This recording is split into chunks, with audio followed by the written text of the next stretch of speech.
of cricket to come. You'll hear the 5-minute bell a little earlier than usual. That's because the players are lining up by the boundary edge. And before we get underway with the cricket, we're remembering Essex journalist Paul Hiscock, who was such a regular face both here at Chelmsford and around the cricket grounds around the country as well, covering Essex, also his beloved Leyton Orient as well. And we will start off remembering him after his death, aged 79. So the players are lining up ready to remember Paul Hiscock.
On behalf of Essex County Cricket Club, we would like to thank Nottinghamshire and the match officials for joining the following tributes.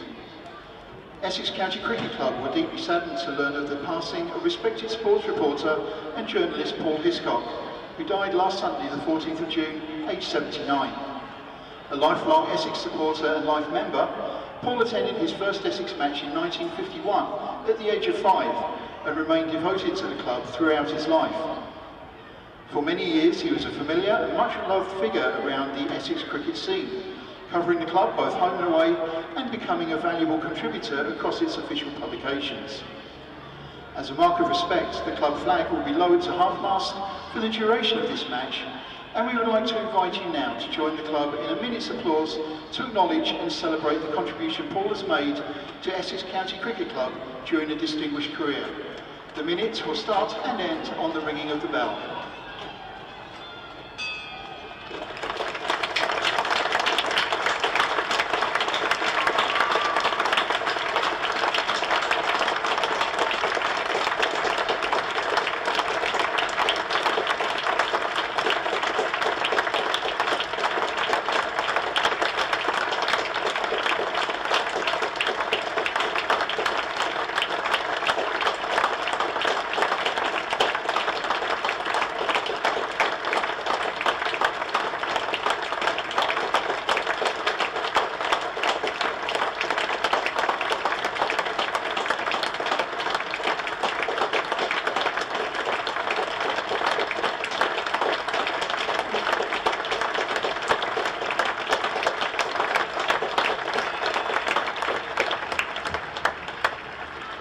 An impeccably observed minute's applause there for Paul Hiscock, the Essex journalist who passed away at the age of 79 last Sunday. And although Paul had been absent through illness this season,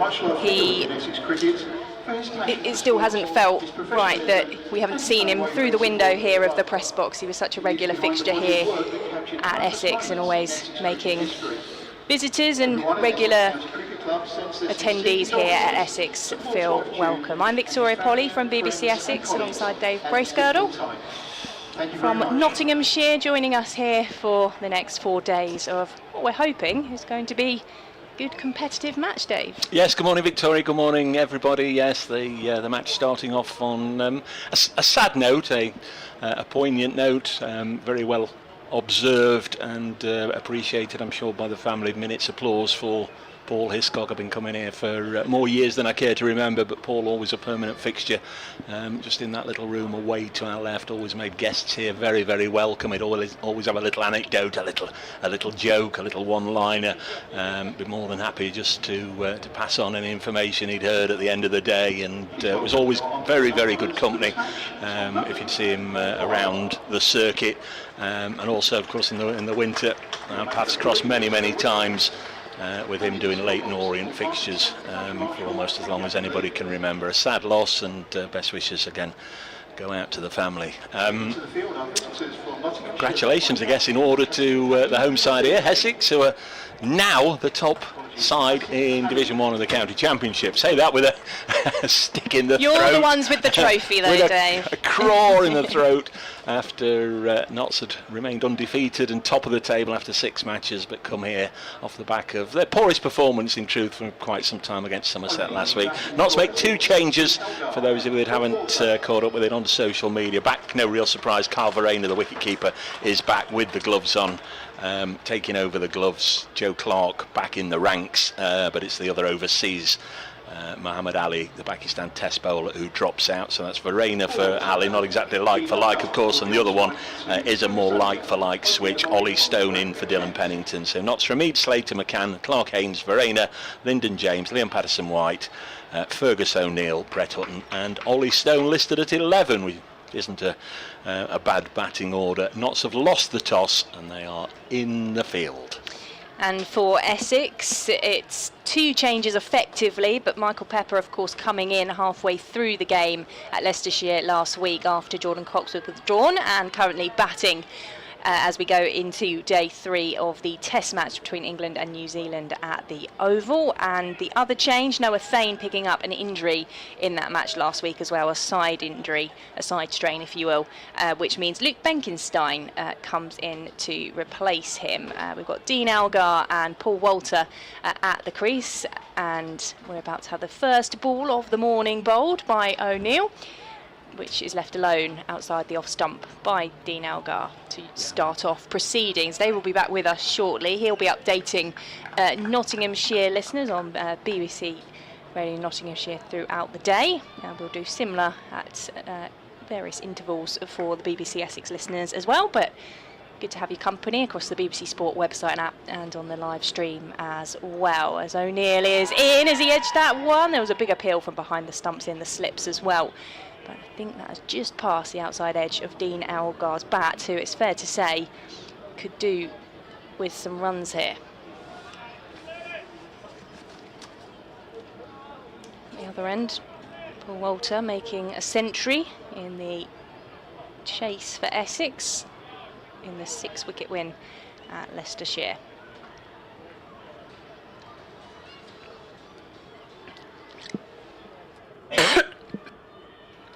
Excuse me.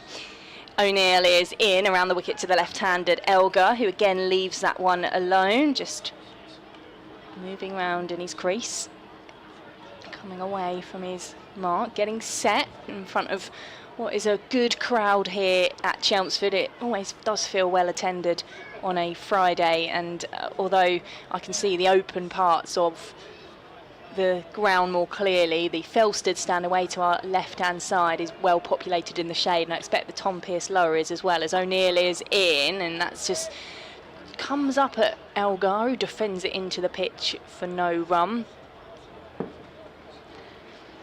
The left-handed Elgar at the crease, we're sort of at a fine leg where we're watching on from the press box. We've got the sight screen mainly in front of us. It's effectively the stand in front of us is empty because of its position, as O'Neill runs in from the Graham Gooch end of the pitch. He strikes Elgar, look quite high, but we are behind the ball, and Elgar not looking entirely comfortable here in this opening spell. Essex yet to put a score on the board.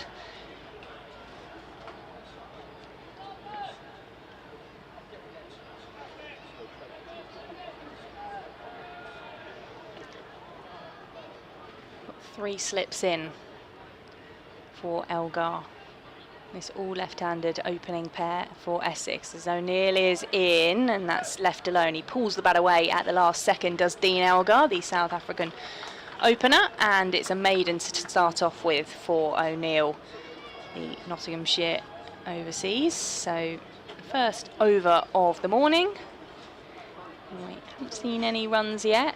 Elgar, a couple of comfortable leaves on other occasions, maybe one just passing the outside edge of the bat and then being hit quite high up on the pads as well. So short in stature as Dean Elgar compared to tall Paul, his fellow Essex opener.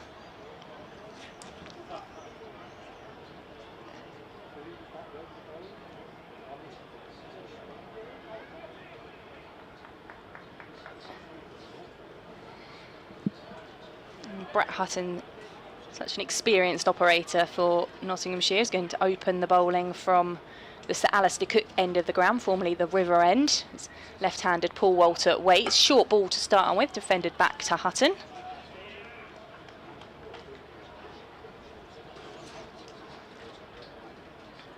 Good morning from a very warm and sunny Chelmsford, where Essex have won the toss and elected to bat first here. It's two changes from the win at Nottinghamshire for the Leicestershire, I should say, for the Eagles. Michael Pepper, who did come in halfway through that game for Jordan Cox, who was called up to the Test squad, does come in from the start of this game, and Noah Thane is out injured, so Luke Benkenstein comes in his place. We've had one over so far here at Chelmsford, with Essex looking for a fourth straight county championship win up against the defending champions Nottinghamshire, and we're yet to see a run on the board. We also welcome listeners on Sport Extra 3. Good to have your company along with us. Okay, all right, thank you. Caught the end of that BBC Essex update. Essex have won the toss and elected to bat first here as Hutton is in, and that one is just flushed towards mid-off for no run by Paul Walter. So another dot ball. We've had three so far in this second over, along with the maiden from Fergus O'Neill to start with. And Essex just trying to play their way in. It is definitely a day for the hats and the sun creams here at Chelmsford. Beautiful morning. It's only going to get hotter as Hutton is in, and that comes off the bottom edge of Walter's bat and just drops into the pitch in front of him.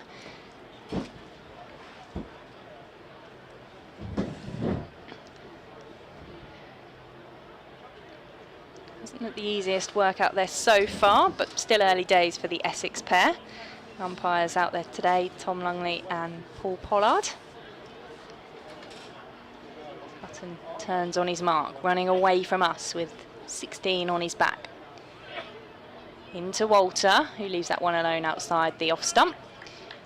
And Lorraine, who's back with the gloves for Nottinghamshire, behind the stumps, takes the ball cleanly. I'm back with you. Gosh, it's warm, isn't it? It is only going to get warmer, Dave. Shouldn't complain. We've had a few cold, chilly, wet ones. This is very, very nice indeed. A batting day, you'd imagine.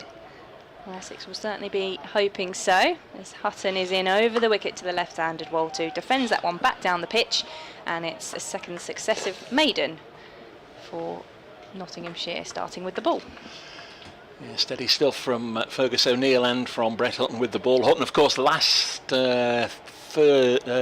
Sunday, the third day of the match against Somerset, from the start of play, bowled 8 consecutive maidens. By then, not certainly needed a spell of tight bowling. They were well behind in the match, eventually went on to lose by 300 runs against Somerset, which was a real blow, their first defeat in 15 matches and their second loss in 23. There's O'Neill, the Australian from the far end, strikes him on the pad here. Elgar walking towards the bowler, got a long way down, and a little look and a shake of the head from Tom Lungley, former Derbyshire seamer. Paul Pollard, who for many years was the Nottinghamshire opener, later played at New Road for Worcestershire. He's at square leg. Good following have come down from the East Midlands today. I've seen no end of people in Nottinghamshire colours, bidding me good morning as O'Neill again round the wicket to Dean Elgar. It goes through to the keeper. Elgar's been a thorn in Nottinghamshire's side for many, many years. Remember him getting a battling 90 odd for Somerset. Came right down the order, 6 or 7, something like that, in that 50 over eliminator game in 2017 down at Taunton. Notts had got 430, and you'd think normally that would be more than enough, but Somerset gave them a real scare with Elgar getting 90 odd late on. Good delivery again from O'Neill, and I think Elgar, although he was squared up initially, knew well enough to leave it alone. It goes through to the wicket keeper. So Kyle Verena at first slip. Just going to say, yes, it is Liam Patterson-White at first, and Freddie McCann at second, Jack Haynes at third. They've been pretty reliable this season.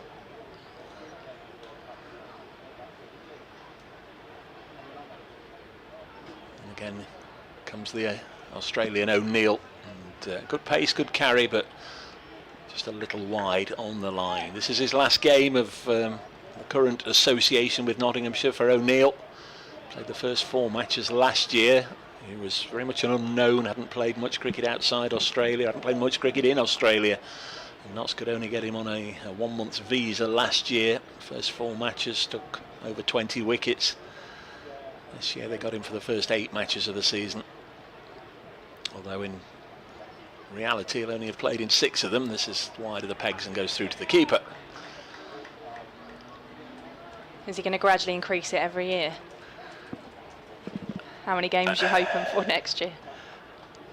I think obviously the block now, or the break for the white ball block, means that it's towards the back end of the season when the Australians are starting to call their players back from everywhere for pre-season training and practice ahead of the domestic season in Australia, as Elgar turns this onto the leg side, fielded by Ben Slater, who's wearing a floppy sun hat. Don't very often see that with Ben, so that's another indication of the conditions out there. 3 maidens to begin with by the Nottinghamshire bowlers, 2 by O'Neill, 1 by Hutton. Notts had other plans for the last 6 matches of the season. Those plans at the moment are potentially about to be changed, depending on Muhammad Ali. They signed him for the last 6 games of the season, then were able to get him across a little earlier, but now he's been called into the Pakistan squad. Hutton to begin a new over from the Sir Alistair Cook end. That's clipped into the leg side by Walter. He picks out mid-wicket, so still no run for Essex. Walter made his highest score of the season last week in that run chase at Leicestershire, as Essex won by 6 wickets.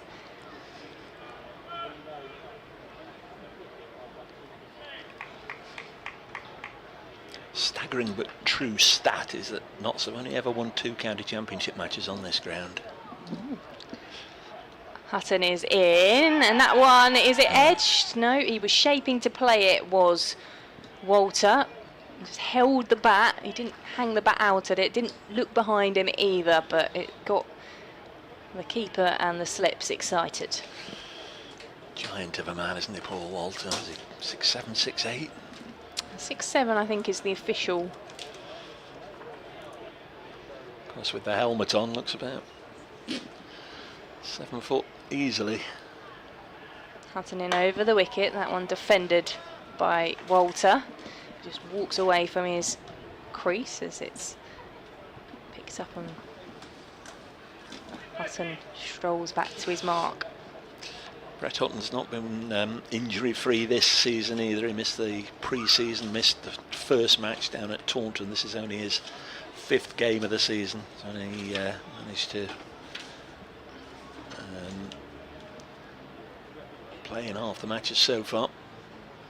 He's in to Walter, who again just watches that one past the outside edge of his bat. Taken 10 wickets so far this campaign. He was leading wicket taker last season. 2nd time in 3 years he's done that. He's certainly having a golden spell since he turned 30. Made his debut for Notts right back in 2011.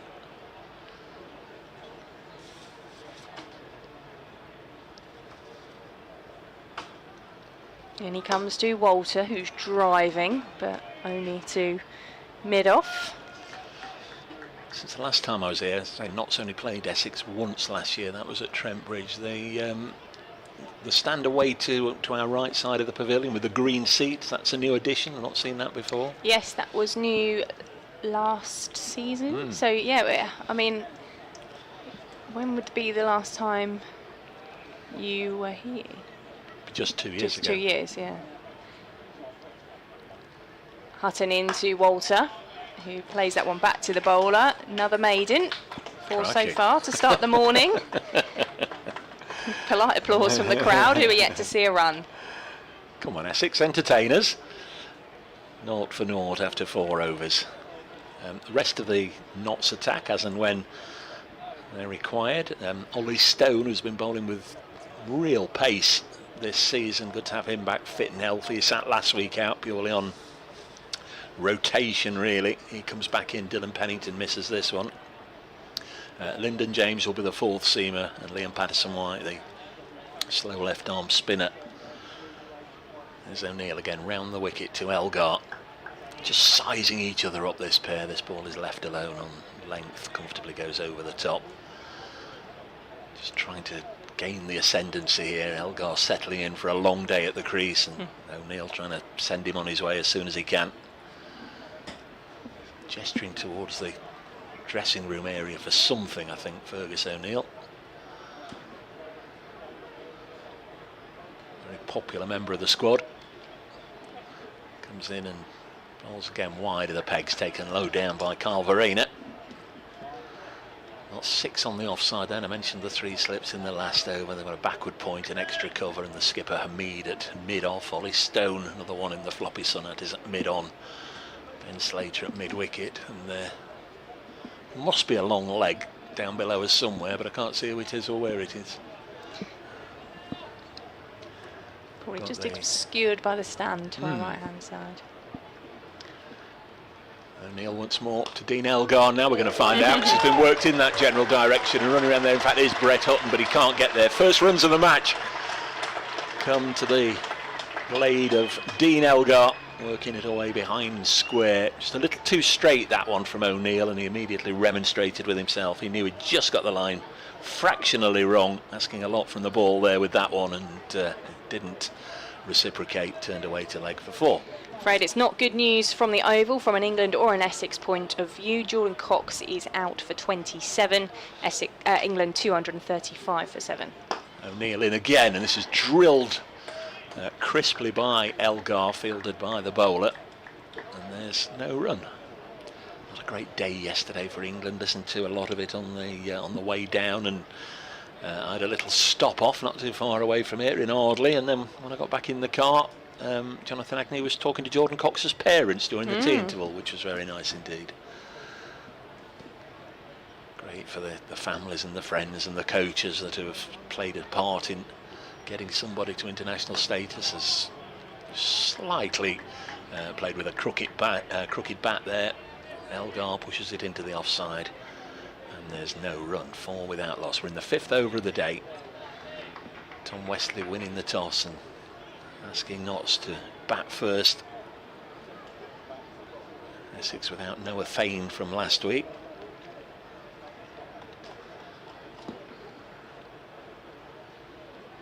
O'Neill disappears into the distance. Called the Graham Gooch end now. It's another relatively recent addition, and good delivery beats Elgar on the outside. This end is the Sir Alistair Cook end. There's a sign on the commentary box window where we're commentating from to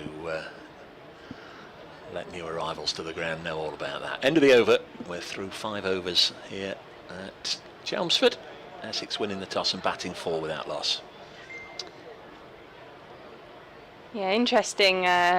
It felt like a day for batting. Essex do often put the visitors in to start off with, but they did get through a huge amount of bowling. There was a huge amount of workload on the likes of Shane Snater in particular, and Jamie Porter at Grace Road, and you certainly feel with the conditions We're looking to make the most of it. As Hutton is into Walter, who's driving into the pitch and then straight into the hands of cover. So it was a nice shot for nothing.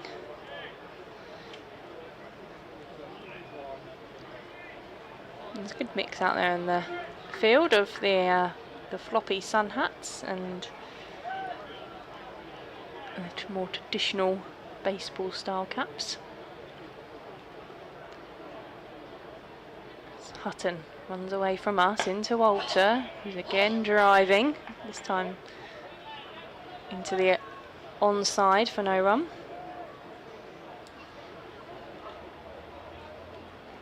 A few school trips in, as we've come to expect on a Friday. Saw some excited school children as I was making my way in this morning. And I'm sure we'll see them out on the outfield at the lunch interval.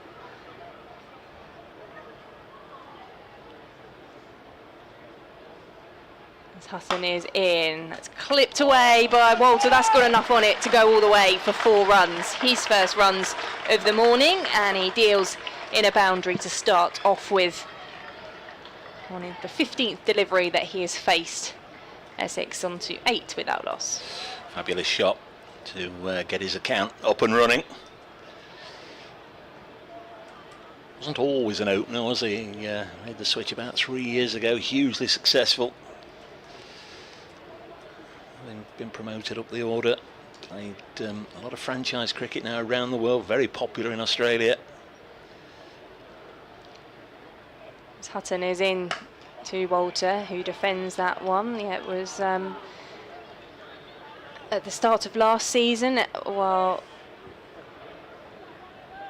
Paul Walter was promoted, there was changes, so for so long we saw the likes of Sir Alistair Cook and Nick Brown opening the batting, but Paul Walter was chosen and, well, to partner Dean Elgar, but he missed the first couple of games of last season, so it was Charlie Allison who opened alongside him.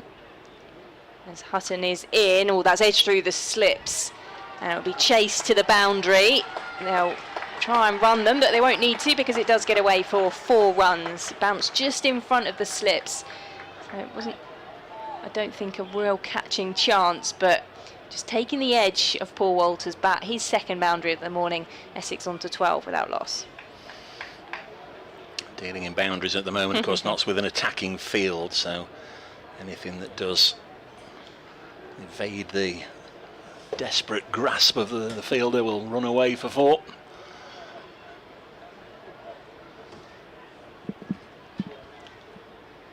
Hutton in, and that one is left alone outside the off stump by Walter. And at the end of the 6th over, we've now got 12 runs on the board. Good delivery, that last one, just nipped back, just went over the top of off stump. 8 runs coming from the over after a couple of maidens from Brett Hutton. He'll be disappointed to leak the runs, but getting a little bit of movement from this end, the old river end here at Chelmsford. Ground looks a picture. It'll be O'Neill to continue.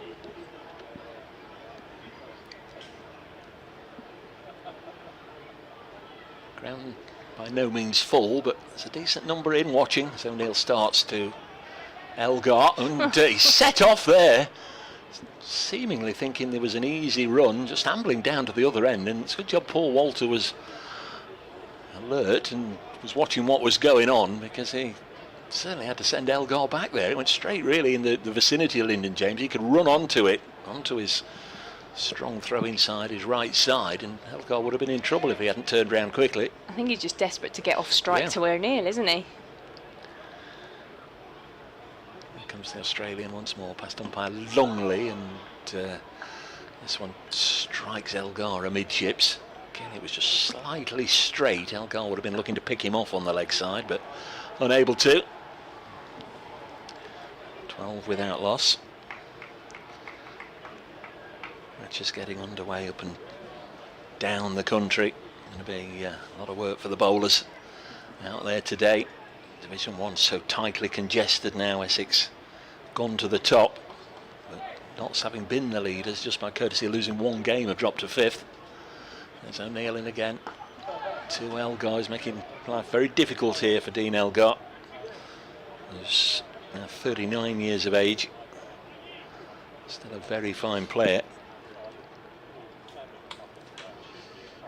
The other Division 1 games, Glamorgan batting at home to Surrey. Yorkshire on their travels, they're at Leicester. They've lost a wicket, they're batting 17 for 1. Somerset 23 for 3. They're at home to Warwickshire. Good start by the Bears in that one, as O'Neill bowls again wide enough to be left alone.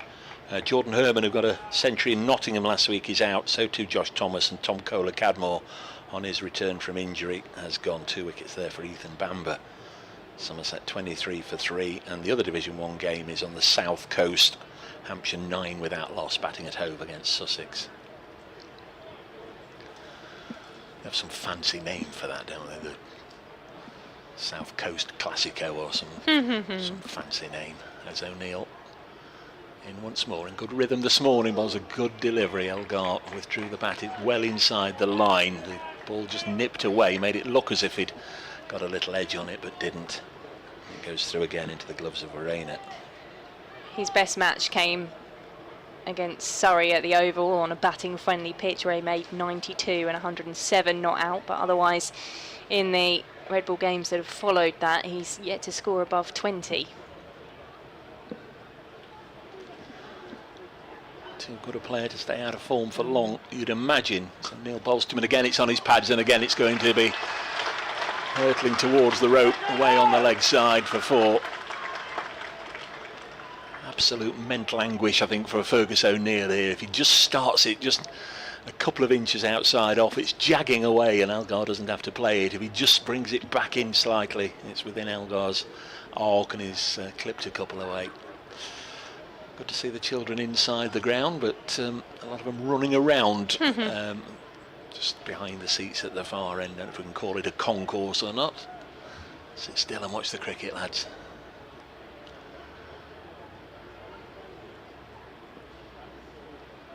Without loss now. Bowls now nicely pitched up, and a good bit of fielding actually from Asiba Mead.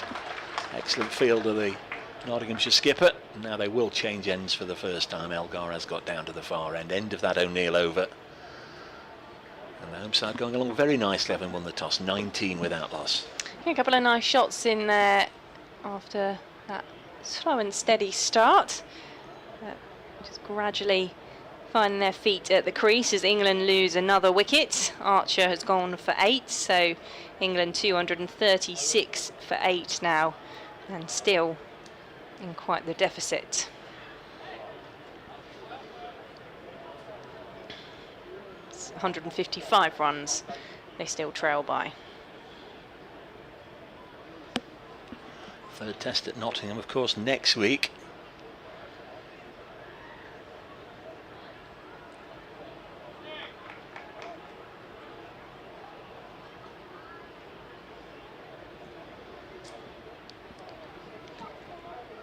Hutton, bowling his 4th over, 0 for 8 so far, is into Elgar, the first time he would have faced him.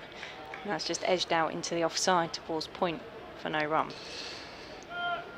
Mentioned that Notts have only won here twice. Clive Rice's side won here in 1984. Graham Gooch got 100 for Essex in the first innings. He always did against Notts. He did. It was the year that Essex won the title. Notts finished 2nd, but Notts did get the better of Essex on this ground, and then they had to wait a long time till 2018 before winning again. Chris Nash was captain that day. Stephen Mullaney had to miss it through injury.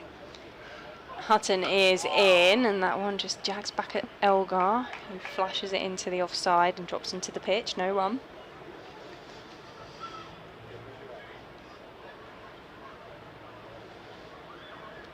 Well, that would have been probably, did you say 2018? The one in 2018. Was that, did that bring a unbeaten home run for Essex to an end, because they would have gone unbeaten in the championship season at home, was it, in the winning season 2017? As Hutton is in, and that one is dug out by Elgar into the offside.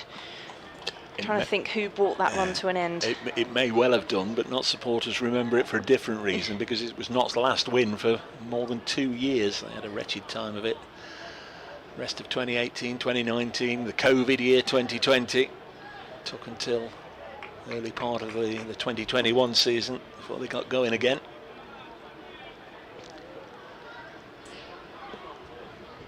Three dot balls so far from Hutton, who's into Elgar, who defends that one into the leg side for no run. A reminder, if you want to share some thoughts or if you have some stats to back up, the email to do it on, Essex Cricket, essex.cricket@bbc.co.uk.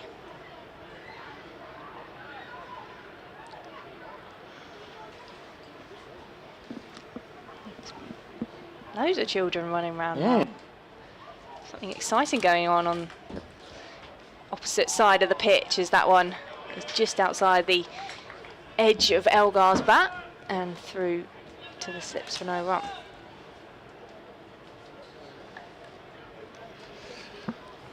Yes, I've got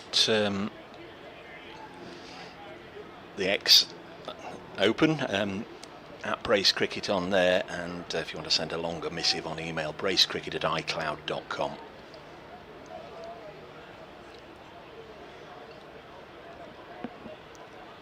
Elgar facing, he's on 9, as Hutton has a fuller delivery, which is played into the ground and then into the hands of cover, which is Ollie Stone, end of the over. So another maiden, 19 without loss. Yeah, not giving a lot away, Brett Hutton doesn't usually. Just fancy it might be a day where Brett Hutton has to keep coming on to at least try and maintain an element of control here, because I think once the players are in, or once the batters are in, runs may come very freely here. We've already seen that anything that beats the field is going to race away for 4. Still going to be O'Neill.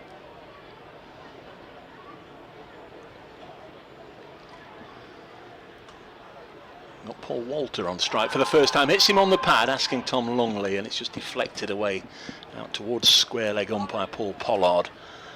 And they take a leg by. Seemed keen there, the Australian, but the umpire less so. One more to the tally. 19 without loss. Rothesay County Championship Division 1 cricket. Leaders Essex against the defending champions Nottinghamshire.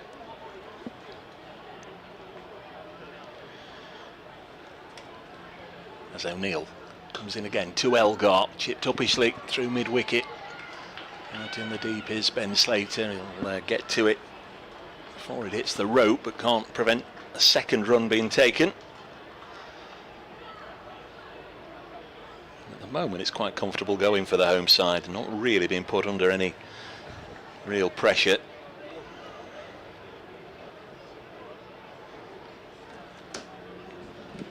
Just apologise, Victoria. I mean, one or two just slight technical difficulties getting the email working. Have you turned it off and turned it on again? Well, yeah, that's about my level of incompetence as well. Here comes O'Neill, might give up on that in a second. Bowls now, and Elgar into the offside. Good sprawling stop, diving stop from Lyndon James. That's good work there. He's, 1, 2, 3, 4, 5 strips away from the one we're playing on in the covers. Dives to his left. Got up holding his left shoulder a little bit. I'm not surprised. He had to go full tilt. In fact, he's actually rotating his right arm, but he dived to his left. Jarred it somehow, but he shrugged everybody off, says he's fine to go. Saved 4 runs there. O'Neill comes in, bowls, and Elgar again pushing it, driving it up to Hamid, the Notts captain, who fires it down to this end to Carver Rayner. And there's no run.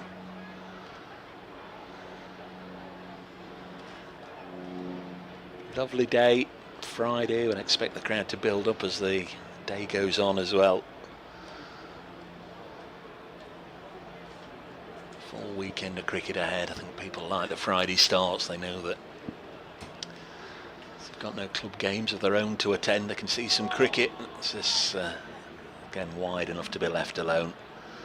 Those frustrating openers, Elgar. He sort of makes you think you're always in with a chance by leaving it very late, but rest assured he is leaving it. I don't really think he's gone hard at any ball and been beaten on the outside yet. That'll frustrate O'Neill. He's got that happy knack of regularly picking up early wickets in spells. Notts could do with a couple in this spell from him. He bowls now, turned away on the leg side. Field is set deep, so a comfortable run. Ollie Stone sprinted to get the ball, but Slater beat him to it. I would imagine Stone will be in the action before long. I've been going for about 33-34 minutes. In fact, Hamid's got his arm round Fergus O'Neill now, and that might be thanks and have a little blow. That's what that looked like. Is he gesturing towards Ollie Stone? Yeah, he called Ollie Stone there. And you could see Stone's head turn towards the skipper, couldn't you? I think he'll be on from the far end. Yeah. Hutton, the workhorse. He's going to keep going for a while. And he's got Elgar, who's on 12 on strike. Hutton is in, and he's just getting up on his toes and defending that one into the leg side.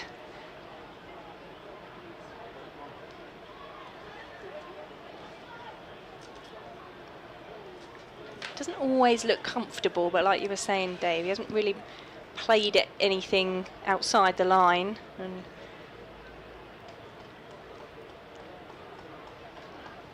has been patient, taken the boundaries when the opportunity has come. Some bowls, and use of the wrist just to dap that one into the offside by Elgar. Of course, this is all about setting the day up for those that are to come. Tom Wesley would love it if he wasn't required this session. Certainly 4, 5, 6 and 7. They don't want to be batting till the very latter part of the day, if at all possible. So if the openers, if the top 3 can do their job, and for the first 50, 60 overs of the innings, a huge score is guaranteed. Elgar struck on the pads and he's given. There is the first wicket of the morning, just over half an hour played. And Elgar, struck by Hutton, gets the breakthrough for Nottinghamshire, and Essex will need their captain because they're 23 for 1. I was beginning to think this season I'd lost the happy knack of talking about openers going on and it producing a wicket. I think that's the first time this season that it's happened following that little conversation.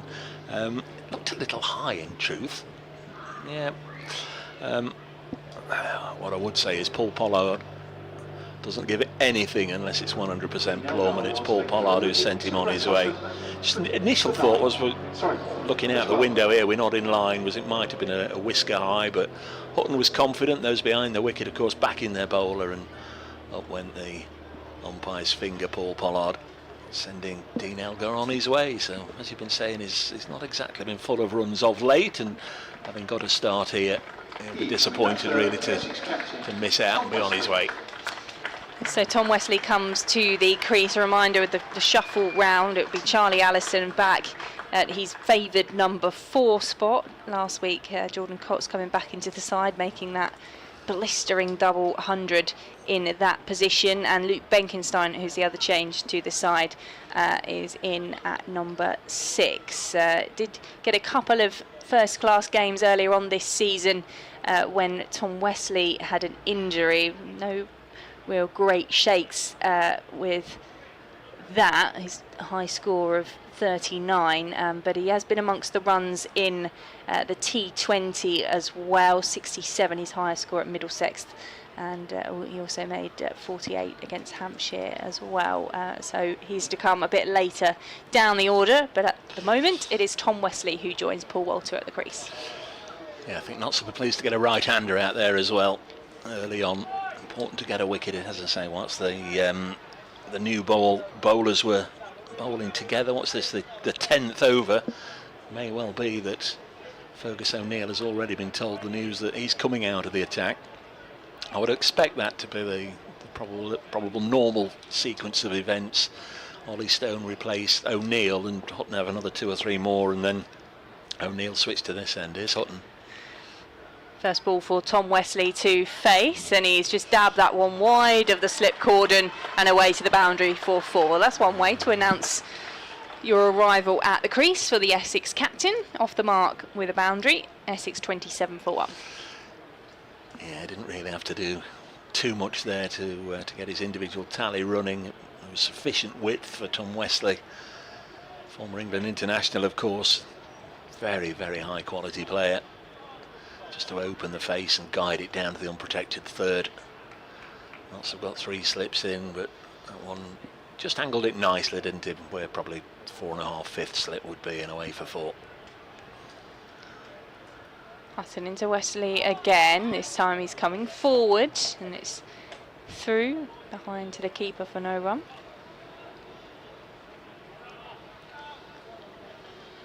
England 9 down in the Test match.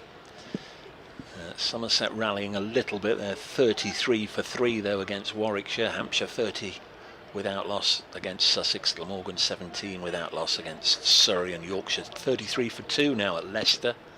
All the scores on the BBC Sport website and app. Wesley waits, Hutton is in, and Wesley clips that one towards point. No run there. And that was the final ball of the 10th over, in which the wicket of Dean Elgar fell. He went for 12, and Essex are 27 for 1. Yeah, Division 2 scores quickly. Lancashire batting at, well, they're not at Derby, are they? They're playing that one at Chesterfield. Lancashire 26 for 1 away against Derbyshire. Northants have gone up to the North East to face Division 2 leaders Durham. They're batting 24 without loss. Slow start down in Kent, where Kent are 6 without loss after 9 overs against Middlesex, and Gloucestershire 29 for 1 at New Road against Worcester.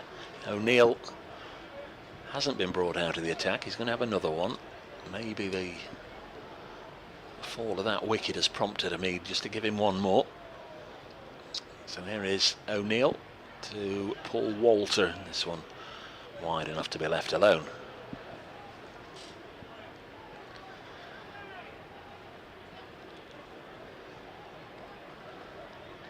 Mentioned Notts have won only twice on this ground. They have had success in other parts of the county.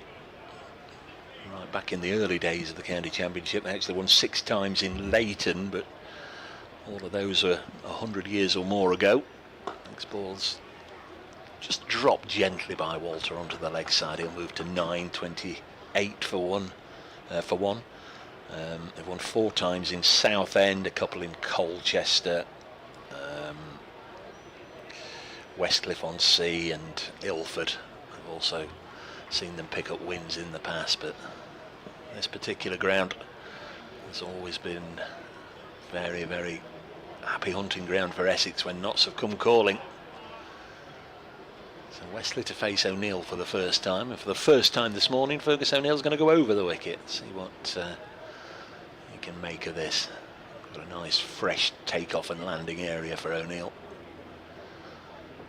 Haynes at third slip has just hutched a little closer, but won't be brought into play there wide enough to go through to the keeper. 96 over day, of course, 1 o'clock lunch. Tea will be taken at well, either 20 to 4, but more likely when 32 overs remain in the day. Seldom happens that it's taken on time. And then we'll be done victorious. Smack on 6 o'clock as always. Oh. O'Neill in once more. Some wide of the off stump and goes through to Verena. Fergus O'Neill, one of those who I'm sure his winter plans at the moment behind the scenes are being clarified, but regular cricket followers and those of you that might just have caught the news a week or so back, there's going to be big changes in the Big Bash in Australia down this winter. The 2 Melbourne sides, Melbourne Stars and Melbourne Renegades, have been disbanded. O'Neill, a Renegades player, bowls now, and this is defended by Wesley, and there's all sorts of talk that they're going to be joined together as a combined Melbourne side, and one other side being brought in from elsewhere. And I think the players are sort of left a little bit in limbo, as are the coaching staff as well. Peter Moore's, of course, the head coach of the Melbourne Stars. Had a little word with him the other day, and I think he was saying he was pretty much as much in the dark about what the future lies as everybody else, as this is pushed into the offside nicely by Wesley to conclude an over, fielded by Ollie Stone. 28 for 1 Essex. They've lost Dean Elgar this morning, their left-handed South African international, LBW, to Brett Hutton for 12. That came in the 10th over, and Hutton, who's been nagging away there at everybody he's bowled to, just hands over his floppy son out to Paul Pollard. It's going to continue. Keep on running in here is Brett Hutton. They'll have Paul Walter to bowl at. He's made 9 from 21 so far. Still just that hum of chatter around the ground here at Chelmsford. But not in front of us. No, we are the sight screen today. Have health and safety come and had a word with this stand? No, we just don't want to impede the bowler who's running away from us. It's left alone by Walter. So this isn't used up here then, when... I mean, that's got to be most of the square then, hasn't it? It's very rare I've been, apart from the COVID year, I've been up here and there's not been spectators up here. Last couple of home games, I think it's been this way, but towards the start of the season, they were slightly further over, I seem to remember, so that impacts it as Hutton is in. That one's defended by Walter. Honestly, it's hard to remember because you've got so used to having the T20, T20, and you've got fans in front of you enjoying their pints. And it's annoying because for the spectators that like to get behind the arm, they like to get a little bit of elevation and look down behind the arm, and of course they can't do that for this game. There's still plenty of very good views. 2 dot balls so far on the 12th over. Hutton is in, a bit more width on that one, which is played into a gap on the offside. There is a man out in the deep, so the boundary will be cut off and they'll come back for 2 runs. Ben Slater swooping on the boundary, Essex 30 for 1. It's definitely a youthful element to the applause and to the cheering, isn't there? I don't know if there's a school party in, or we've just been particularly blessed that there's a number of youngsters been brought along today, but I don't think they've broken up yet, have they? It's still very early on in the summer term. No, I think this is very much a school trip as Hutton is in, and that one is just clipped into the leg side by Walter. Fine leg comes up and they'll take a single. 31 for 1. Off mic, you were saying you've been involved in the Women's World Cup. That's going along very nicely, isn't it?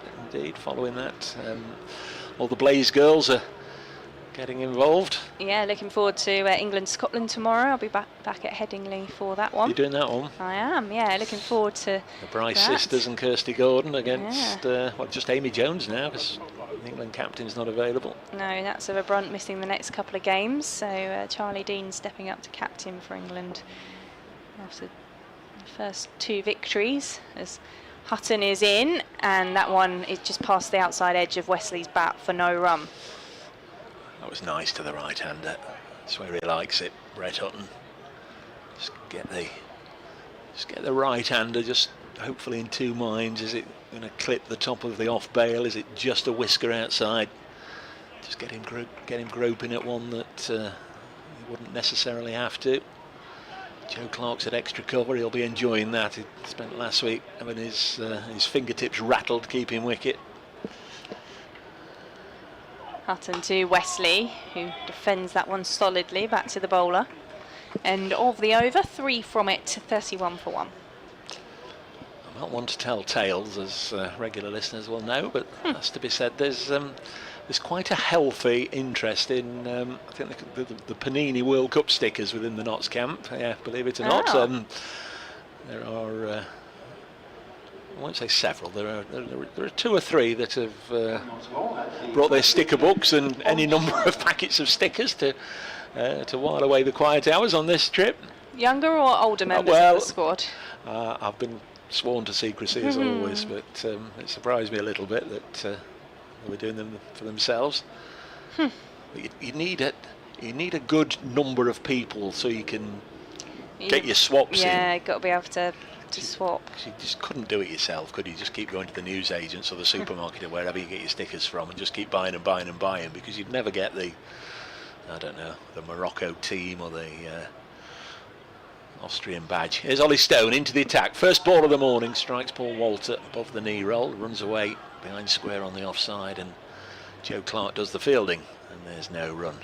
Been quite slippery this season. Ollie Stone played in all the blast matches and played in the championship matches before then, so sat out last week's game.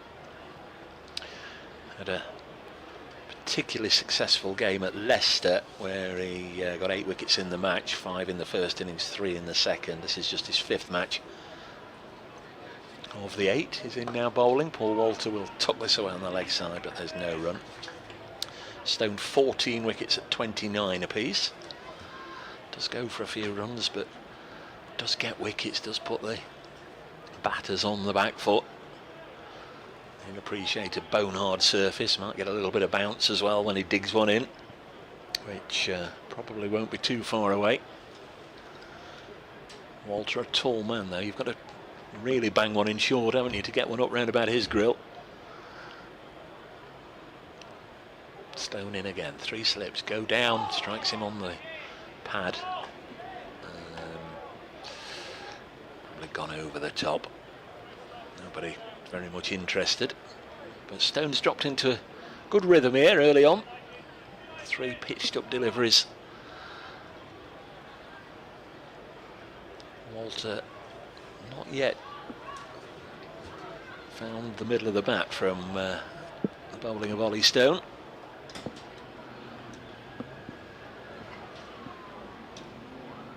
I've got a square leg in.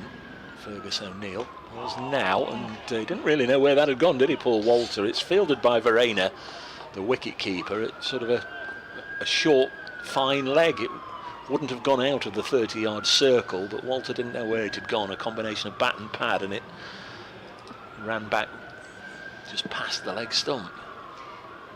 Yeah, Ollie Stone's certainly making him think here, and you just saw he almost panic look around the shoulder from Paul Walter to see where that one had ended up, and then he did almost think about the run, but like you say, it just sort of died in the pitch. Good this from Stone so far. He's in now and past the outside edge. That was a good delivery as well.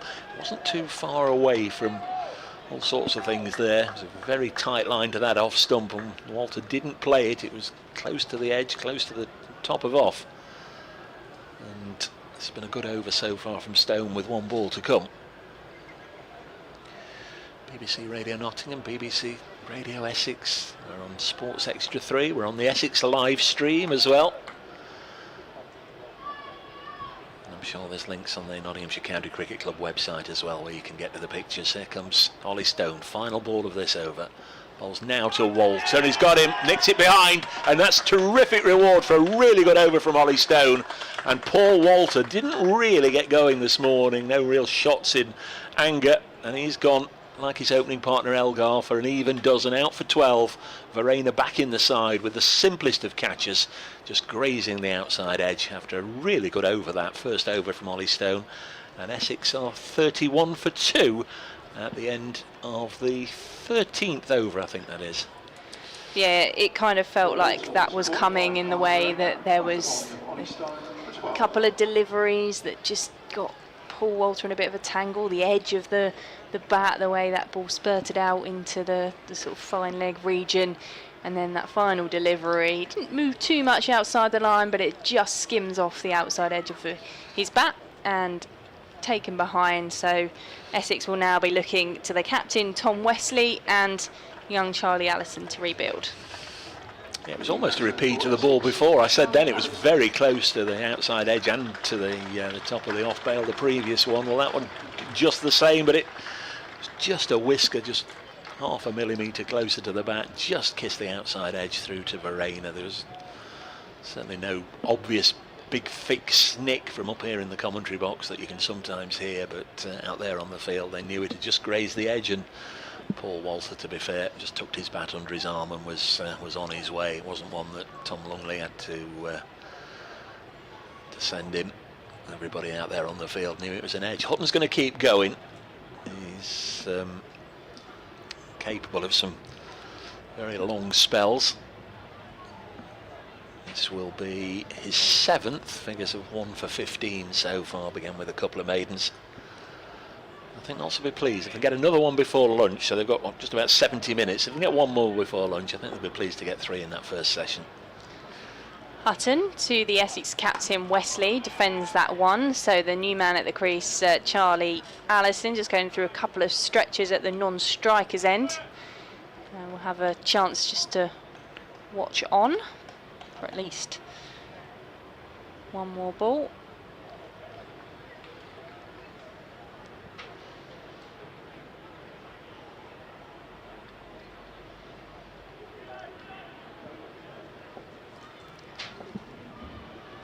Essex having lost both openers now, Elgar and Walter, as Hutton is in. Wesley defends, back to the bowler.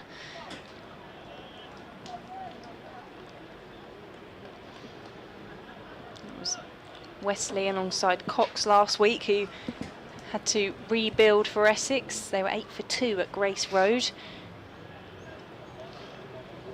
Gave it a bit of a clip, didn't he, Jordan Cox? He did. He motored along, and no sooner had he reached his double 100, he was whisked away to join up with the England side as Hutton is in. That one is past the outside edge, and there was a enthusiastic appeal from Hasib Hamid, who is down here at mid-on. Yeah, there was something similar at Trent Bridge with regards to James Rue. He might have actually gone earlier, but Lewis Gregory got injured. They've got so many injuries at the moment, Somerset, and then Lewis Gregory picked up an injury and they had to bring a replacement in for him, Jake Ball. Not exactly like for like, but he was permitted to come into the game. Hutton bowling to Wesley, up on the toes and defending. And then there was all the news of Jamie Smith and his partner, his wife, giving birth, or will it be today, will it be tomorrow, whatever. James Rue was on standby to leave the Notts match, and then it came that the side was announced with James Rue not in it, but then suddenly it was, right, he needs to leave the game now. But by then he'd been out in the second innings, his match was effectively over, so he was able to leave at the end of the third day and go and join up with England.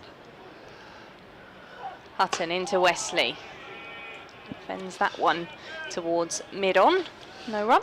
And sorry to say for everybody else in Division 1 in English cricket, if James Rue is lost to England for a while, Somerset have another one, because Thomas Rue was sensational. He scored his maiden 100 against Notts with some audacious shots, really terrific player, and then kept wicket in the second innings and pulled off some magnificent catches and takes.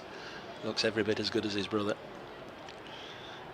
Hutton into Wesley, who's driving, and he's driving into a gap and away for 4 runs. Just pick the gap around mid-off and away to the boundary it goes. So Wesley moves on to 8, his second boundary of the morning. Essex 35 for 2. Yeah, Brett Hutton through 7 overs now. Question for Hamid, does he give him one more? Does he bring Fergus O'Neill on from this end? He's not had too much of a breather since coming out of the attack. Stone's only had 1 over. Or will he give Lyndon James a go as the 4th seamer? We'll find out in the fullness of time. The ball has been retrieved from somewhere down below us, where the umpires now live, don't they? They live underneath here, underneath this stand, and the match referee. I don't think they make them stay under there for the duration of the 4 days and nights. Oh, they do. They do. They claim on ECB expenses for some fancy plush hotel, but they're actually kipping in the coal bunker downstairs. So Stone, what a start for him. Wicket maiden to begin with, and now to bowl to the right-handed Charlie Allison. His first ball, an extra slip in there, 4th slip, and the first ball. Put your 4th slip in, and the first ball just angles down the leg side, and it's tickled away to Joe Clark, who unusually for him find himself at long leg. He's already been in about 4 or 5 different fielding positions on the field, but Clark now down at long leg. Don't often see him down there. If he's not with the gloves on as he was last week, he's usually square of the wicket one side or the other, or trying to bag one of those mid-on or mid-off positions. The captain will always have one. Fergus O'Neill likes to field there as well. Stone now to Westley. Leaves this alone. Goes through to the keeper. Ollie Stone with his third county side. Began with Northamptonshire. Had a long spell then with Warwickshire, where he became an England player, of course. And moved to Notts in 2022. He was injured all that year. Didn't make his debut until 2023. This, in fact, is only his 13th Nottinghamshire game. That was his 32nd wicket in that time. So a lot of injuries through his career. It's only his 4th match at Chelmsford. Comes in, bowls wide enough for Westley not even to attempt to play it, and goes through to the keeper. And he's 31 years of age now, Ollie Stone, and he's pulled a little bit of a flanker with this year's, I think we've seen it, the cricketer Who's Who. He's had a number of people talking about it in the commentary boxes, because this year's Who's Who, which essentially is an opportunity for the players themselves to give a little bit of information about themselves, apart from all the usual where they were born and whatever. There is a question on Ollie Stone's tell us about something about yourself that we didn't know. Comes in and bowls, and tucked away by Westley onto the leg side. I think there'll only be one. Fielded by Fergus O'Neill, and it was pointed out to me so 3 or 4 games ago that it actually says my granddad created the Twix chocolate bar. Oh. Anyway, this went on all throughout that game, and what have you, and then we collared him and got him. He said, no, just made up, just completely made it up. So no one's verifying the claims. No, so he says it's completely made up. So I'm looking at him in a different light this season to the Ollie Stone I've known for the last 3 years. Bit of a mischief maker. Good delivery, but nicely played again by Allison. He's bowling plenty of pace actually at the moment. You saw how Allison had to adjust very quickly there as that one rushed onto him, but he tickled it down to long leg, fielded by Joe Clark. Yeah, a couple of times now he's played that shot, giving himself a bit of space and getting off strike. 1 ball left in the over, and then we'll have another attempt to see if we can speak to the good folk of the Robin Hood County. And did you not manage it? It's a sore point, that one, Victoria. Okay. A sore point. Apologies, Dave. Forgot we had to come to you. This is wide of the off stump and through to the keeper. Yeah, into the over. 38 for 2. Essex, after an hour's batting, they won the toss, opted to bat first. They've lost both openers. Each made 12. A wicket for Ferguson, a wicket for Brett Hutton, and a wicket for Ollie Stone. And it's going to be Lyndon James to come into the attack to replace Hutton. Yes, so from an Essex point of view, Tom Westley, the captain. We would have been quite happy watching on the balcony in the sunshine. Has been called into action earlier than anticipated, and alongside Charlie Allison at the crease as Essex looked to rebuild after what had been a fairly quiet start, just as you felt Elgar and Walter were starting to feel their way into this game. Elgar was LBW to Hutton for 12, and then Walter caught behind off the bowling of Ollie Stone in his first over, also going for 12. So we've had an hour's play now, and Lyndon James into the attack from the Sir Alistair Cook end. He's into the toes of Allison, who clips that one towards square leg. Tumbling to make the stop was Slater. And a bit of gardening from Allison coming down the pitch. A couple of words exchanged maybe with his captain Westley.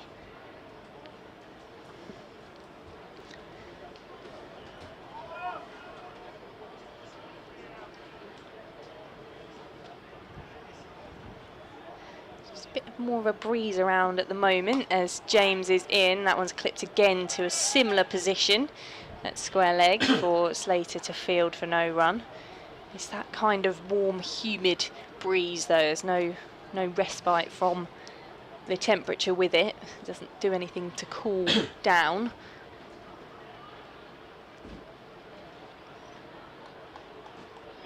Pretty hot work out there for the fielders. I imagine it's very hot work for the spectators in the full sun as well. As James is in again on the toes of Allison, who clips that one backward of square. There is a fielder patrolling the boundary, so 2 runs added to the score for Essex, but Allison getting through his shots, 40 for 2.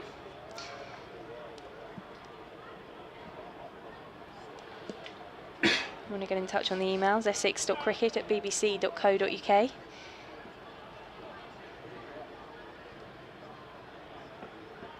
James is in, that one's driven by Allison, and then there's a misfield which will allow them to come through for the single, which they didn't think was there initially. But it was just fumbled at mid-off by Joe Clark. Back out in the field for Nottinghamshire today. Notts are in the field. It's scorching hot, but they have picked up a couple of I may have added in a random dot to that email address.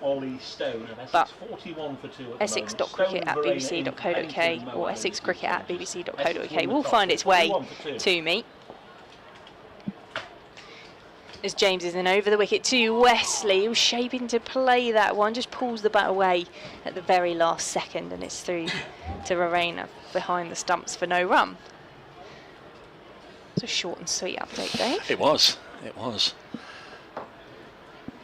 Never sure why clocks around the country are sometimes out by a minute or two. I mean, I'll make it exactly midday, or made it exactly a midday, and we're obviously already halfway through the midday news, but there we go. James in over the wicket to Wesley, again leaves that one alone. So we've had 3 runs from Lyndon James first over, all to Charlie Allison, who's on to 5. Wesley not adding to the 9 he's made so far. Essex 41 for 2. Some very sad news actually from Nottinghamshire this week, really sad news. People around the world, he said, where are you from? Where are you from? Oh, Nottinghamshire. And there's always one or two things that they will say. They'll either go down a football route or they will go down another route. Nottinghamshire? What would he say with Nottinghamshire? I mean, with Essex we'd say Towie, wouldn't we? Well, yeah, I was going to say, is it more flattering than what we get? Here's Ollie Stone. I'll come back in a second. It's not quiz time, folks. The Stone bowls and is defended. Was it Robin Hood? Yeah, people say, oh, Nottinghamshire, Robin Hood. And it's incredible, isn't it, how it's, supposedly all the stuff of myth and legend, and it's gone all the way round the world due to the TV programmes and the films and whatever. And of course, Robin supposedly always ran away from the Sheriff of Nottingham and his men by hiding in the big oak tree. It's been confirmed as dead this week, officially dead. For many years they've sort of had it on life support. There's Stone in once more up on his tippy toes there, Allison, and he's pushed it way on the offside. Can't see how far it's gone. They're going to get a couple of runs. Can't see the rope down below us. I think they're just going to get 2. Freddie McCann's chased after it and done the fielding. That's just been a little sloppy in the field this morning, but only 2 there, 43 for 2. But this year, this spring, they've now confirmed, fully checked, there's not a living, breathing anything on it. There's been no new fresh shoots, no new leaves, no nothing. It is just an old dead tree now. The roots are dead, everything's dead. As Stone is in, turned away again by Allison, behind square on the leg side. Fergus O'Neill's after it. It was almost like he was just trotting alongside the ball for a second, just in case they might contemplate taking on his arm, but they didn't, and only one. So when you think it's 1,200 years old, or so they say, and to be around at the time that it dies, it's very, very sad indeed. And a lot of people, I think, have sort of expressed their emotions this week about Are they going to be able to do something there to mark? They say, mark it? well, I think it was only at the start of this week that it sort of became the news in the local region that scientists have confirmed as Wesley drops this on the leg side. We've got that old indie folk group, the Oohs and the Ahs here playing today in the slip cordon. Oohs and Ahs there, as they thought that would had got through, but it hadn't. And they're saying, you know, it will stay there as a monument to time as long as it lasts. But I don't know. I would have thought a dead tree that, you know, you'd think the branches would fall off, wouldn't you? You know, the strong winds and whatever. You know, slowly you'd imagine piece by piece it would decay and drop away. But all very sad. Sad enough to make me think I must pop down and have a look before it is eventually. Nothing there. Just a little push out onto the leg side, and O'Neill this time did quickly get to it, shy at the stumps, well backed up by Hamid, and another sharply run single. But yeah, I sort of went to school almost close enough to walk to it in that area, and we'd often go on school trips. They'd take us there for the day, and you'd draw pictures, and you'd go around the Robin Hood exhibitions and all that sort of thing. Know all about the folklore and all the merry men, Will Scarlett and Friar Tuck and Little John and all those. So yeah, very sad. Stone comes in once more, bowls to Allison, who's looked very compact and tidy and orderly this morning. Plays this up to mid-on, and there's no run. It's the end of the over, 45 for 2 after 17 overs. Tom Wesley has 10. Charlie Allison has 8 wickets so far this morning to Hutton and to Stone. Sometimes you don't, if you live near these things, you don't always appreciate them as much as you possibly should. I often think that about being here in Essex and having been born and lived in Colchester, which is the famous castle and was, well, initially the oldest recorded town, and now I think they call it Britain's first city. But to me, it's just home. But shouldn't really take these things for granted as James begins a new over, which is clipped uppishly into the leg side by Wesley for at least a single. That'll be all it is, as Asif Hamid comes to do the fielding. Ed Taylor, morning Dave, you mentioned that some of the Notts players are doing the sticker collection for the World Cup. Few facetious comments that could be made, but I'll let it go. A piece on the BBC site last week about the ridiculous cost of trying to complete the collection, which also said that the cost per person comes down significantly if a few people get involved. You can fill your gaps by swapping with others. Yeah, that's what I said. You can buy a few packs at a reasonable price, and you'll get your swapsies and swap with your mates, won't you? James is into Allison, who's clipped into the leg side. Seen him play that shot a few times now. They're able to chop through for a single. Slater comes in off the deep mid-wicket boundary.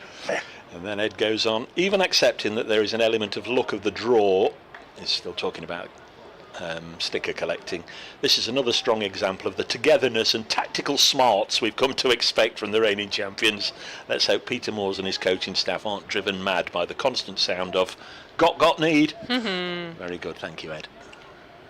James into Wesley, who defends that one down into the pitch for no run. Yeah, as long as it's not going to cause any arguments if they're all going for one particular player, or do they? But Paninis, do you have? Is it shy? It's not shinies, is it? That was more Pokemon, I think. But what's the special ones? Is that what you call them? Shinies? I don't know the World Cup because I've not collected it and I've not looked. I could have looked at as many as I wanted last night, to be fair, but no, I've not. But yeah, normally they're the Panini ones.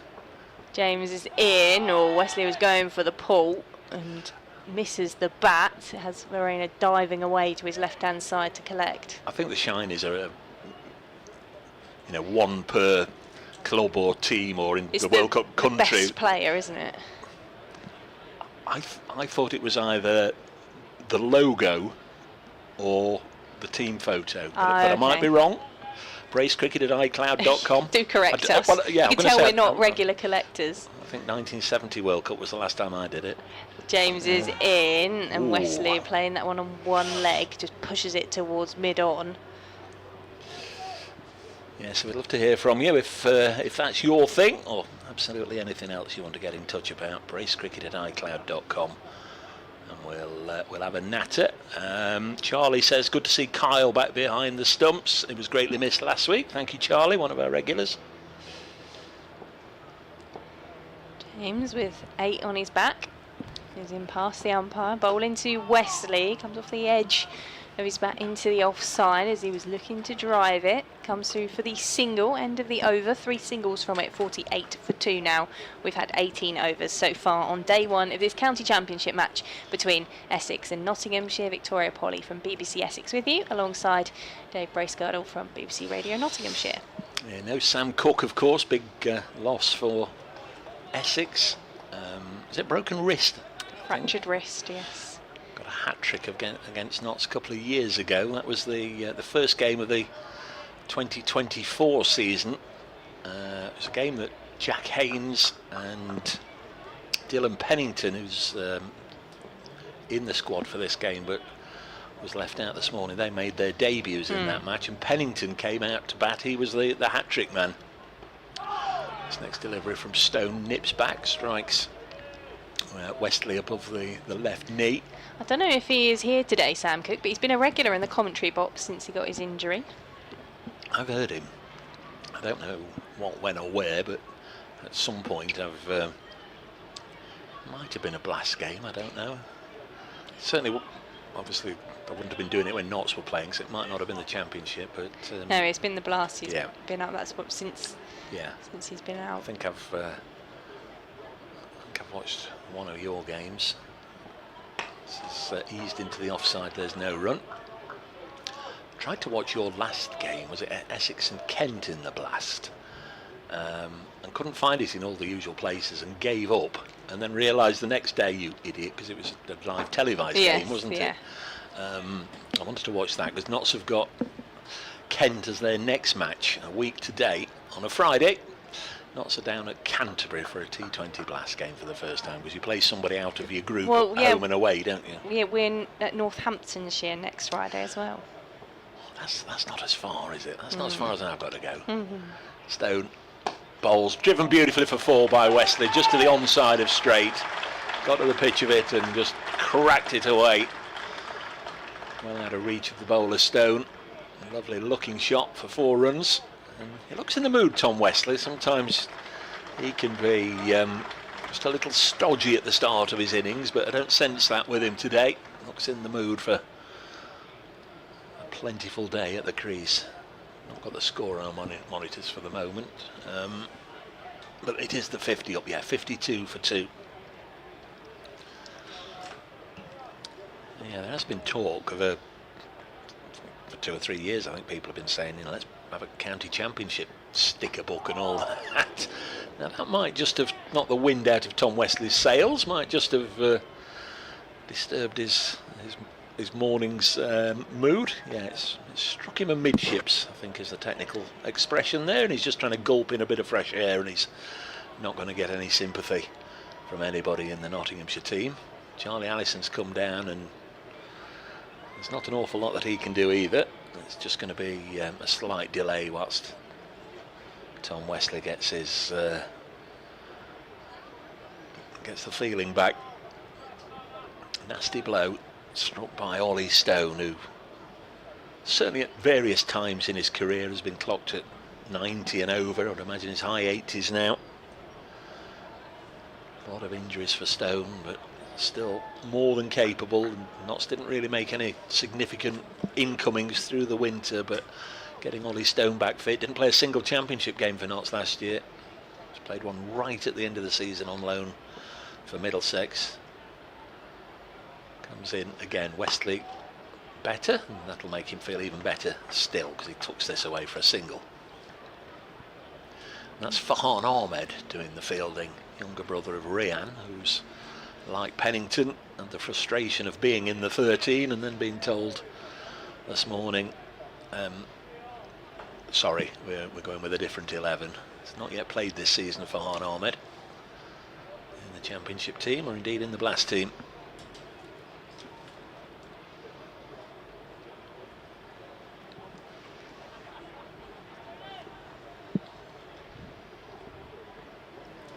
Plenty of chatter around, as you can probably pick up on the effects microphone. As Stone comes in, good delivery through Allison there.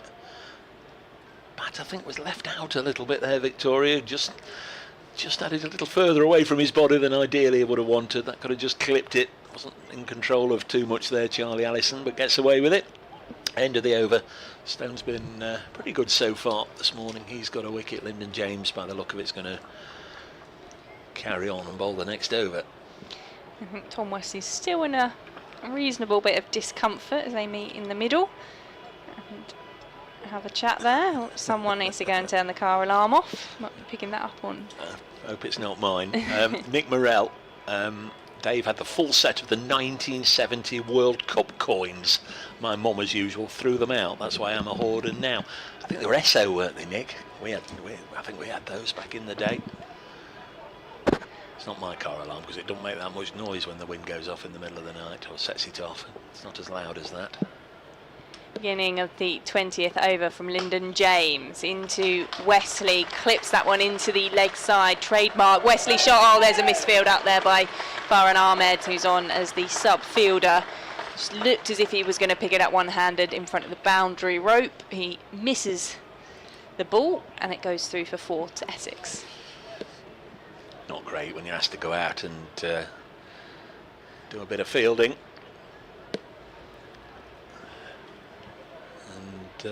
Just looking at it again, not entirely sure how it got away from him, but it did, away for 4 runs. Wesley moves on to 21 as James is in. That was driven back past the bowler, who's tumbling to cries of catch, and it rolls along the ground, back-to-back 4s for the Essex captain, on to 25, and Essex on to 61 for 2. Said in the last over he looks in the mood. A couple of boundaries there. Again, that car alarm going off. Somebody will sort it out. James is in. That one's comfortably left alone by Wesley. Not even sure what cars could be that near us here. Sort of might well be coming from the city centre rather than the car park, unless it's really loud. This morning O'Neill 6 overs. Brett Hutton had 7. Ollie Stone's had 4 so far. And this is Lyndon James' 3rd over.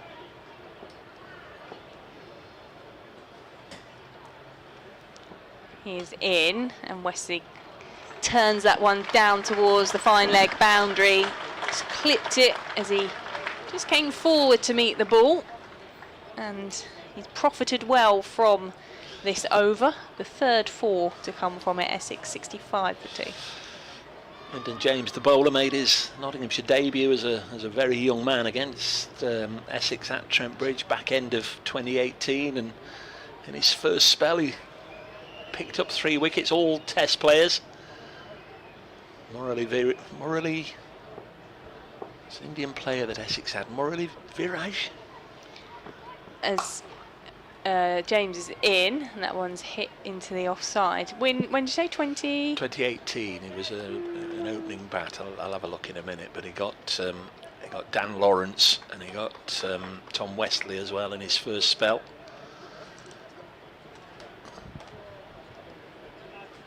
Murali somebody. Murali Viraj? Sounds semi-right, but not totally right. No. James is into Wesley again, just swivels on one foot as he knocks that into the leg side, and this time it's fielded cleanly to a couple of jeers to Farhan Ahmed for just a single at the end of the over. Essex, good over for them, 66 for 2. Yeah, the time-honoured way of letting a fielder know we're watching you is gone off now. Farhan Ahmed been replaced. I think it's Fergus O'Neill back on the field. Are you thinking of Varun Chopra? No. Murali Vijay. That's it, that was his name. Murali Vijay, Indian opener at the time, 2018. Lyndon James got him, Dan Lawrence and Tom Wesley.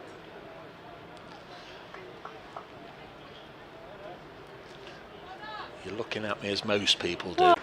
3rd, not so going hard on trying to get a nick to slip. They've had 3 and at times including now 4 slips in there and no third. They're really trying to pick off another while the ball is still relatively new and hard, and whilst the bowlers are still relatively fresh, but that does leave that gap at third. Essex top of the table, not slipping to 5th after the loss last week, their first of the season. Means every side in Division 1 has lost at least one. Essex top, they've lost 2 actually, but they have won 4, and winning is the commodity really in Division 1. This is pushed back to the bowler, Stone, and there's no run. There's 16 points for a win. They can very quickly move you up a few places wherever you are in the table. I was asked this morning on the BBC Essex breakfast show if Essex are going to win the county championship title, and what did you say? well, I always like to be positive about these things, but I think, like we've already discussed, it's so congested in those top 5 really. Everyone's still in contention. Stone in to Westley, didn't have anything to do with that. He's left well, Tom Westley, and it's annoying for bowlers when they know he's leaving so many, so the temptation then is to bowl at the stumps, try and hit the stumps. He can't leave those. Of course, every time you bowl at the stumps, he's just been either driving it straight down the ground for 4 or opening the face and angling it down to third for 4. It's been hugely frustrating to bowl to this morning, and has played very nicely indeed. Essex 70 for 2. We've been playing for 85 minutes here on BBC Radio Nottingham, BBC Radio Essex, and on Sports Extra 3 and on the live streams. And it's a lovely day. It is. You feel that sunshine through the windows of the commentary box. And the second part of my answer to that question that I was asked this morning by Sonia on BBC Essex was that Essex's 4 wins have come against the bottom 2 sides. They've played Hampshire and Leicestershire twice now and beaten them on both occasions. So the real test for Essex now will be against those teams around them and picking up wins elsewhere, as James is in, and that one's defended by Allison. Defeats to Somerset and Warwickshire in the early part of the season. Draw with Surrey is the other result that Essex have had so far, but if other sides pick up wins also against those bottom 2, then the table starts to look a little bit different. But a win is a win. A win is a win, and I would love to be talking about a title come the end of the season. But Essex need to back up those victories, as James is in, short of ball, which is just knocked into the offside by Allison for no run, who looks at the bottom of his bat accusingly. You've got to take the wins when you can get them. Notts had much the better of the game at Hampshire and were frustrated by the rain. I think had that been a match played in these sorts of conditions, Notts would have really won with something to spare. Hampshire have picked up over the last couple of matches indeed, as we expected them, but they were very poor at the start of the season. James is in, and that one is turned into the leg side by Allison for a single. Of course, availability of players as well. Nottinghamshire have had Ben Duckett and Ollie Stone, each playing a reasonable number of matches up to this point. Lost to the side now. Certainly in Duckett's case, I would imagine for the entire season. I think September is taken up by ODIs, so there's the possibility, I guess, that Josh Tong, who hasn't been playing ODIs for England, that he might feature again in the Championship side. James is into Wesley, who's trying to drive it, but it's not timed, and it just spurts into the leg side. Across comes Steve Mead from mid-on to field it. Essex get a single to the total, 72 for 2.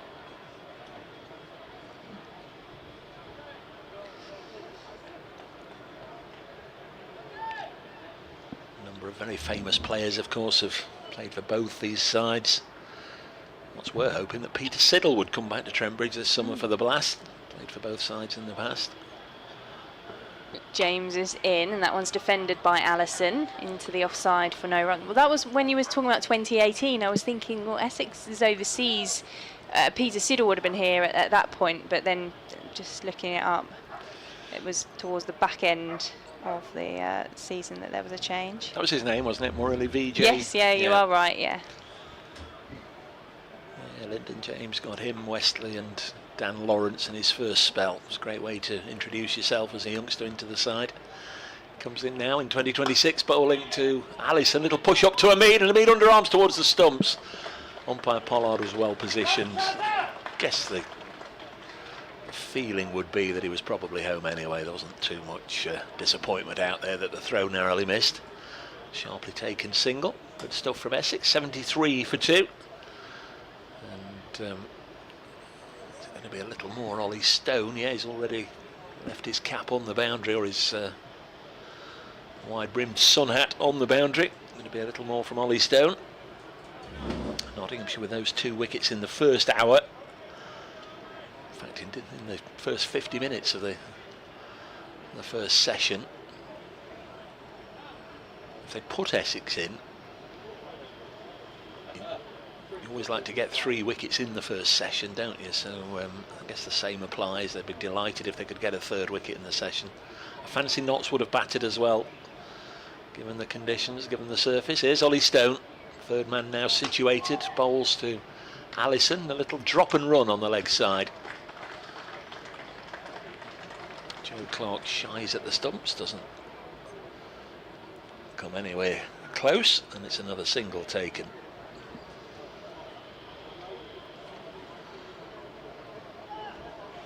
Elsewhere, Division 1, Glamorgan struggling at home to Surrey. They're 38 for 3. Yorkshire are 4 down at Grace Road.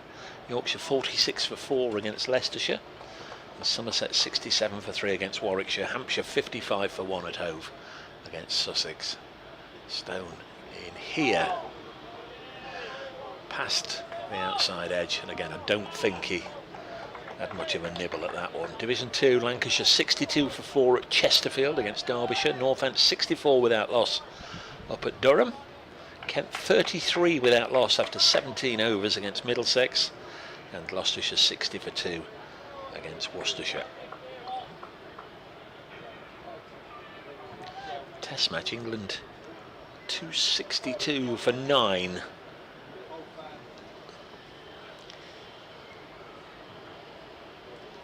Just lost the scorecard for a second. Again, a Stone in bowls and a little bit of bat and pad involved. Nothing more. Try and tell you who's batting for England in a second. It's not easy to see in the sunshine. Fisher's not out 30, Baker on 4. No, I've lost the card. How many did Just Tong get is what I was trying to find. Presumably not many. 1.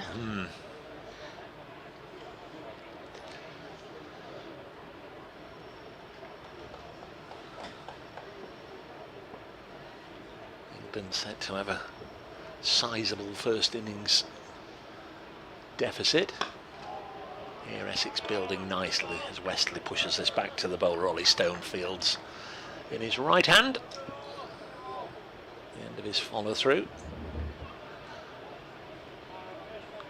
There was a terrific match here between these two sides in 2017 in the semi-final of the One Day Club. I say that Notts won, yes, but it was a terrific game where Notts chased down 380. Both sides had 2 centurions in a one-day match. I think that was the first time that, certainly a very rare event, that 4 one-day centuries in the same match. As Wesley gets more through the offside, and that'll go for 4 out towards the pavilion. All done up in its sponsorship livery. Cruise Liners purple livery adorning the pavilion. Yeah, I think it was Sir Alistair Cook and Tender Scarter got tons for Essex in that fabulous semi-final, and then Stephen Mullaney and Samit Patel got Notts over the line. It's a very different competition now, isn't it? The One Day Cup. I think Essex have got a good chance in that this summer. Are all the home games here, or is there another outground No, it's been developed? Stone into Westley, a nice meaty clump of bat on ball up to mid-on. Straight to the fielder, end of the over, 78 for 2. It's funny you say that though, because it's been, what, about a decade or so since Essex stopped playing regularly at the out grounds. It often used to be Colchester, Southend, all around the county they used to go. This Sunday, Essex women are playing their T20 County Cup match at Castle Park. So it's the first time they've had professional cricket there for a decade. The women taking on Gloucestershire, and it's actually free as well. That's Colchester. Colchester and East Essex Cricket Club. We spoke to them on Around the Wicket on BBC Essex on Wednesday. They're hugely excited to have the women playing there as James is in, and that one is turned around the corner by Allison off the pad though for a leg by, 78 for 2, and it was mentioned about whether the hope was that this might be something they would do more of going forward, and they said that perhaps there may well be a possibility at some point of a one-day cup game going on tour. I think it's just the financial implications, isn't it, of moving games to out grounds as James is in, and that one is clipped by Wesley into the leg side for another single. Essex moving up through the gears now, 80 for 2. Yes, there's a lot of things that those of us sort of on the periphery aren't necessarily aware of, the implications of the necessary entrance and exits that you've got to have for the emergency vehicles as well as the general public. James is in to Allison, who has played much of his cricket at Castle Park. Colchester youngster. There's a number of players who have been successful coming through the club in the women's setup as well. Esme McGregor, one of those who's come through the ranks at Colchester. So yeah, certainly sounds like they're excited to have cricket there on Sunday and want to encourage as many people to support that and bring a chair and bring a picnic and watch some T20 cricket on Sunday afternoon as James is in to Allison, who defends towards point for no run.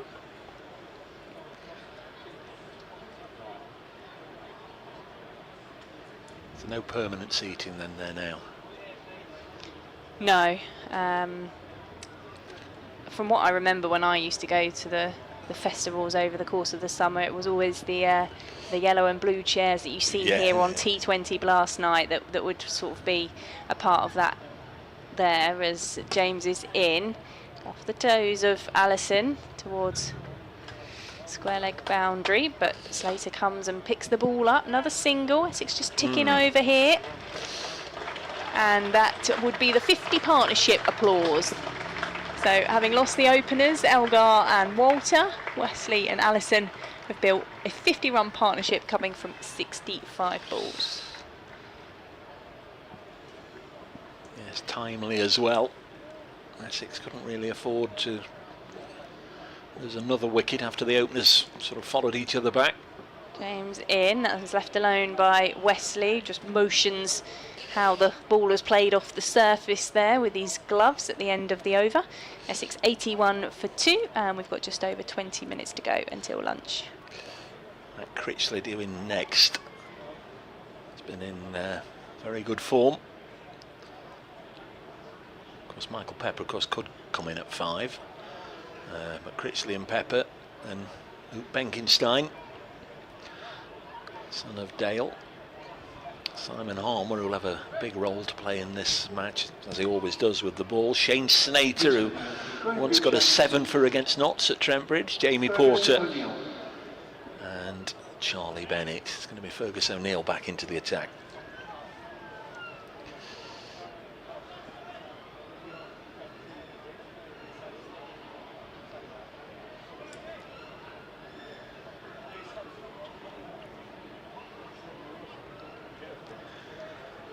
From the Graham Gooch end.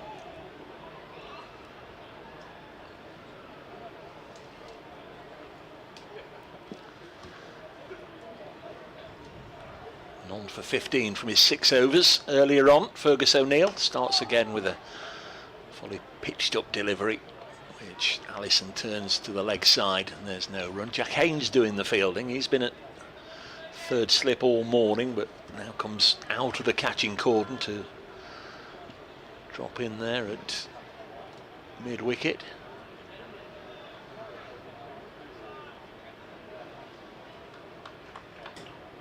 Knots have got two out behind square on the leg side. Should O'Neill drop one in short.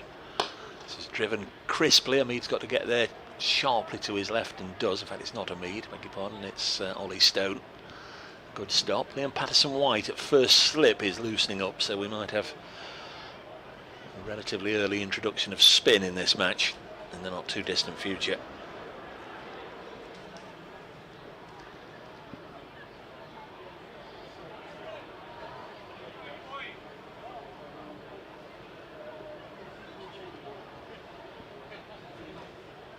Stone into Allison, just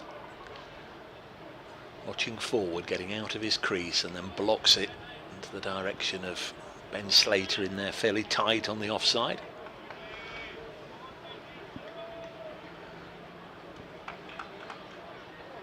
Continuing to warm up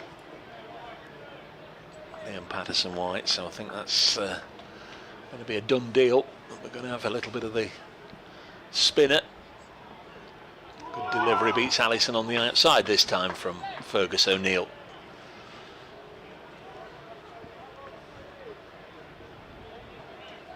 And that fish has moved on to 40 not out in the test at the Oval.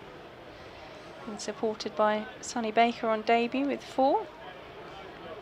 England now 281 for 9, and they are still 110 runs behind New Zealand.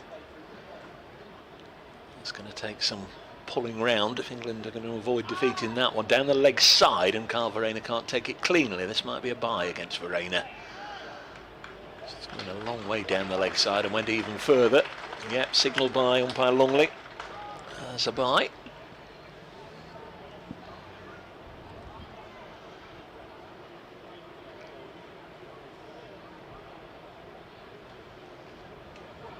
Seem to have lost Wi-Fi again. I do. I do on my laptop. It's on my phone. Not to worry. There's O'Neill. Balls to Allison, right-hander. Coming in at number 5 over. Essex 83 for 2. About 18 minutes to go until lunch, and Liam Patterson-White, the spinner's already handed his cap to umpire Pollard. Helmet brought out for Verreynne, the keeper. Not seen any other protective gear being brought out, so I don't think we're going to get a short leg in there. And this could well be the start of a fairly long spell for Patterson-White, just trying to keep things quiet at one end whilst the quicks rotate from the other. Get through a few more overs as well before lunch. Liam Patterson-White. So, Patterson-White into the attack from the Sir Alistair Cook end for Nottinghamshire. You're listening to day 1 between the defending champions and Essex, who sit top of the table at the halfway stage. Marginal points between the top sides in the division. It's Victoria Polly and Dave Bracegirdle with you on BBC Sport website and app. We're on the live stream. I think we might still be on Sport Extra 3 if we are. Afternoon to you as well. Patterson-White into the attack then. Wesley on 40, and he's forward and defending. It spurts away towards third. It's chased as they come through for the single. 84 for 2 now. Spectators starting to make their way around the ground. We can just see behind the stands people going for an early lunchtime stroll as Allison sets himself in the crease. It's not a particularly attacking field, is it? Just the one slip as the close catcher. Just pulls out of his run out. Run up even, I should say, not run out. Shades on. How often do we see that from this end of the ground with Harmer bowling? As Patterson-White is in, that one pops up at Allison. What's that doing on the surface? A little bit, isn't it? A bit of gentle turn.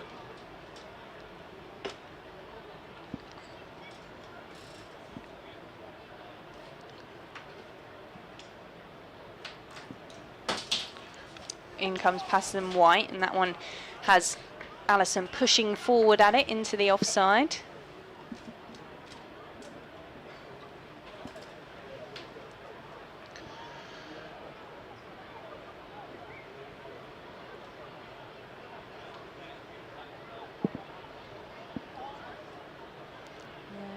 There's a change in the field. Are we getting a... Is that the call for the pads and protection? Yep. So Nottinghamshire have decided they want a fielder close in, so get the helmet and the pads on. Who is that? Jack Haynes. Getting ready to go in close. Did have to have another look because both Ben Slater and Freddie McCann have often gone in there.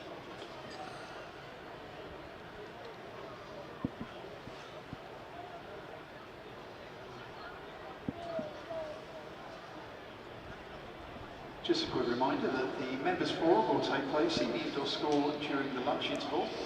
Access to the indoor school will be through the side door Haynes of is the car padding park. up. Just a bit of delay halfway through this over. We had a single from the first ball to Tom Wesley, who's on 41. Allison, who's on strike at the moment, on 13. Essex 84 for 2. Yeah, Liam Patterson-White, who's bowling at the moment, Notts leading wicket taker this season so far with 23.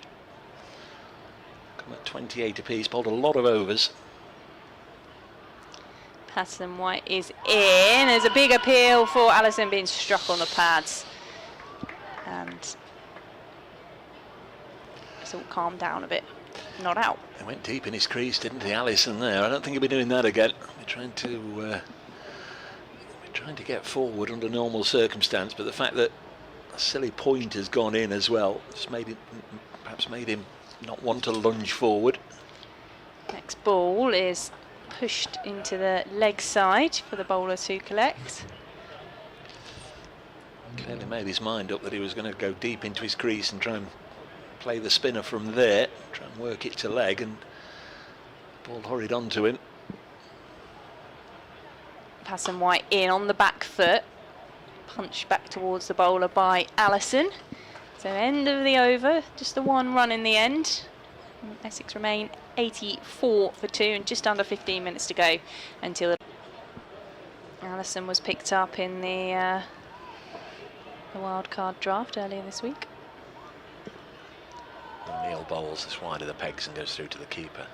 So that will be a big miss for the One Day Cup, because that's really where he first started plying his trade for Essex, as we so often see now in that competition, and has since then gone on to be a regular in County Championship side and the T20 Blast. So when you looked at the team and the players that would be available, how much first team experience now, I think they stand a good chance in the 50 over competition, but he'll be away for the 100. O'Neill bowls again with plenty of width. Left alone by the Essex skipper. Had a good stab at it with England as a regular member of the top order for a while.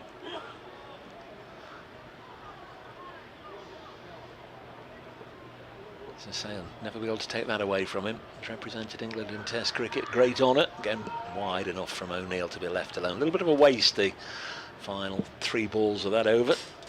86 for 2 Essex, and we move to within about 10 minutes of the lunch interval.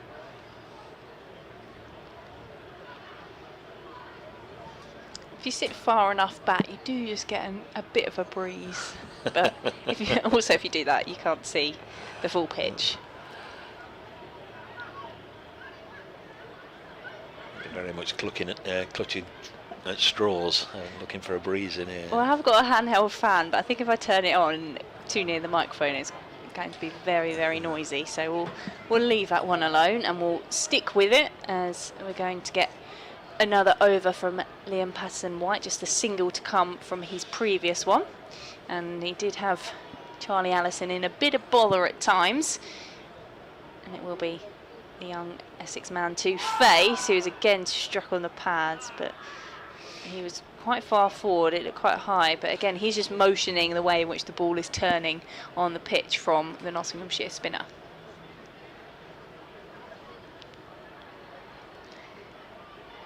if we'll get a chance to see that again, but as always with the spin, we're getting through the over fairly quickly as he fires this one in, and it's played towards silly point under the helmet for no run.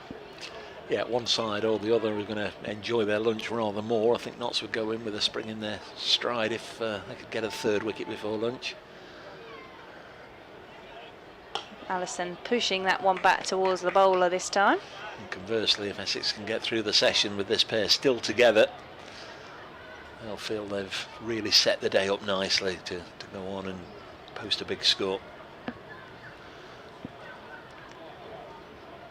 In comes the left armour to Allison, who again is delicately defending that one. Haynes under the helmet does the fielding. Always the younger members under the helmet, isn't it? As this one is defended into the leg side this time by Allison, who is often the member of the Essex team tasked with padding up and getting in close when the Essex spinners are on. Matt Fisher 50 not out in the Oval. England exactly 100 behind, 291 for 9.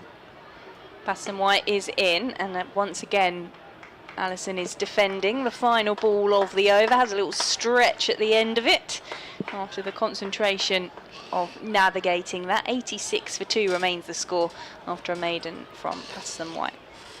3 of the other Division 1 games have seen 4 wickets go down this morning. Glamorgan 64 for 4 against Surrey, Yorkshire 83 for 4 away at Leicester, and Somerset 86 for 4 at home to Warwickshire. 2 wickets at Hove, Hampshire 73 for 2 against Sussex. Division 2, Lancashire have had their struggles this season. They're 96 for 6 at Chesterfield against Derbyshire. Northants have made a fine start, half century for Ricardo Vasconcelos. They're 87 without loss at Durham. Kent 61 without loss against Middlesex, and Gloucestershire 75 for 2 against Worcestershire as O'Neill bowls to the Essex captain once more. Wesley leaves it alone and goes through to wicket-keeper Verena. Almost got that shimmer, that heat shimmer coming off the outfield here now. Very, very warm indeed. The queues for the ice cream van will be lengthy at lunch, and I'm sure for the bars as well. Those in need of soft refreshment or something stronger. O'Neill to Westley. Defensive block up to the Notts skipper Hamid at mid-off, and there's no run. Notts with 5 on the offside, 2 slips and then 3 in the ring. And on the leg side, 2 on the fence behind square, a mid-wicket and a mid-on. Fairly standard field.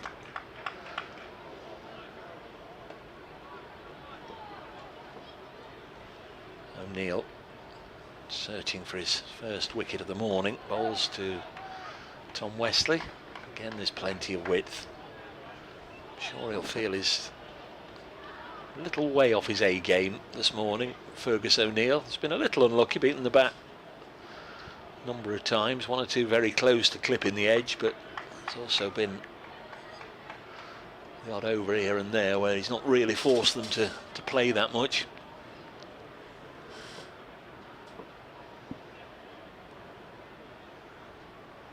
Comes in past umpire Longley. That one would have been seeing him yelling for an LBW shout. Angling in on the stumps, kept a whisker low but turned away out to deep mid-wicket by Westley for a single. Joe Clark doing the fielding, 1 more to the tally.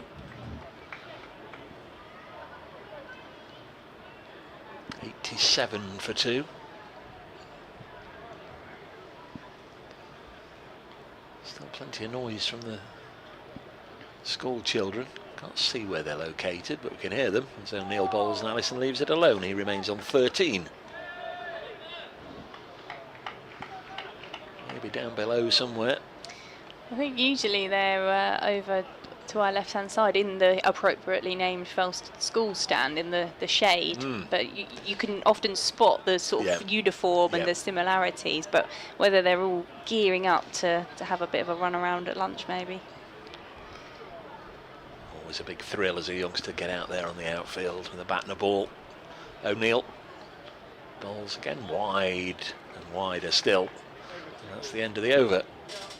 None for 18 from 9 this morning. Fergus O'Neill, 87 for 2. Essex probably got, well, we've certainly got time for one more.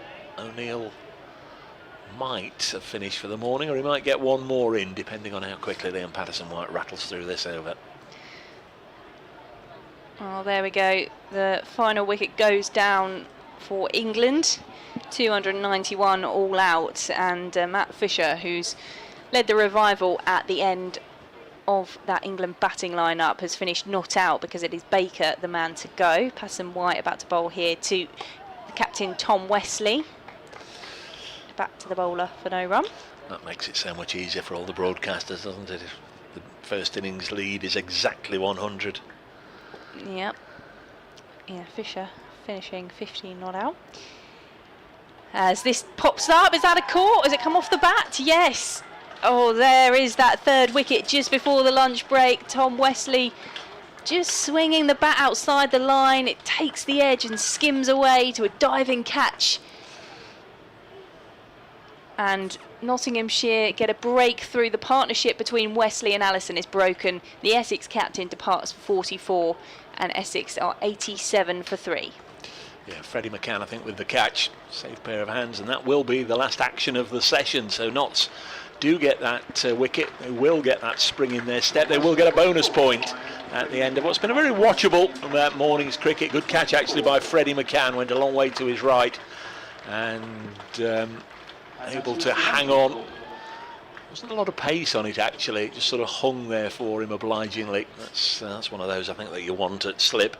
You do get the chance to be able to follow the flight, and Tom Wesley will be, well, he'll feel he's left a lot of runs out there, I think, Tom Wesley. 87 for 3 then, that's the end of the morning session, with Nottinghamshire getting wickets early on through Brett Hutton and Ollie Stone, and then a wicket for Liam Patterson-White right at the end of the session. Yeah, disappointment then for Essex at the end of the session after some rebuilding from Tom Wesley and Charlie Allison, but they'll have to come back out after the lunch break with Allison, who is not out on 13, and he will be rejoined by, I think it will probably be Matt Critchley in at number 5, and we will be bringing you commentary of that after the lunch break here on the BBC Sport website and app and the live stream. We're going to update the respective audiences with BBC Essex and BBC Radio Nottinghamshire as well, but we'll be back with you for the commencement of the afternoon session here at Chelmsford, where at the lunch interval Essex 87 for 3.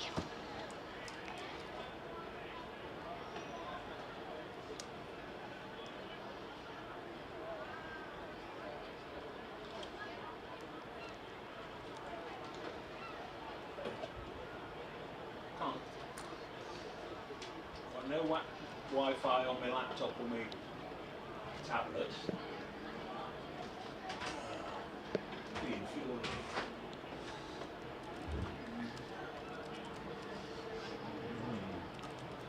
Ladies and gentlemen, during the interval, you are welcome to join us on the outfield. If you are playing ball games, please softballs only.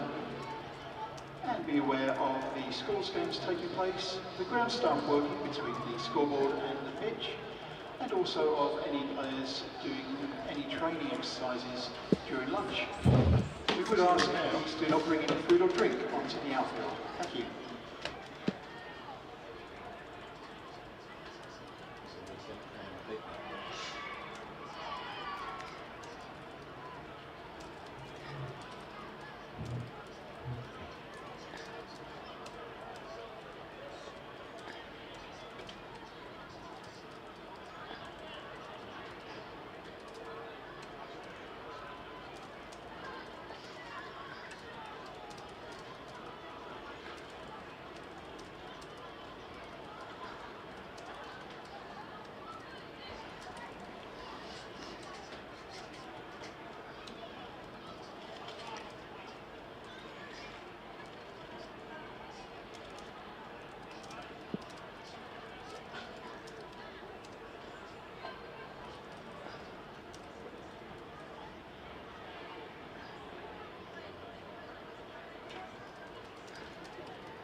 players have just left the field to go for lunch, and a timely boost, the last ball of the session, bringing a third wicket in the morning for Nottinghamshire. Liam Patterson-White dismissing the dangerous Tom Wesley for 44. Earlier wickets for Brett Hutton and Ollie Stone after Essex had won the toss and opted to bat. Hugely frustrating just before the lunch break for Essex. They've lost their captain Tom Wesley, third wicket to go down for the home side here. Wesley and Allison had been rebuilding after the early wickets of the Essex openers Dean Elgar and Paul Walter, who both went for 12. Wesley and Allison putting on a 50-run plus partnership before Wesley was caught and for 44 and has had to depart. So when we come back after the lunch break, Essex will be looking to rebuild with Allison at 13 not out. Essex 87 for 3 at lunch.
Returning to the field are visitors from Nottinghamshire, led by captain Nassim Hamid. Afternoon. Welcome back for the second session of day one between Essex and Nottinghamshire in the County Championship. Essex 87 for 3 at lunch. The wicket of captain Tom Wesley being the wicket that signalled that interval. Essex earlier having lost the wickets of Elgar and Walter, their openers, leaving them 31 for 2. A stabilising innings between Wesley and Allison, looking to rebuild before the captain was caught for 44. So Nottinghamshire will be pleased to have gone in at lunch with 3 wickets, 1 for Hutton, Stone and Patterson White, and they'll have a new man to bowl at from an Essex point of view, with Matt Critchley joining the not out Allison, who is on 13 at the crease. I'm Victoria Polly from BBC Essex, alongside Dave Bracegirdle from BBC Radio Nottinghamshire. We're with you on the BBC Sport website and app, and on the live stream as well, on a very hot day in Chelmsford. It's a scorcher down here in the southeast. Good afternoon, everybody. Good afternoon, Victoria. Patterson White has 4 balls left in this over. He's got figures of 1 for 1. I guess it's downhill from here. Oh, and he's in. I'm having some technical issues with my handheld fan that I've had on at the lunch break just to try and keep cool. But you didn't miss anything as we continue the over in which Patterson White took the wicket. So we'd had the 2 balls, and here's into the new man, Critchley. Yeah, well known to everybody in the Nottinghamshire side, of course, Matt Critchley. There's the Derbyshire link, there's the family link as well. They all know him, there'll be a bit of chirp out there. He's had a chance now to face a couple of balls. This time he defends back to Patterson White. Yes, you've got technical issues. The Wi-Fi's down as well, so apologies if you sent an email in the latter stages of the morning session. This time it's pushed back to the bowler by Critchley, who sees out the over. So it was a wicket maiden? It was a wicket maiden from Patterson White, having picked up Wesley, which signalled the lunch break. Yeah, I spent 20 minutes, first 20 minutes of the lunch break trying to get my laptop working and all the rest of it, and then popped next door to make a cup of tea, and everybody in the written press area with the same fate, couldn't get their laptops working because the Wi-Fi is down across the ground apparently. So I led you down the only person who's got one is Victoria Polly, who's on her own. You must be on a, you must I'm be not on on any kind of secret you must be on a special dongly thing. victoriasdongle.com or some such thing. Fergus O'Neill to start from the gooch end after lunch. Bowls, and this is pitched up, and Charlie Allison, I thought, batted nicely this morning. 13 from 40 odd deliveries, just blocks the first ball. Remind me, before it was the gooch end, was that New Riddle Street? Is that New Riddle Street end? It was the Hayes Close That's end. it. I knew you'd know. I knew you'd know. Light aeroplane going over the ground. They'll have a lovely view from up there. Next ball is a mistimed drag onto the leg side from Allison. Goes to mid-wicket. Thought it was there for driving sumptuously through extra cover, but it wasn't. Just nipped back on him, so he instead feeds Jack Haynes at mid-wicket, and there's no run. Pop downstairs for a little comfort break, and swarms of people queuing for ice creams, getting the cold drinks, getting stocked up, ready for the afternoon session. Next ball shapes away nicely from O'Neill, a fraction shorter than he's generally been bowling today. That one just nipped away, Allison having nothing to do with it. We could hear the school children through the morning session, but couldn't see them. We certainly saw them at lunch. They were all out on the outfield enjoying themselves with their teachers, their headmasters or whoever it was looking after them. Lots of ball games and whatever. No finer sight around the county championship than seeing the youngsters getting on the outfields and enjoying themselves. O'Neill in again. Allison leaves alone, and a little bit of animation from behind the wicket there. Obviously felt that was fairly close. So this morning, both of Essex's reliable openers only made a dozen apiece. Dean Elgar and Paul Walter, two left-handers, falling with wickets for Brett Hutton initially, and then a wicket for Ollie Stone as soon as he came into the attack, starting with a wicket maiden. There's O'Neill in once more. This is guided down to third. High percentage of the runs this morning have come in that area, and there's another boundary just eased away just to get Allison going after lunch. Takes him to 17, Essex to 91. 91 for 3.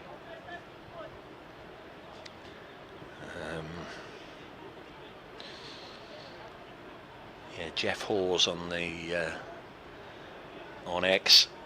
Do you remember the 85 final, Dave? Probably the closest game I ever saw live.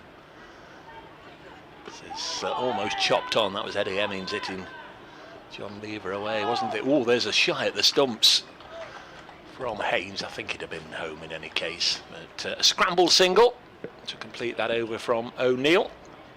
Yeah, 1985. Notts getting the better of Essex at Lords in the Benson and Hedge. Was that 89? It was 87. The last ball Derek Pringle game, wasn't it, in the NatWest, where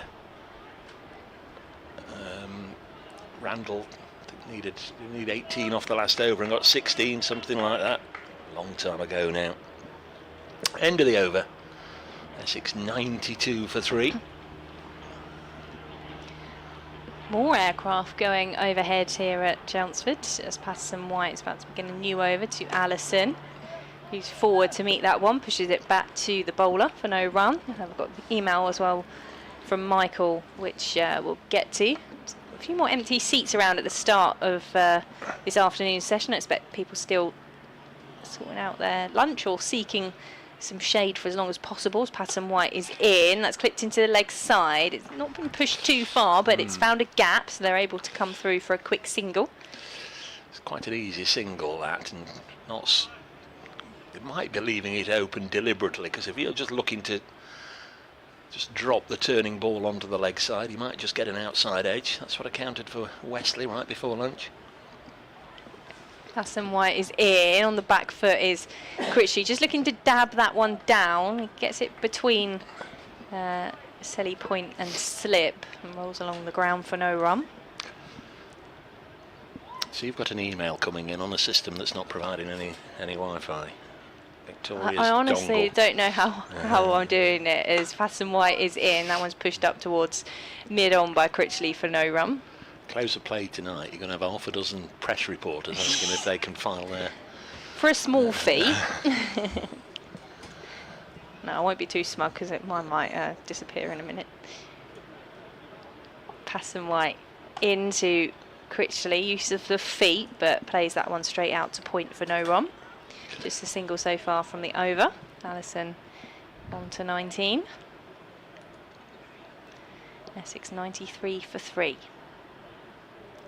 One ball to come from Patterson White. And they push that into a space. They come through for the quick single. Oh, was it there for Essex? Because that is a run out. Critchley was insistent that he pushed and ran into a space, but not as much space as the previous delivery they took the single from. And Charlie Allison doesn't get home, and he's run out. And Essex lose a 4th wicket. Allison goes for 19. Essex 93 for 4. Yeah, it was a classic case of somebody on naught wanting to get off the mark. It's a little bit like Emilio Gay running Ben Duckett out yesterday, or calling him through for one that wasn't there. Great work from Verena to gather the ball, just get confirmation who it was who did it. In comes the throw. We're not going to see that from there, but it's a lovely bit of work. Charlie Allison was run out by Hasib Hamid. Was the Notts skipper. For 19. So great work by Nottinghamshire collectively. Conversely, it was just a poor call from Matt Critchley, and feel a little bit for Allison there, don't you? He played nicely before lunch and has really been sold up the river a little bit by Matt Critchley. And of course, the Notts fans they'll be chirping away at that in Matt's ear as well. Don't go back, Matt. Don't go back. He'll have plenty to say about that, Matt. Allison on his way back. New man coming in at 6 is Luke Benkenstein.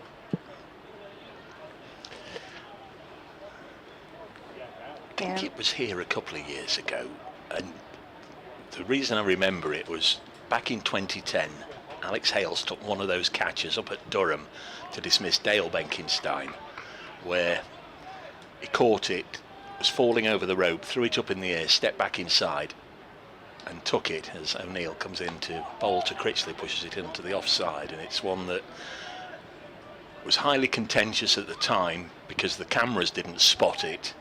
Notts felt it was out, Durham didn't, the umpires gave it. From my angle and perspective, I thought it was out, but that's immaterial. That's how I saw it. You know, we see them catch it, stepping over, so throw it up in the air anyway. So that was Dale Benkenstein up at Durham in 2010, as O'Neill comes in to bowl to Max Critchley and defends. And the reason I mention it, I'm pretty sure, was it 2 years ago in the championship game, or 2 years ago, probably more likely in the Metro Bank here, Luke fell to a similar catch, and it might have been Brett Hutton, I'm not sure, but he fell to an almost identical boundary catch. I mean, they are more common now than they've ever been, but there's, you know, it's still a little bit of a rarity, and for father and son both to go that way against Notts. There's a single for Critchley off the outside edge down to third man. You've got an email, you said, yes, 5 minutes ago, yeah, and then the wicket fell. Yeah, it would have been a one-day cup game because Benkenstein's only just got into the Red Bull side. Michael, good afternoon from Boiling Garcia, Tarragona region, 38 degrees Celsius today. Don't know what we're complaining about here. So where's that, Spain? Yes. I'm going to say yes. I'll look it up. Does Essex have any openers coming through the system? They need to get someone with a bit of experience if we lose either openers. Not much to back up with. O'Neill bowls and chopped down to third. I can only presume Notts have got somebody down here. They have. It's Ben Slater. Single taken, 95 for 4. It's a good question, Michael, because we've talked a lot about the bowlers coming through and the young talent in the likes of Charlie Bennett and Mackenzie Jones, but Essex experimented with Charlie Allison at the top of the order last season. Is Robin Das still on the staff? Because I like the look of him. He's had a ton in the Metro against Notts 3 or 4 years ago at Trent Bridge. Yeah, he hasn't featured this season. Thought he was going to be the one. And there's the wicket. LBW shout. O'Neill dismissing Critchley, so he wasn't there for long. Made an impact really at both ends. Matt Critchley running out Charlie Allison with a poor call, poor misjudgment. Allison had to go, and now Critchley trapped in front by Fergus O'Neill, who gets his first one of the day. And this has been a fabulous little mini session for Nottinghamshire, picking up 2 wickets in next to no time. We've only been playing about 9 minutes since lunch, and Notts have got 2 wickets. Just while we swap, we're having a few technical issues with the equipment and the heat, so just bear with us a moment while we just see the Essex new man come in, and we will be back with you very shortly.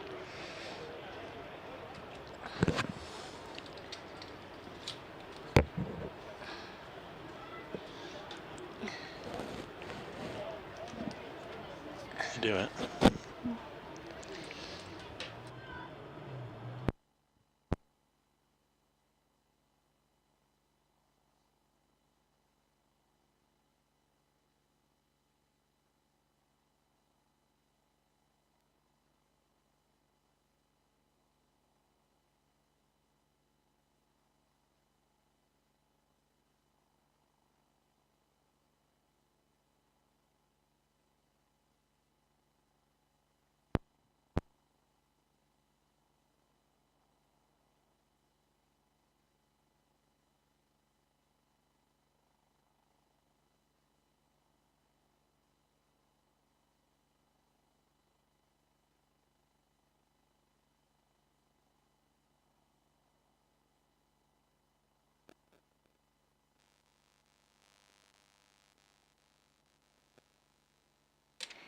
And we're back as Michael Pepper comes to the crease. O'Neill with his first wicket then of the match, bowls to a new arrival, Michael Pepper, pushes this into the offside, take a single, and that's the end of the over. O'Neill now through 11 overs, 1 for 26. He didn't miss anything whilst we were just trying to get the lines up and running. One or two issues around the ground today. Bear with us, folks. So Benkenstein and Pepper both at the crease, neither at the crease 10 minutes ago when this session started after lunch. Allison and the new man Matt Critchley walked out of the middle, 2 wickets in the space of 6 balls. Allison run out for 19, Critchley LBW, O'Neill for 1.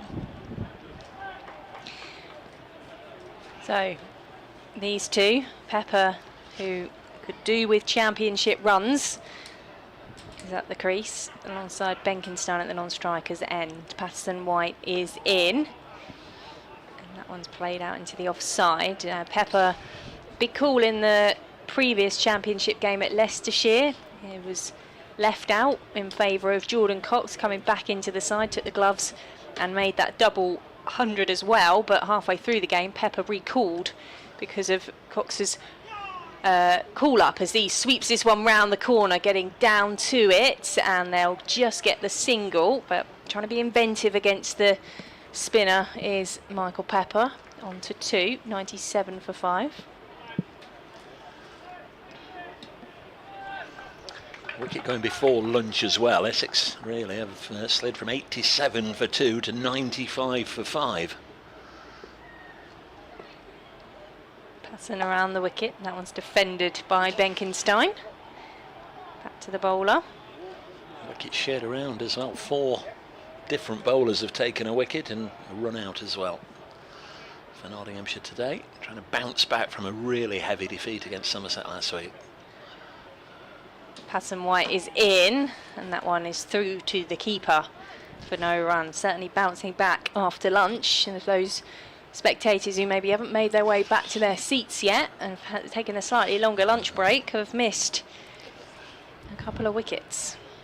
Charlie Allison run out and Matt Critchley LBW.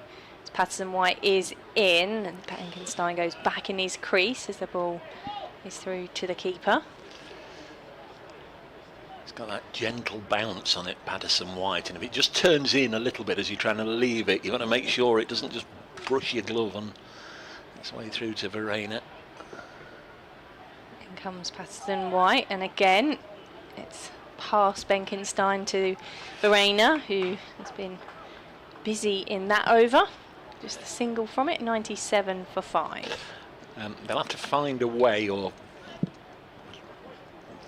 certainly come up with some means of playing Liam Patterson-White, because it wouldn't be the biggest surprise in the world to me if he bowled every over between now and tea from this end, and the other bowlers will rotate from the other end, so allowing him to begin with 5 overs, 1 for 3.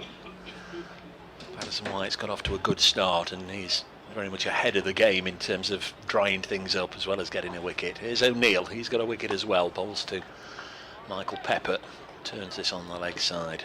Very good player to have coming in at number 7, Michael Pepper. The rest of the Essex card also strong. Simon Harmer, Shane Snater and Jamie Porter and Charlie Bennett. Harmer's been in the runs this season, I've noted from afar. Yeah, he's certainly provided the lower order runs for Essex, and particularly at times when they've needed them as well. O'Neill bowls, and wide enough for Pepper to leave alone. Just think as well, when you look at Essex, and we talked about them being the top of the table, but batting bonus point wise, I think they're on 12 going into today, and you're 97 for 5. It's not going to help raise that cause, which I think is probably, I think when I looked at it, and I'll get it back up again, one of the lower batting bonus points of that top group. Yeah, first innings runs are so important. That was a point made both on commentary and indeed by Peter Moores last week against Somerset. Next ball It's dropped on the leg side by Pepper. There's been quite a lot of wickets actually go down in Division 1 today for whatever reason. Glamorgan are also 5 down. They're 76 for 5 at home to Surrey. Yorkshire are 5 down, 91 for 5 at Leicester. Somerset even worse, they're 100 for 7 down at Taunton against Warwickshire, and Hampshire 90 for 3. They're at Sussex. In Division 2, it's contrasting 2 of the matches. So Neil Bowles hits him on the pad. Has he got another one? Asking umpire Longley, may he be sliding down? I think it probably was. Confident shout though. Conversely, in Division 2, Northants 104 without loss against Durham. Ricardo Vasconcelos with a half century there. Kent 82 without loss against Middlesex. Dawkins 50 not out in that one. Gloucestershire 79 for 2 against Worcestershire. And at Chesterfield, the other game, Lancashire having a poor old season, 122 for 6 against Derbyshire. All the scores on the BBC Sport website and app. As the next ball from O'Neill is left alone by Pepper. Closing in on 2 o'clock. Tea scheduled to be 20 to 4. There's half a chance it'll be in that sort of area if Patterson White bowls half the overs in this session. He doesn't take very long at all. Last ball of the over, and Notts have asked Lyndon James to go from mid-wicket saving 1 out onto, I was going to say onto the fence. He sort of stopped 3/4 of the way out, 7/8 of the way out. It's a good way out anyway. As O'Neill bowls nice and full, and it's played out to Lyndon James for a single. So clearly Notts wanted to get Pepper down to that end. They gave him that single from the last ball of the over. I'd rather they were both made to work for their runs, but they seem to want to give him a single so Patterson White can have a bowl at him. 98 for 5. Benkenstein has 1. Michael Pepper has 3. You can see a few more white T-shirts and blue hats dotted around in the crowd at the moment. That is a Bronze March which has been taking place around Chelmsford today. It's a walk that takes place all around the country in raising awareness around prostate cancer. It's the 4th time or the 4th year the walk has taken place in Chelmsford, so they've been doing that this morning, and then they get to come in and watch some cricket. Hopefully we'll hear a bit more about that later on in the afternoon from Ron himself, as Patterson White is in on the back foot. It's played through the offside by Pepper, who gets the single. Haseeb Hameed chasing it into the deep to hurl it back in. And you told me about that this morning, and when I popped downstairs at lunch I found myself wandering around the concourse following a couple wearing those T-shirts, and you asked if they'd been to Trent Bridge. Well, on the back it says in 2026 visiting these counties, and there are about 25 counties, but Notts weren't one of them. Oh, Patterson White is in, defended by Benkenstein. We'll have a word with Ron and see if he's got one planned. Yeah, he's definitely anti-Notts then, is Ron. I believe Middlesex might be his county, but we'll double check with him if we do hear from him. And we've had a single and a dot so far. Playing on the back foot is Benkenstein, but he's played that straight to point. And Essex sit on 99 for 5.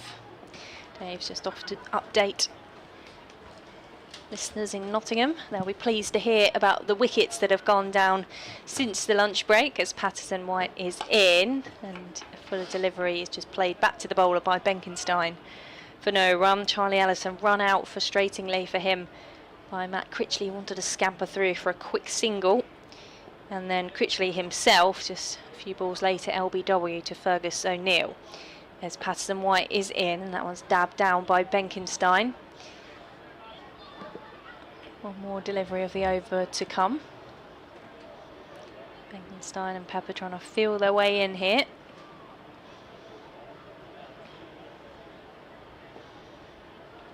Both been a regular feature in the T20 Blast campaign, as Patterson White is in, and that one's defended again by Benkenstein, who has been amongst the runs in the shorter format of the game. The single coming from the over, 99 for 5.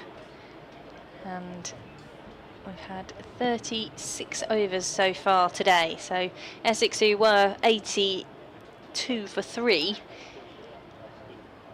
81 for 3, 82. No, 87 for 3. Sorry, I can't read my own handwriting. Have lost 2 wickets since the break, and at that point they probably would have been eyeing that partnership between Allison and Wesley and going on to at least get to that first batting bonus point. They've got some rebuilding and recovery work to do here, as O'Neill is going to continue from the Graham Gooch end, and that one is driven through the covers by Michael Pepper, using his aggression on the front foot and getting that one away for 4 runs. So a chance to see that one again, and just using the width of the delivery from O'Neill to play it through the offside. And that is the 100 up for Essex. And they're rather stuttered there since the 80s, but they're 103 for 5. Essex Cricket at bbc.co.uk if you want to get in touch. We didn't really give you an answer, Michael, did we? I got distracted by the technical difficulties, but yeah, Robin Das hasn't featured at all, as O'Neill is in, and coming forward to it was Pepper as it goes down the leg side. Watches that one past him. Comes to do some gardening around the pitch. A bit more of a breeze around now. Good to see the trees at the opposite end of the pitch now, at the Hayes Close end where the houses sit. And a bit more movement amongst them. Remember as well, we've got the Essex flag flying at half-mast to remember Essex cricket journalist Paul Hiscock, who sadly passed away at the age of 79. As this one is in from O'Neill, and once again it splits the field on the offside, driven through the covers by Michael Pepper for a second 4 of this over. He moves on to 12 and Essex on to 107 for 5. So Michael Pepper just trying to play out a bit.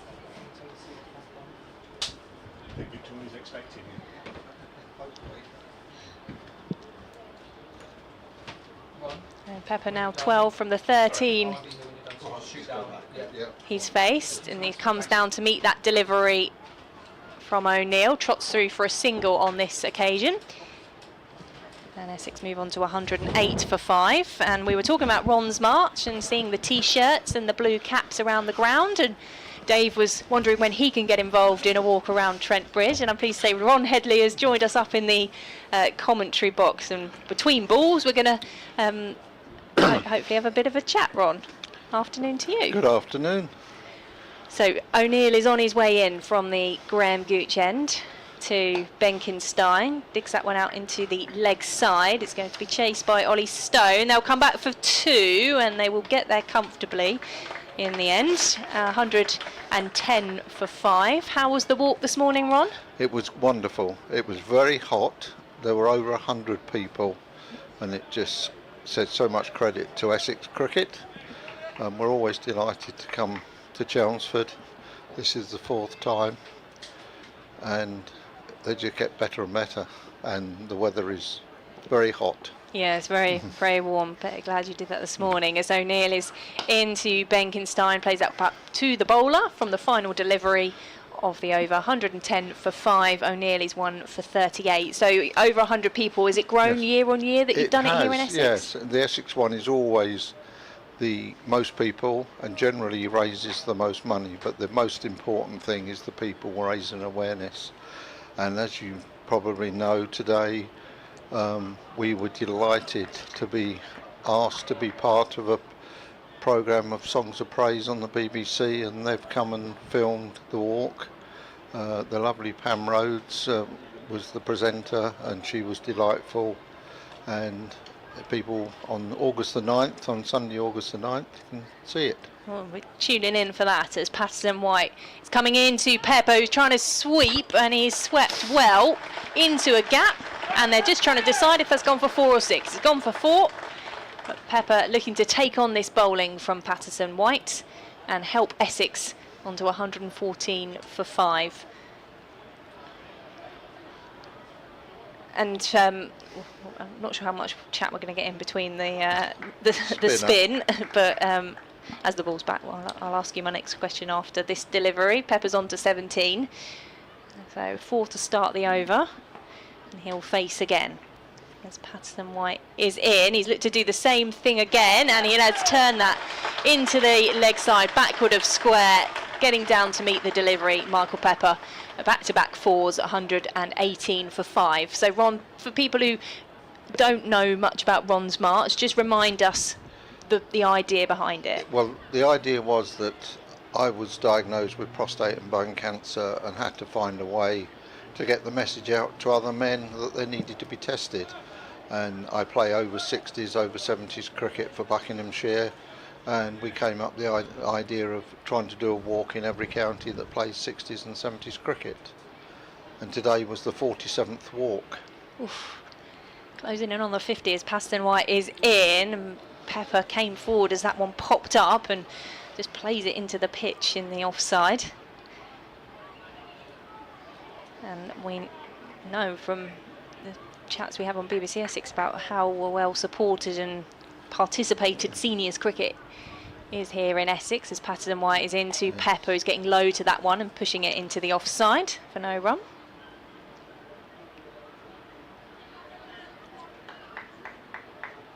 A couple of claps of encouragement from the field with 2 deliveries left as the left armour is in on the back foot. Pepper's played that one. There's a misfield. It'll be chased to the boundary by Hamid at backward point. It was fumbled initially by Stone, so they're able to come through for the single. And Pepper moves on to 22, and Benkenstein will face this final delivery of Patterson White's over, which so far has seen 9 runs scored from it. They're going to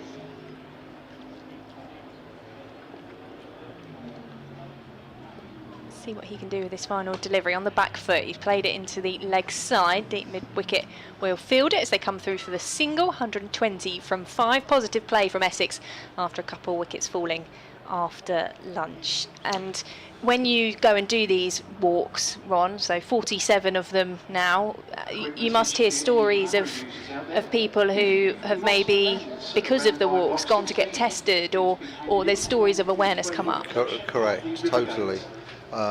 Especially if you're coming to somewhere like Essex or going to Edgbaston or Surrey, where they've done 3 or 4 walks. We have people come up and say, I came on a walk, I didn't have any symptoms, but I went for a test because of the walk, what I heard on the walk, and I'm being treated for prostate cancer. And one of the interesting things, playing Nottinghamshire today, in over 60s cricket, Nottinghamshire have got an over 60s team for the first time this year, which is quite unusual for a championship professional side, but the test ground have only just found a dozen men to play over 60s cricket. So they are yet to do a walk as well for us. Hutton is coming back into the bowling attack for Nottinghamshire from the Graham Gooch end, and that was defended by Benkenstein. He's just pushed it delicately towards short third, but there is enough of a gap that they've come through for the quick single. So Dave Bracegirdle, our colleague from Nottinghamshire, will be having to look out for a walk. Yes. But we did say, as there's only about a dozen of them, it's their first season, we wouldn't make them do it or ask them to do a walk just yet. We are now at a situation where only one county hasn't done a walk, other than Dorset and Nottinghamshire, who are new to the competition. 121 for 5 as Hutton is in and Pepper is playing that one into the offside. And how are you yourself, Ron? I'm okay. Unfortunately, my treatment means that I put on weight and I get tired, but I was running around the outfield yesterday at Middlesex against Bucks as we remain bottom of the over 70s 23 counties, whatever, play over 70s first team, and got a bit of a thrashing by Middlesex, but I'm still playing. It's good to hear as Hutton is coming in, and that one has Pepper reaching forward for it, and he just goes past the outside edge of his bat through to Arain behind the stumps. And I was looking at some records the other day to see how many runs I'd scored in county cricket, and I came across a game where I played against your father, which was good a few years ago, over 60s. So it was nice to come across. He is. I have seen him sitting away to my right hand side somewhere today. Hopefully, maybe you'll bring me an ice cream or something later. Hopefully. 121 for 5 remains a score as Hutton is coming in. Pepper plays that one into the pitch on the offside. They're leaving enough space here, Nottinghamshire, for Pepper to take the single, and they'll come through. The the Essex walk this year had a sad note to it, didn't it? We heard from you on BBC Essex on Around the Wicket on Wednesday. Duncan Blackie had been so involved in the walks previously. It was very sad, and Duncan, I think, got a misdiagnosis as well at the beginning. They thought he had something else, and the prostate cancer after 5 years took him in January, unfortunately. Hutton is in, and driving is Benkenstein. Lovely shot for him through the covers, finding the gap. More runs on the board for Essex, recovering from a couple of quick wickets after lunch, 126 for 5. But we had a lot of his family, his widow Christine and his daughter Nina, and quite a lot of family and friends supporting the walk, and we produced a t-shirt with a tribute to Duncan. And another guy from Berkshire who lost his life in January as well, a Berkshire over 70s player, Chris Harding. So it was very poignant today. Well supported as Hutton is coming in over the wicket to Benkenstein, who leaves that one alone. He's on 9. Essex 126 for 5. Everyone's going to stay with us. I'm just going to see if I can ask Dave just to step in for me a couple of moments while I just need to go and take a phone call. Which is, so we'll have a shuffle round. But did you hear any good stories this morning, Ron, on the walk? If you want to tell us a bit about that while we just change over. Not too many, really. I think I spent a lot of my time with the Songs of Praise team, so I didn't get to talk to too many people. I did talk to one of the Essex over 70s who's also having treatment, but he's just been caught early enough because he went for testing and he's okay. Just nestle in alongside you, Ron, if I may, as Liam Patterson-White prepares to bowl another over through 7 overs, 1 for 14, the slow left arm spinner. 126 for 5. Man on strike has made an impact since coming to the crease. Michael Pepper pushes this into the offside, as Victoria said, and you're all too well aware. With the spinner on, you barely get a second between deliveries. They like to rattle through, don't they? Yes. But it's a joy to see a spinner bowling on day 1 of any county championship match. Comes in again, down the track comes Pepper and works it on the leg side, and there's a single. Listening with interest, obviously, just from just behind you. Then, who's your county? Your cricketing county? Is it Essex? Well, no, I'm a Bedfordshire boy, but I know for the last 50 years I've lived in Buckinghamshire, so I'm chairman of Buckinghamshire 60s, 70s cricket.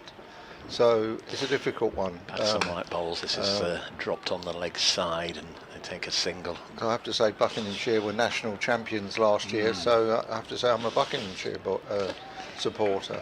I've always had a fondness for Buckinghamshire. A million years ago, I had a couple of years at RAFI Wickham. All right. Back in the 90s. Played at Bradnam, don't you know? Yes, been at on the Bradnam, hill. Nap Hill on the hill. Yeah, exactly right. Just pushed on the offside. I've never played at Bradnam. It looks like you should score a lot of runs on there, but yes. That's why I played at Bradnam. Even my miss-hits would reach the rope. Yeah, lovely place, lovely people. Lovely social aspect as well, which is always important. This is popped up on a catch, and Patterson-White's got another one, and Pepper, who's looked dangerous, he's looked in really good touch, has lunged forward, and a good sharp catch at slip by McCann, and Notts have got 2 bowling bonus points, and that's good work again by Liam Patterson-White. Seen 1 or 2 runs come from the bat of Michael Pepper, but Notts have continued with fielders all around the bat, and this is a really good spell. 1 wicket with the last ball of the morning session, and 3 in just over half an hour since, as Essex 128 for 6. You can stay here now. You're a wicket charm for Notts. Yeah, I better go. Yeah, Bradnam Cricket Club. I know we're getting off the topic. We'll come back to prostate cancer in a moment. But that's the only place I've ever played, and I did play club cricket for getting on for 40 years here, there, and everywhere. But it's the only place I've played where suddenly we had to stop what we were doing and just move out the way, where a hot air balloon came down.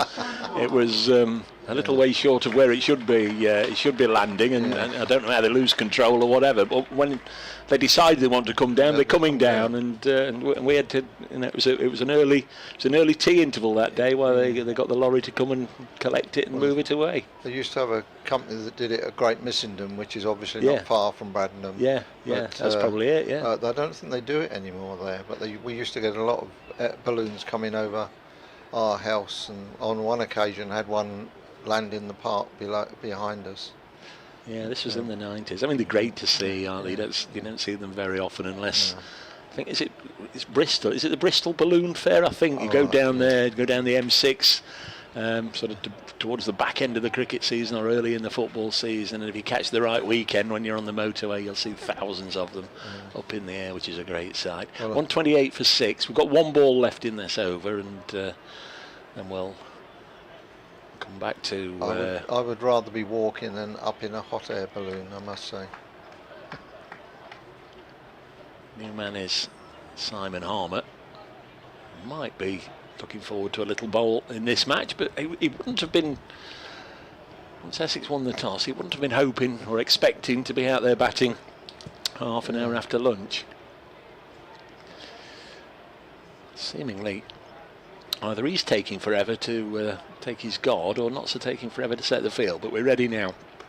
Bowles and Harmer defends away on the offside. So Liam Patterson-White, very good. 8 overs, 2 for 16. Essex 128 for 6 here on BBC Essex, BBC Radio Nottingham. We're on Sports Extra 3 and on the club's live stream. I'm Dave Bracegirdle. Victoria Polly's with us, and was it Ron Headley? That's correct. Which in itself is a famous cricketing name, isn't it? Yes. My word. Here for Ron's March, prostrate cancer. Doesn't come through Nottinghamshire yet, but will be next year. But this morning you've been out on the march. Yes, we have. Yeah, we've been around the local park. Over 100 people.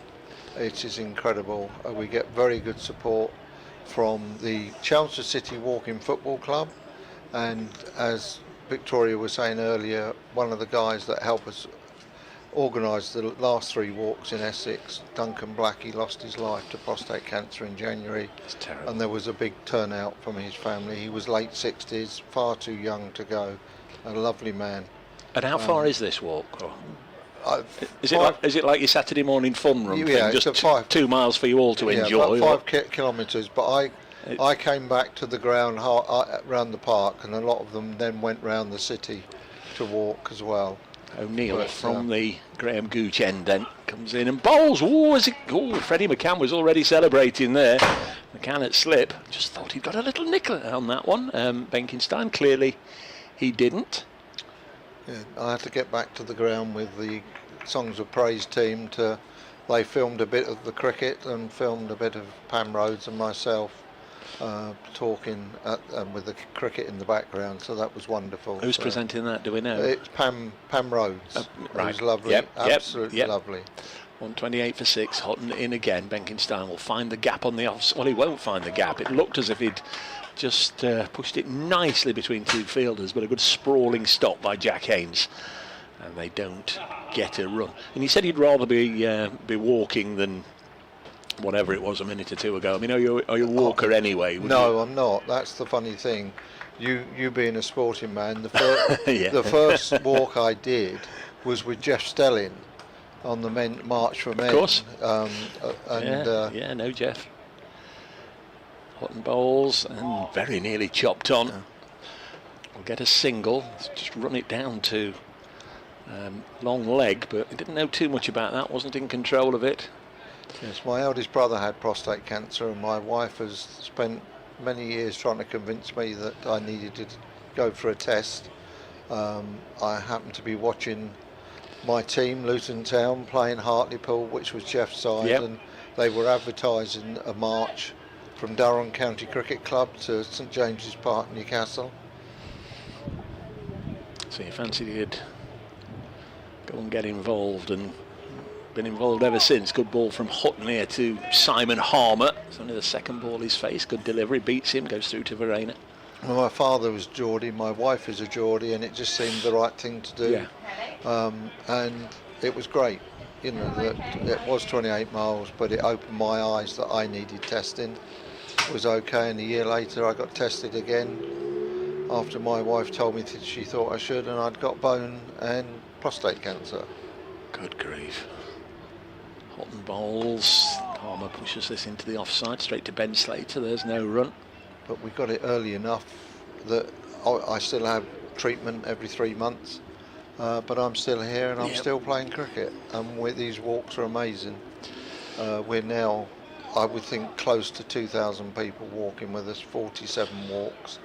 And we've just topped 91,000 today, I'm told, raised for research. Well, that was going to be the next question, so prepare yourself for that as Hutton comes in and bowls on an outside edge, and it's run down to third. They'll get a single. 130 for 6 at the end of that over from Hutton. He's 1 for 27 from 9. So this morning we're carrying buckets, we're distributing leaflets saying donate to so and so. How can people donate? Yes, they can donate if they're in the ground today. We've got a table near one of the entrances. They can get badges, they can get caps, and they can make donations. They can go online to Ron's March, the Bob Willis Fund, and donate there. The money is important, obviously, for research, but more than anything, our word is awareness. We want people to be aware, and we know we've saved lives by doing these walks, because people have gone for treatment who wouldn't have done without being encouraged, shall we say, by walkers going along in t-shirts and caps and making them aware of this awful disease. It'll be Patterson White to continue. I don't know how you are for time, Ron. If you've got to head off, you by all means. And he's bowled him. Patterson White. I'm not going to let you go, because since you've been sat here, wickets have been going down like 9 pins, and it's Harmer this time. He's been bowled, and Patterson White's got a 3 for here. 3 for spit for Liam Patterson White, either side of lunch. Terrific stuff from Notts. And Essex are 130 for 7 on a day that your cricket nous, your cricket knowledge, if we pretend to have any, Ron, would say this should be a day for the batters. It should be, yeah, certainly. I think we need to get Victoria back in this seat to stop the wickets falling. She'll be with us in the fullness of time. Yeah. One thing I must say, you can see my head, so I've had the old operation, and I've had the news, and I've had the 3 o'clock in the mornings. You know, are we going to make it? Have we seen our last county championship? And all the rest of it. I've had skin cancer. You know, his friends, his family had bowel cancer, prostate cancer. You have lung cancer. You have this, and this. Does it infuriate you that there's just so many diverse areas and there's not one central fund, or do you feel it is best to attack it from all these different angles? It's a very difficult one. Obviously, my life now, in a way, has become making awareness of prostate cancer, and because of my connection with over 60s, over 70s cricket across the country, we have the age group that are subject to that, and it is the biggest killer of men. 1 in 8, 1 in 4 black men.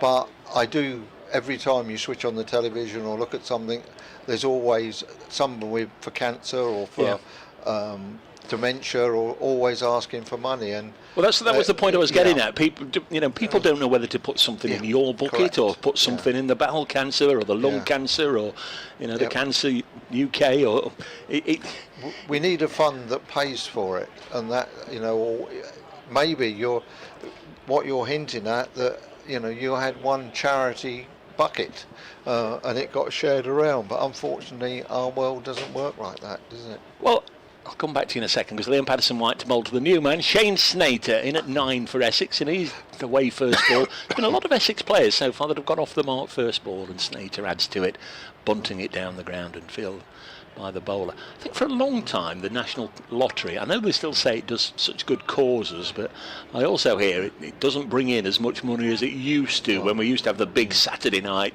productions, and you'd get your stars, wouldn't you? There'd be a bit of a show, and then the lottery balls would be drawn, as this is guided nicely by Benkenstein down to third. He'll get a couple of runs here.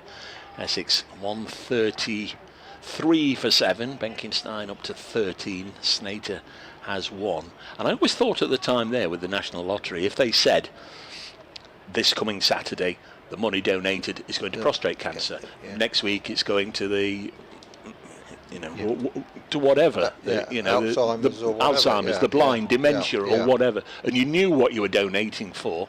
I don't know, because you know everybody's after a little slice of the pie. Yes. Latest ball's pushed back to the bowler. But one of the problems doing this, wait for the next ball.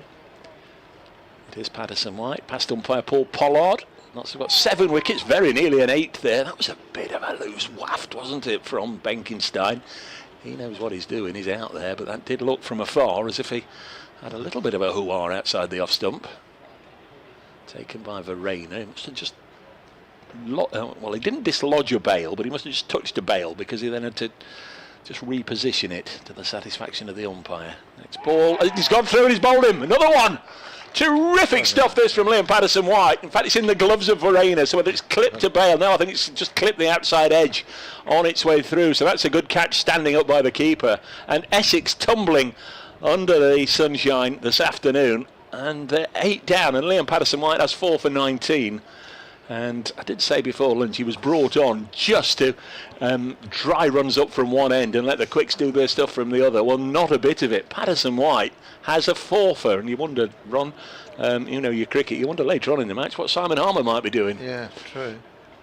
Oh, that's a lovely catch from Verena. High quality wicket keeper, as we know, and he's taken a good one standing up. And Essex have Shane Snater out there, and only Porter and last man Bennett to come. Extraordinary stuff from Notts. Was caught by Carl Verena off the bowling of Liam Patterson White for 13. There's the Tannoy announcement. We're not yet an hour into the afternoon session here, so they've been playing less than 3 hours, and Essex 8 down on seems to be a good surface, or it seems to be idyllic conditions, no fast outfield, so every credit in the world to Liam Patterson White and the Notts attack. But going back to what you were saying, yes, man. that doing these walks, there comes a point where you can do too many. You're asking the same people a lot of the time to contribute, to turn up for a walk. So it is very difficult in charities to how you raise your money. You know, the Bob Willis Fund, obviously Bob was a very popular man, but the Bob Willis Fund is doing the Bob for Blue Day at Edgbaston, the England-India one-day international in July, but it will become the last one because it's just so much work to do it. Yeah, the Ruth Strauss Foundation last week at Lord's, didn't they? Correct. But we've been invited to hold a banner when the players come on the field, as it's the last one of Bob's Blue Day. So that's at where, at Edgbaston? That's at Edgbaston. And how many of you will be there for that? Well, I understand there's 45 people holding a big banner of all. It's Hutton then from the far end to start a new over. Shane Snater deflects it down to long leg, and they'll get a single, 134 for 8. And just have one more over, and then Vic's ready to pop back in, and I'm sure she'll, in the fullness of time, thank you for your time, and thank you for every best wishes for the rest of the day and the rest of the summer. And again, the fight is endless, isn't it? There's it's one thing. There's no finishing line, Ron. No, there's not. Isn't it? No, you can only do your bit, and you've certainly done that. Here's Hutton, passed by Longley bowls, and the number 10, who is in fact it's Bennett, has come in ahead of Jamie Porter, tall man, quick bowler making his way in the game. Just defends this on the leg side. Not overly attacking, considering they've got Essex 134 for 8, and they've got the number 10 out there. They've got Patterson White at first slip, Freddie McCann at second. There's a point, an extra cover and a mid-off, and the standard 4 on the leg side, 2 in, 2 out, as Hutton bowls to the tall Bennett. Just pushes it back to the bowler, and Brett Hutton reaches down and picks it up from the middle of the strip. We're in the 43rd over of the day, so we're not halfway through the day's allocation. And Notts looking to bounce back after a hefty old defeat against Somerset last week. Trying to rewrite history. They've only won twice here. Overall, 1984 and 2018 on this ground. Always been tough coming here. Hutton bowls and Bennett drives into the offside. It's one of the great things about cricket: the statistics, the history, the the fact that every day is a fresh day and you never know what's going to happen. Correct. Yes. But Notts have always found it tough going here. They may find it tough going in this match, but certainly this little period just before and straight after lunch today has been one of their best spells on this ground that I can remember. Next ball is defended by Bennett. In fact, the ball before lunch, Essex were 2 down and they're now 8 down. That tells you everything. There's 1 ball left in the over, and then I'm going to, I don't know, leave you to speak to the listeners of the world for 30 seconds before you rejoin by Victoria. Is that all right? That's fine. So if you want to get a plug in, if you want to tell people again how they can donate, if you've got a website, if you've got a central location where people are collating all the funds that you raise, if you've got some t-shirts and merchandise to sell, we need to know all about it. A play and a miss, it goes through to the keeper, and Essex are 134 for 8. Ron Headley's here from prostate cancer, keep putting an R in there, prostate cancer, and he's going to tell you how you can donate. Right, if you're in the ground today, you will find a table behind one of the stands, behind the commentary box, where you can QR code or you can put some money in a bin. Every donation is most gratefully received and will be used for making prostate cancer treatment better. And you can go to Ron's March, the Bob Willis Fund, and donate online. And I'm back. Sorry about that, Ron. That's As Patterson White is in, bowling to Snater. A few wickets have fallen since I departed. And this has really gone from bad to worse for Essex. A clatter of wickets in this afternoon session has put Nottinghamshire firmly on top. Essex 134 for 8. Patterson White is bowling to Snater, who's defending that one. Pepper was caught off the bowling of Patterson White. His victims have also included Benkenstein and Harmer. And, well, the likes of Harmer and Benkenstein, Critchley as well, as Patterson White is in on the back foot. Playing that one is Snater back to the bowler. They might be looking at this and wondering if they'll have similar success from their spin on the pitch. Otherwise, it could be big trouble for Essex.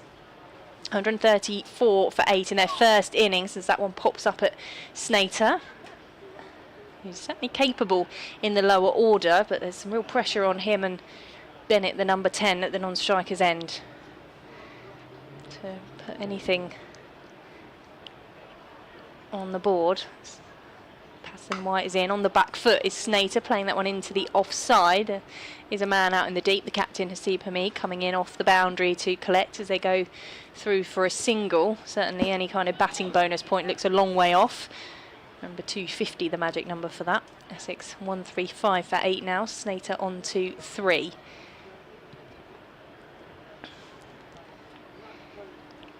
Couple of tosses of the ball in hand from Patterson White. Sunglasses on, bowling from the Alistair Cook end, off the bottom edge of Bennett's bat into the leg side. And the end of the over, just a single from it, 135 for 8. So Ron, you've got a stand here at the moment. Yes, we have. Yes, with t-shirts and caps, and the most important thing, a booklet to read about how to get tested and what the symptoms are. We have prostate cancer and Bob Willis badges, and if you'd like to make a donation, it will be gratefully received. And I'm beginning to think it's probably time I left this box. Well, you have seen the most wickets. You have, yeah. You're more of a batter, aren't you? I am. You are, yeah. Well, you've certainly taken wickets up here. Well, it is rather warm up here as well. Yeah. So, Ron, thank you very much for joining us. Thank you.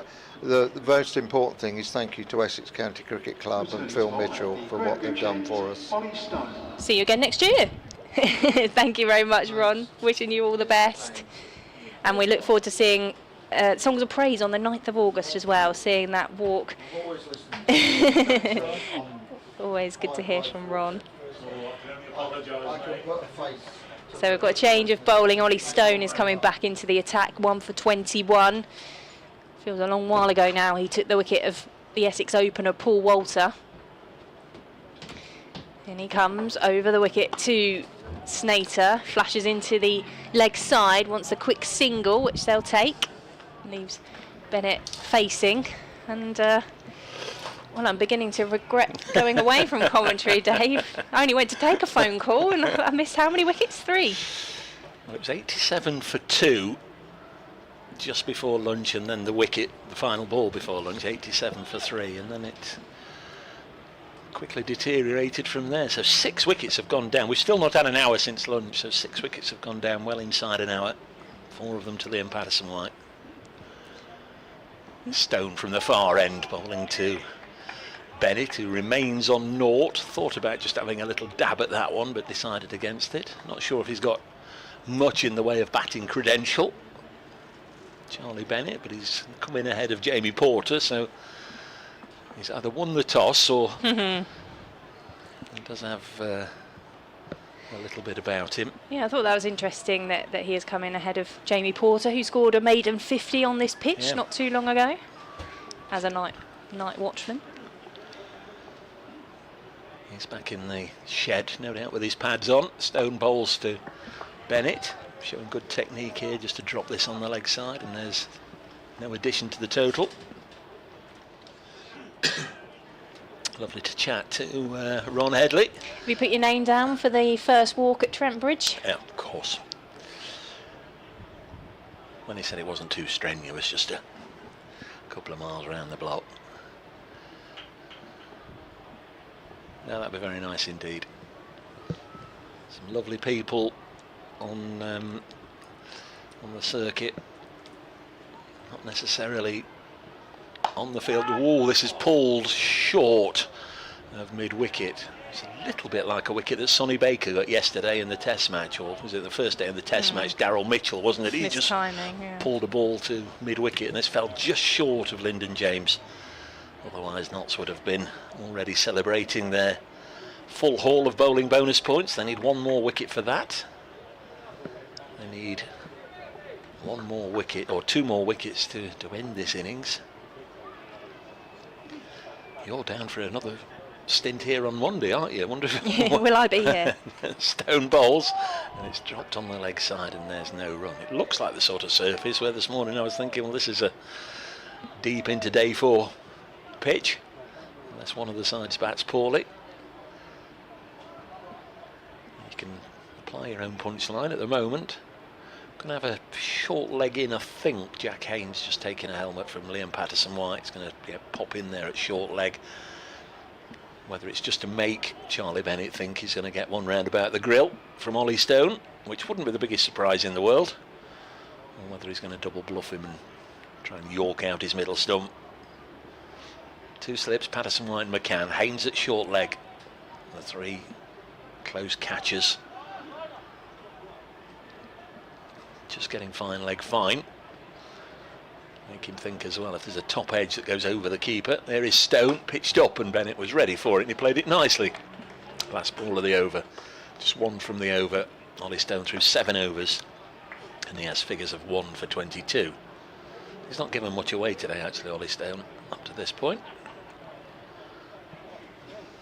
Pretty good day all round for the Notts attack. Wickets were shared around. There was a bonus wicket, the run out, and then Matt Critchley, who probably would have been at fault for that. It seemed as if it was an erroneous call from him that led to Allison being run out. Then Critchley went straight away, so that sort of doubled the problem. And now Patterson-White looking for a 5-foot. Already got 1 this season. Into the 46th over. He's bowling to Snater. Oh, he's gone high and down the pitch for 6, I think that is. You heard the thud of it as it came off the sight screen. Oh, Snater's not messing around now, and he's moved into double figures with that whack. And Essex onto 142 for 8. If you'd have been a bit livelier on your feet, you could have caught that.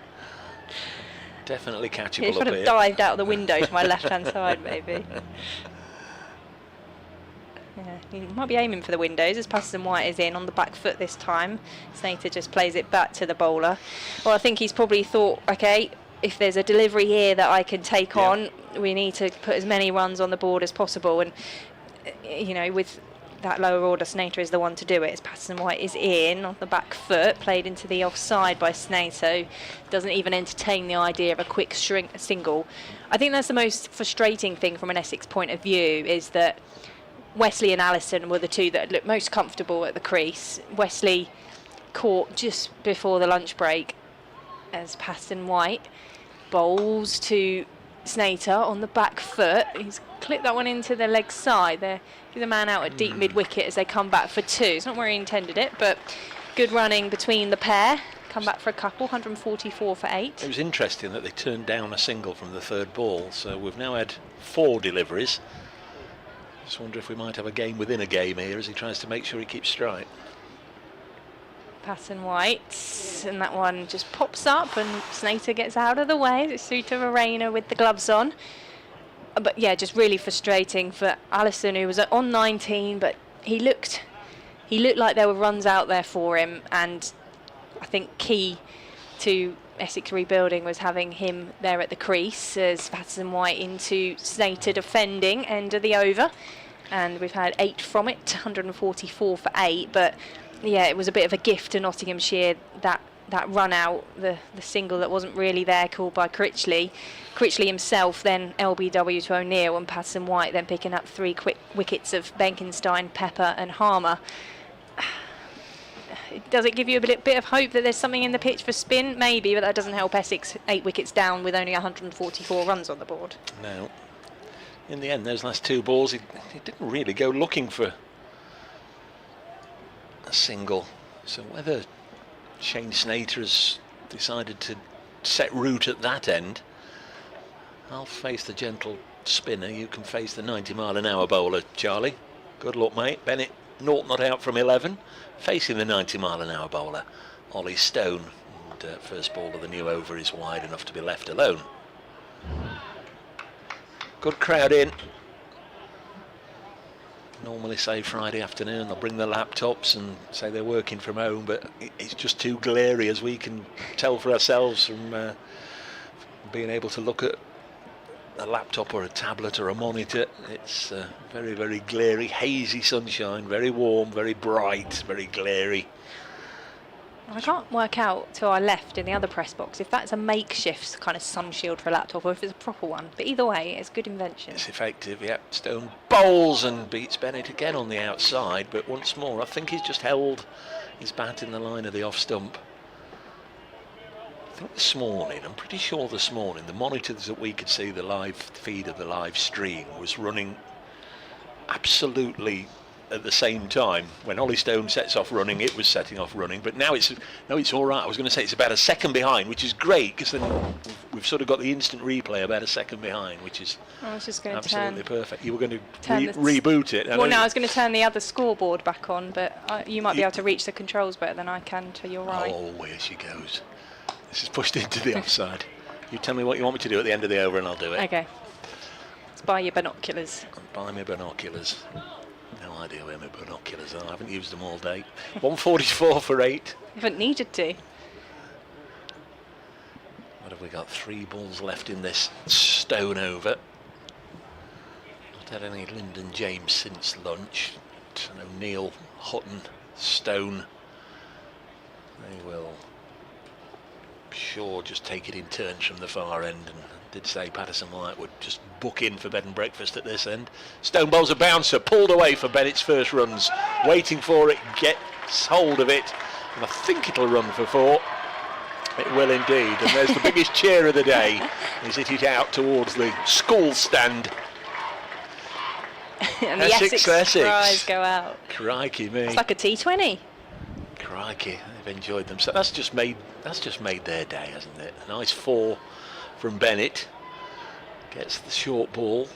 Would have been expecting it since he's been at the crease, and eventually gets one up round about the grill, and he's pulled it away on the leg side for 4. And with steam coming out of his ears, Ollie Stone is back at the end of his mark. It's almost like a bull in one of those cartoons going to come charging. Steam coming out of the ears, flared nostrils, comes in, bowls a sharp bouncer, good catch by Verena down the leg side. It's a good job he got out of the way of that one. Charlie Bennett, I knew it was coming, so he would have done. Through to the keeper, 1 ball left in this over. And what is that? That'll be the 47th, so we're nearly at the halfway stage of the day. Notts need to pick up 1 more wicket to get the bowling points, the 3 bowling points, and once they've got that, they'll need to knock over the last man if they can, and see if they can bat a little better themselves. As Bennett pushes this into the offside and there's no run. And when I say bat a little better, I mean a little better than they did last week rather than what Essex are doing right now. 148 for 8. I've now got to do Victoria's list of jobs. I'll be back when I've done the shopping. Thanks very much, Dave. I think we've got Snater and Bennett at the crease for Essex, but from my point of view, with 8 wickets down, I'm already thinking about the work that they will have to get through with the ball for Essex. Snater, Porter and Bennett, the seamers. No Sam Cook with the fractured wrist, Noah Thane out with the side strain, Vian Mulder having returned or played his 6 championship games, so he's no longer with Essex. So there's certainly got some spin options as well. There's Patterson White, the spin option for Nottinghamshire is in, and that one comes off the bottom edge of Snater's bat and just plays out into the leg side. Paul Walter can bowl seam. We don't see him as much as we used to, the left armour. But I just wonder with the options whether that's something that might come into play, although you would expect Essex to turn to spin fairly early as Patterson White is in. On the back foot is Snater whipping into the leg side, but not timed. And it's into the gap at square leg. Don't know what Charlie Bennett makes of this, actually. Snater clearly the senior partner, full stop, but senior batting partner as well. Patterson White into Snater, who's defending. And Shane has definitely decided the tactics, and the tactics as far as he sees them are he will play the spinner. Charlie, you will stay down that end and face Ollie Stone, and that's how it's been. Patterson White in and comes off the bottom edge of Snater's bat. He's not even attempted the run as it flicks out into the deep. Off the mid-wicket boundary comes Slater to collect that shot. He's hit this to deep mid-wicket. But he's not going for the single. It was definitely there. Or even run hard for the 2. Patterson White in on the back foot through the offside is Snater. He does decide to come for the single on this occasion, and he'll leave Bennett to face the final delivery of the over.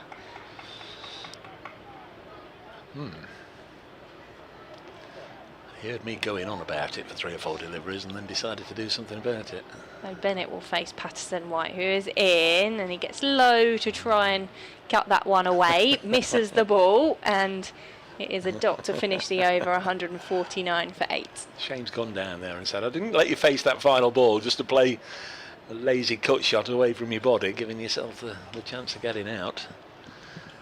But he survives, 149 for 8. We're halfway through, 48 gone, 48 to go, 16 before the tea break, which should be in 50 minutes time, so we might be, well, we don't know where we'll be, of course. Could be seeing Essex 8 down, we could be seeing them 9 down, an extended session, they could be all out, Notts could be 3 down, who knows, but tea roughly an hour away. Essex 149 for 8. It's still going to be Ollie Stone. Bowled a couple of quick balls in that last over. Field on the leg side is out for Snater. He pushes the first ball just back into the direction of the bowler.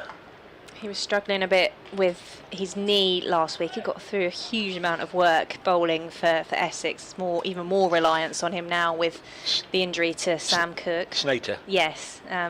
So was waiting to see whether he would be a part of the squad, but he's obviously managed to shake off whatever it was that was causing him bother.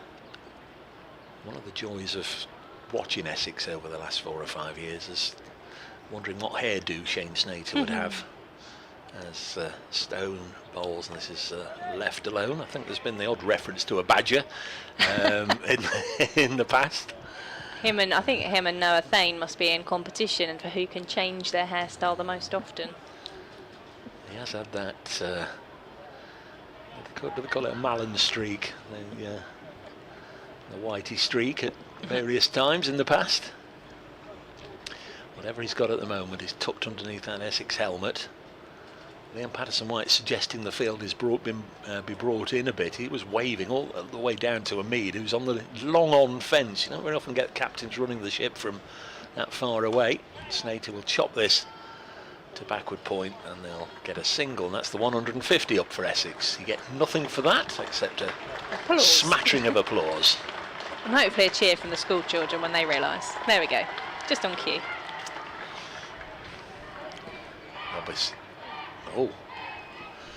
There'll be some in the know housemaster saying they get a point for that, you know, children. Do you think? There they are. There's the school children on the. Oh no, they're the more senior amongst the folk in here. Good camera switch. That. Where's the producer? Where's the producer situated that's listening to this nonsense all day? A play and a miss here from outside the off stump. I think they get the posh seats in the hospitality boxes. And a camera crew? Have we got a camera crew out there, or are they static cameras? Well, I'm giving you all the tough ones here. Sometimes we do. It depends where the sight screen is, but sometimes we do have the camera woman often on the balcony with us. Yes. Thankfully, we don't have one of those webcams in here where they then have to endure seeing us sitting in the commentary box at points. No, I know. They've snuck one in at Trent Bridge. Might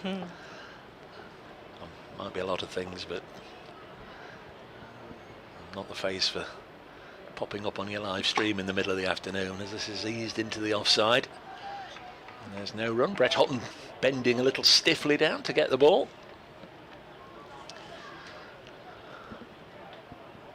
150 for 8. Just before lunch, Essex were 87 for 2. Tom Westley 44 not out. Everything was going well in their world, and then he was dismissed, just pushing just a little gingerly at Liam Patterson-White, edged it to Freddie McCann, dived to his right, that slipped, took the catch, off they went for their lunch, and barely had the time for it to digest, and Essex had lost 5 more wickets, beg your pardon, in the first hour after lunch, as this one's run to backward point and there's no run. I thought it was interesting. Ron was saying that Nottinghamshire have only just got an over 60s team together. It's quite surprising. Well, I know they had an over 50s one. Oh, okay. So it's not, they didn't have no kind of senior setup. No, I played for them for a wee while. Very nice tees. Very nice tees. Nice grounds, nice tees, nice sweaters. Hefty subscriptions, but very good indeed. Enjoyed the over 50s circuit when I was able to play, but of course the matches very often clash with the county games. Here's Patterson-White. And he is into Snater, who's again on strike to the spinner and playing that one into the offside. No single on offer there. Again, apologies to anybody who sent an email in. We've just got no, or I haven't, but no means of getting into them. The Wi-Fi here is completely dead. On the back foot is Snater, and it's just picked up by Silly. Point for no run. I believe my Wi-Fi is working, but if anyone wants to test it with an email, essexcricket@bbc.co.uk. Yeah. Victoria's dongle's working. Patterson-White is in, and that one is through to the keeper. Did that just go down the leg side, did it? Yeah. Just lost sight of that, but it was... A variation on a theme. Spear one down the leg side. I guess just in case Snater had come dancing. 3 dot balls so far, and Snater was trying to time that one into the leg side on that occasion. Just drops off the pad for no run. England over 60s World Cup, or the World Cup for the over 60s coming up, with England going to that, as Patterson-White is in. This time Snater does dance down the wicket. That's over the commentary box, straight back down the road, and I expect that will be floating down the river from Shane Snater, who moves on to 20. And Essex 156 for 8. Well, he'd played 4 dot balls before that, defended it back to the bowler. That time he goes for the 6. That's in the river, isn't it? That's a really emphatic blow from Shane Snater. That's what he's fancied, I think, all along, setting camp down that end. Knots generally don't mind. Liam Patterson-White fairly philosophical. Knows he's sometimes going to be taken on by the spinners, and I think he'd pretty much rather have them out there trying to be adventurous against him. Thinks he's got enough control and enough variation just to be able to come out on top. How will he respond? We've got a new ball as Patterson-White is in, and on the back foot Snater plays that into the offside, but straight to a fielder. So end of the over, just that 6 from it, 156 for 8. Yeah, we've got I think 3 over 60s players from Essex, part of the England World Cup squad, and then one, I believe, was playing for another team. It might even have been someone like the West Indies, or I might not have remembered that right, but we've certainly done well out of the World Cup, which is taking place in August in Canada. We'll have an interview coming up with those Essex players who are going over the next couple of weeks on Around the Wicket, including vice-captain, one Mel Hussain. He talks just like his brother. I presumed it was the one and the same. Just waiting while Ollie Stone changes his footwear. It's nice, isn't it? Eh? Yeah, it's a new pair of boots. Halfway through the day. Is that you? Halfway through the day, we'll have a quick change of the red soles. Ollie Stone now tying up his left boot. 156 for 8. Hopefully he's not superstitious or anything about his boots you wear or anything like that. I wouldn't have thought so. Glamorgan 133 for 6 against Surrey. That seems to be a fairly slow-paced day down in Cardiff. 44 overs gone for 133 runs. Stone in, now bowls, and Bennett will get runs here. Now then, is he going to get a couple? I think he is. Didn't hit it hard enough to go all the way down the ground for 4, but certainly far enough to get 2. Yorkshire 7 down at Leicester, 144 for 7. Adam Lythe earlier out for 8. James Wharton made 56. Johnny Bairstow's just gone for 17. 144 for 7. Yorkshire. Somerset also 7 down at Taunton. They're 152 for 7. A couple of wickets for Ethan Bamber and 4 for the Australian Bo Webster. Having a good season for the Bears. Played a season of One Day Cup here, did Bo Webster? Yeah, he did. Says he. Reminding you, this is a nice shot from Bennett through the offside and away for 4 runs. So he's seen enough of Ollie Stone now to fancy that he might want to play a few shots. The other Division 1 games at Hove, where Hampshire are 139 for 6. So by 3 o'clock, in each of the 5 Division 1 games, there's at least 6 wickets gone down in each of them, which, on a boiling hot day, normally seems just a little excessive. It was, yeah, surprising if you looked on paper at the weather and what you think would be batter-friendly conditions. 62 for 8. 2 o'clock I did an update, BBC Radio, and can't remember. I think there was 7 down at that stage. So only 1 wicket in the last hour for Notts now, and this one's pulled away for more. And this is 10 in 3 balls. 2, 4 and 4 for Charlie Bennett. I shall be back with you shortly. Thank you very much, Dave.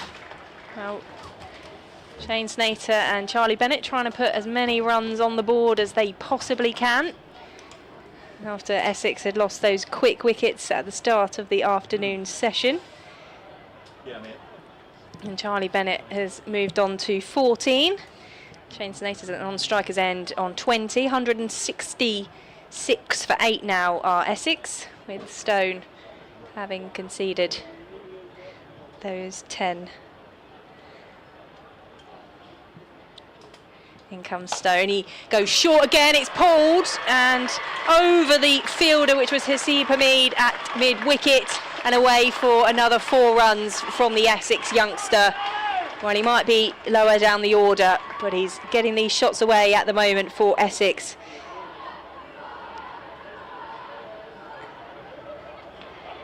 And he made his first-class debut towards the end of last season. That was in a game against Warwickshire. He came back into the side last week, having been featuring heavily in the T20 Blast, and I think he will have learned a lot from his time opening the bowling and bowling at the death for Essex, particularly in the absence of Sam Cook. A promising youngster is Charlie Bennett. He's 20 years old.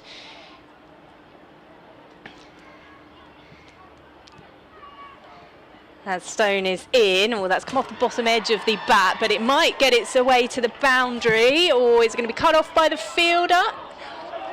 Oh, I think he's just stopped it on the boundary rope, has he? Out in the deep has Lyndon James, although some of the spectators behind the ball feel he might have been on the boundary rope itself, but Essex come back for a couple more. Or did they not even run in the end? Did he come back for 2? The scoreboard seems to have slowed down. I was too busy watching whether that was going all the way for a boundary from Bennett, whose high score in first-class cricket is 22, as that's clipped through the mid-wicket region by Bennett on this occasion. Fielder out in the deep will get there, and they'll just take the single, but that'll mean he'll keep the strike at the end, well, for the next over. So they didn't run on that 5th ball, and Essex 171 for 8. Bennett has moved on to 19, and this has been positive to see between Snater and Bennett after what has been a rather miserable afternoon session for Essex with the bat. Remember, they won the toss and elected to bat this morning. Lost openers Dean Elgar and Paul Walter fairly early on, were 31 for 2. Then came the 50 partnership between Wesley and Allison. Wesley going, I should say, just before the lunch break. 87 for 3 was the score when they came back out for the second session at the day. Quick wickets falling, a run out for Allison. Critchley, Benkenstein, Pepper and Harmer have all gone since, as Patterson White is in, and that one's played back to the bowler by Bennett, who took the strike on that final delivery of the previous over. And it's a dot ball to start. Hitting it to all parts, aren't they? Patterson White into Bennett, who's forward and defending. Snater, I think, having seen his batting partner play confidently, is happy to let him take on the spin now. I wouldn't be surprised if all of Bennett's runs haven't come against pace, though. I don't think he's faced Patterson White much, as that one just pops up into the leg side and trickles away. I think when he has faced him, Snater said, no, you stay down there. He's turned down a run or 2.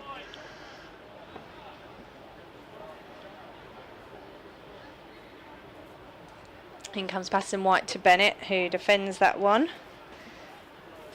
Just trying to... I'm struggling to see my laptop in the sunshine, but I just wanted to find his batting, as Patterson White is into Bennett, who plays that one with a straight bat back to the bowler. Yeah, it was the final game of the season last year against Somerset, which was a good victory for Essex, in which he scored that 22. His highest first-class score to date, as Patterson White is in and Bennett is defending. And he's only in his third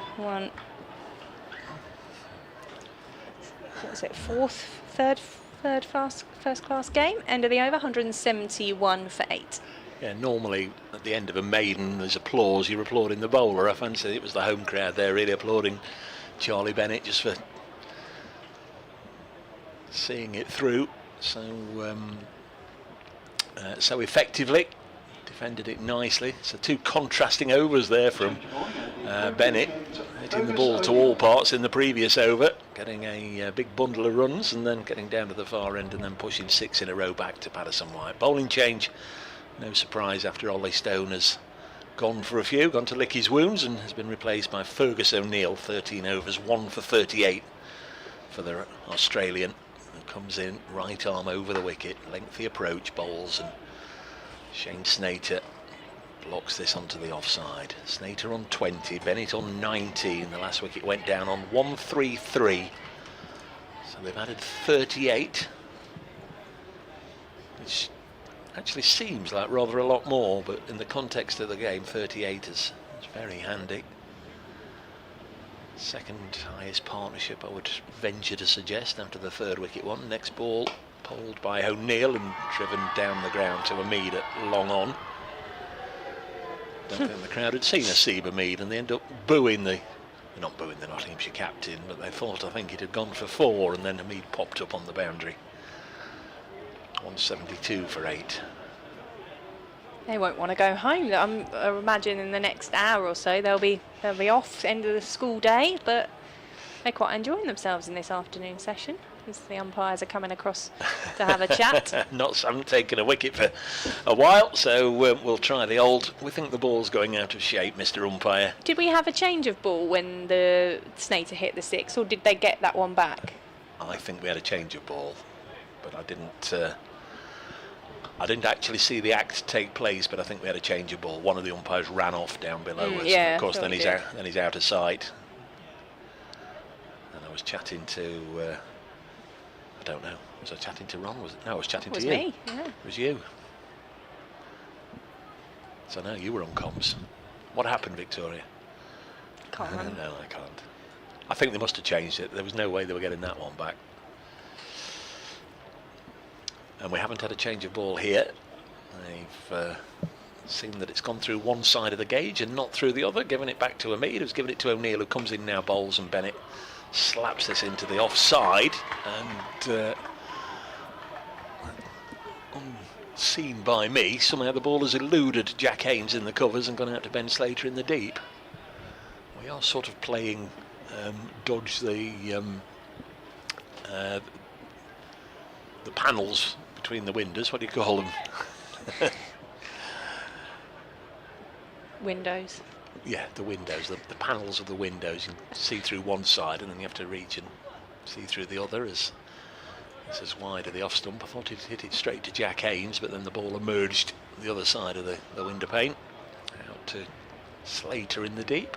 A bit of breeze would be welcome, but I think it was the T20 game against Kent where we were having to prop the windows open with as many objects as we could find because it was so windy, and otherwise you're in danger of being taken out by a window frame blowing its way back in.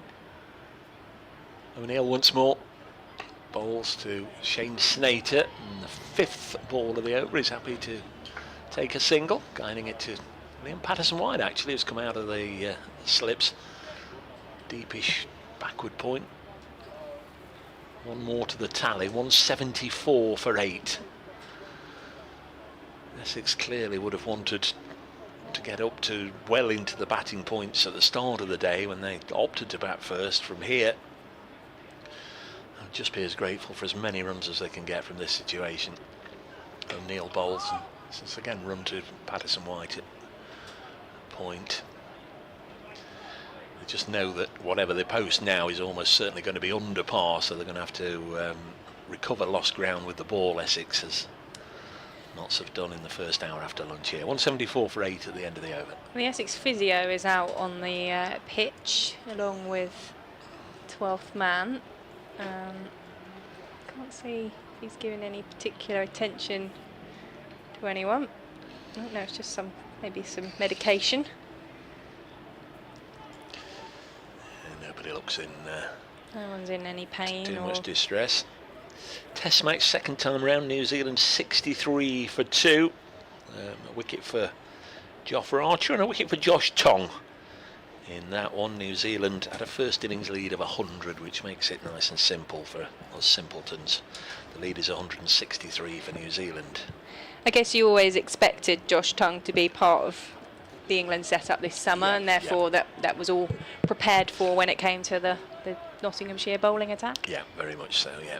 Didn't think we'd be seeing him throughout the summer. He'll either be playing for England or resting in between back-to-back tests. As Patterson White bowls, and this is cut down to deep backward point by Snater, but he won't get a run. I'd like to think he'll play next week, and Ben Duckett will as well at Trent Bridge. I think there's not much greater for a Test cricketer than to play on your own ground. School children now with the "Who Are You" chants. They're getting a bit feisty in the late afternoon. As Patterson White is in, and down the track comes Snater, but he hasn't got as much distance on that one. It will drop safely though in the deep as he played that straight back over the bowler. They'll come through for a couple. He was looking to go long again, back over the bowler's head for 6. On that occasion, more height than distance, but luckily the hem drops safe. I think that's Fergus O'Neill down there in front of the kids, and he was certainly getting involved with them. Not too many Australians you want to say to their face, "Who are you?" But he's one of the... There's a big appeal from behind the stumps. It was actually over very quickly as that delivery wraps Snater on the pads. Don't seem to have the... Come back in a moment. Patterson White into Snater on the back foot and defending back towards the bowler, who's just flicked that one up and it's ricocheted off him, and he's just had to chase that one, all the while keeping an eye to check they weren't going to take a sneaky single. But Snater more than happy just to stay at the attacking end. 24 now for him. Essex at 176 for 8 as Patterson White is in, bottom edged into the leg side by Snater and fielded out of our view. They haven't even entertained the idea of a single once more. Dot ball. Yeah, we don't seem to have got any autograph hunters in today. Normally when you've got fielders on the boundary, one will go and ask for an autograph. Patterson White in, and that's defended by Snater. End of the over, just the 2 from it, 176 for 8. Once, of course, a player signs for somebody, then everybody then gets in the queue and adds to their... But it adds to their day, adds to the moments and the memories. One or two have got scorecards to take home and show mum and dad and have it as a keepsake for their day at the cricket. Well, they've certainly seen wickets. And a couple of big hits as well. Yep, they've seen one not land in the river, but they've certainly seen it leave the ground in that direction. 176 for 8. Bennett's on strike on 20. Shane Snater at the other end on 24, and here comes O'Neill into bowl now, pitched up, and Bennett's jabbed down on it. It's run down to Farhan Ahmed, who's on the field as a sub, and it's his turn to get booed by the school crowd. Single taken. 177 for 8 Essex. We are presuming this is school children who are being vocal, and it's not the usual Essex crowd out of character. Who are you? Snater has 24. 2 6s in that. This one keeps a whisker low from Fergus O'Neill. Snater just happy to defend, doing a good job for his side. Just trying to get them, imagine, initially up to 200, and anything else a bonus.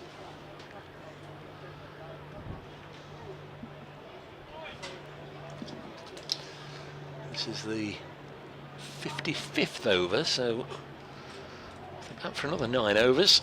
We'll troop off for tea. Snater happy to defend. More overhead light aircraft.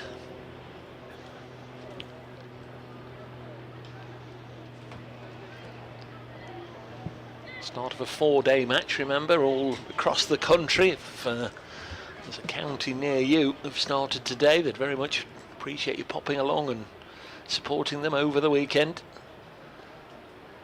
Live streams are great, but you can't beat being in the ground watching the cricket. Next ball is defended by Snater. And then home to watch a bit of footy. Victoria will be up till all hours watching Scotland and Morocco tonight, I'm sure. Yeah, and then tensions turn to the Scottish cricket team tomorrow. That'll be Headingley for England, Scotland. Two balls left in the over, sorry Victoria. McCann coming out of slips and no close to the wicket catchers, and they've got McCann saving a single on the leg side, so Arnott's going to just try and change things around here, try and focus their attack on Bennett. Well, Snater's not bothered because he just let this go through to the keeper. One ball left in the over. Just sport every hour at the moment, isn't there? Yeah, Scotland would love to beat England at cricket, wouldn't they, this in this World Cup?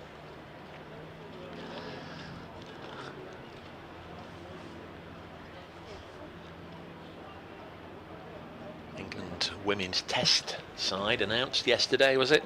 Yeah, interesting to see the players involved in that. Former Essex player Maddie Villiers part of that squad. Yeah, now with Durham. O'Neill bowls, and Snater doesn't really much mind what tactics Notts are trying to bring to the game here. He'll play a big shot when he wants to play a big shot. He'll block a couple when he wants to block a couple. End of the over, 177 for 8, and of course Tammy Beaumont is back in the England reckoning for that test. She's not featured this summer, not in the World Cup side, but she's back in the test side, and I think that's a great thing. Got a double 100, of course, against the Aussies a couple of summers ago. Blaze opener. Yeah, interesting to see Charlie Dean being rested for that. No Freya Kemp involved either. Some different players as Patterson White is continuing, as you'd expect from the Sir Alistair Cook end, and that's defended back to him by Bennett, who is on 21.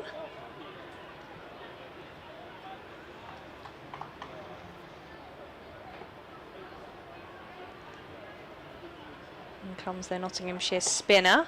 And again, Bennett, the tall Essex bowler, with bat in hand, is defending that one into the offside. You don't always get what you deserve in life or in cricket, but if there was a good thing to be done today, Billy and Patterson White getting one more wicket for his 5 foot.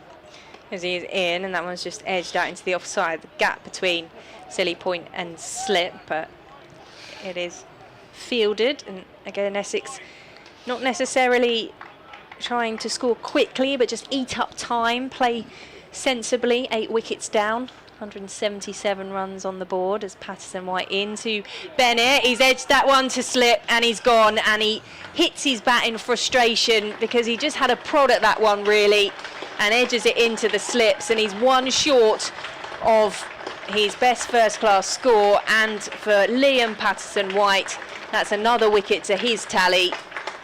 And Essex lose their 9th wicket, 177 for 9. Yeah, I'll come back to Charlie Bennett in a moment, because I thought he played beautifully, but really want to congratulate Liam Patterson White. I think he has been the difference between the two sides today, I really do. That's his 5 foot, helped again by a catch by, wasn't Freddie McCann, I don't think. We'll just confirm the catcher for you. There's a group of them round the bat, came off the outside edge, and it's Lyndon James who's pouched that one, but of the 7 wickets to go down since the latter stages of the morning session, he's taken 5 of them. There was the run out off his bowling as well. I know that doesn't go down to him, but from his end, and the other wicket taken by Fergus O'Neill. But Liam Patterson White, despite being plonked in the river by Shane Snater, hit for another 6 by Snater, has managed to pick up 5 for 37. As I just said, he doesn't normally or doesn't always get the rewards that perhaps he deserves. But back to Charlie Bennett. The first time I think I've seen him batting, might have seen him in the Metro Bank, but I thought he played beautifully, and he played clearly playing under instruction from Shane Snater, and when he told him to stay there and defend, he stayed there and defended and left what he could.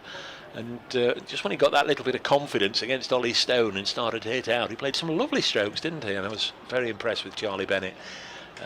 He's got his bowling stint to come, and that's his main suit, but I can certainly be very pleased with his effort there, helping Shane Snater put 44 on for the 9th wicket. So Notts with the full haul of bowling points. Essex 177 for 9. There's 2 balls left in the over, and Jamie Porter's out there. he's going to be key with the ball for Essex, is Jamie Porter, as he faces his first delivery with the bat. Played back to Patterson White, who's seen spin be successful on this pitch against Essex. I think on that occasion, though, probably Bennett felt in the way he trudged off that maybe didn't need to get forward to that, as that one is forward, or has Porter coming forward to it, but I don't know how much that turned. It just looked like it took him by surprise. Yeah. And a wicket maiden for Patterson White, 5 for 37 from the 16 overs that he has bowled, and Essex are 177 for 9. I don't think he's turning it massively. It's not as if, oh crikey, 5 wickets have gone to spin on the first day. Harmer's going to get 20 wickets in next to no time. He may do, but I don't think it's, it's turning square. He's just obvious, got his wickets through.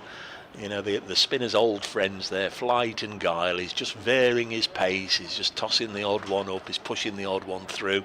He's got fielders round the bat, so if you lunge forward, make sure you get the bat and not bat and pad. Then that's accounted for a couple of them, and he's just found the outside edge on, I think, 3 occasions. I think he's bowled absolutely beautifully.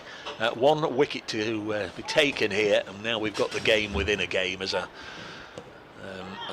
sort of feared, because with Snater on strike, O'Neill bowling, and everybody's been dispatched to different parts of Essex. And I don't mean the county ground at Chelmsford, I mean different parts of Essex. They've been sent to all far-flung posts. Nobody closer than a yard from the rope on the leg side. There's a slip in there and everybody else is on the fence. That's gone through to the keeper. Good pace from Fergus O'Neill outside the off stump. Snater groping at it a little bit. 177 for 9.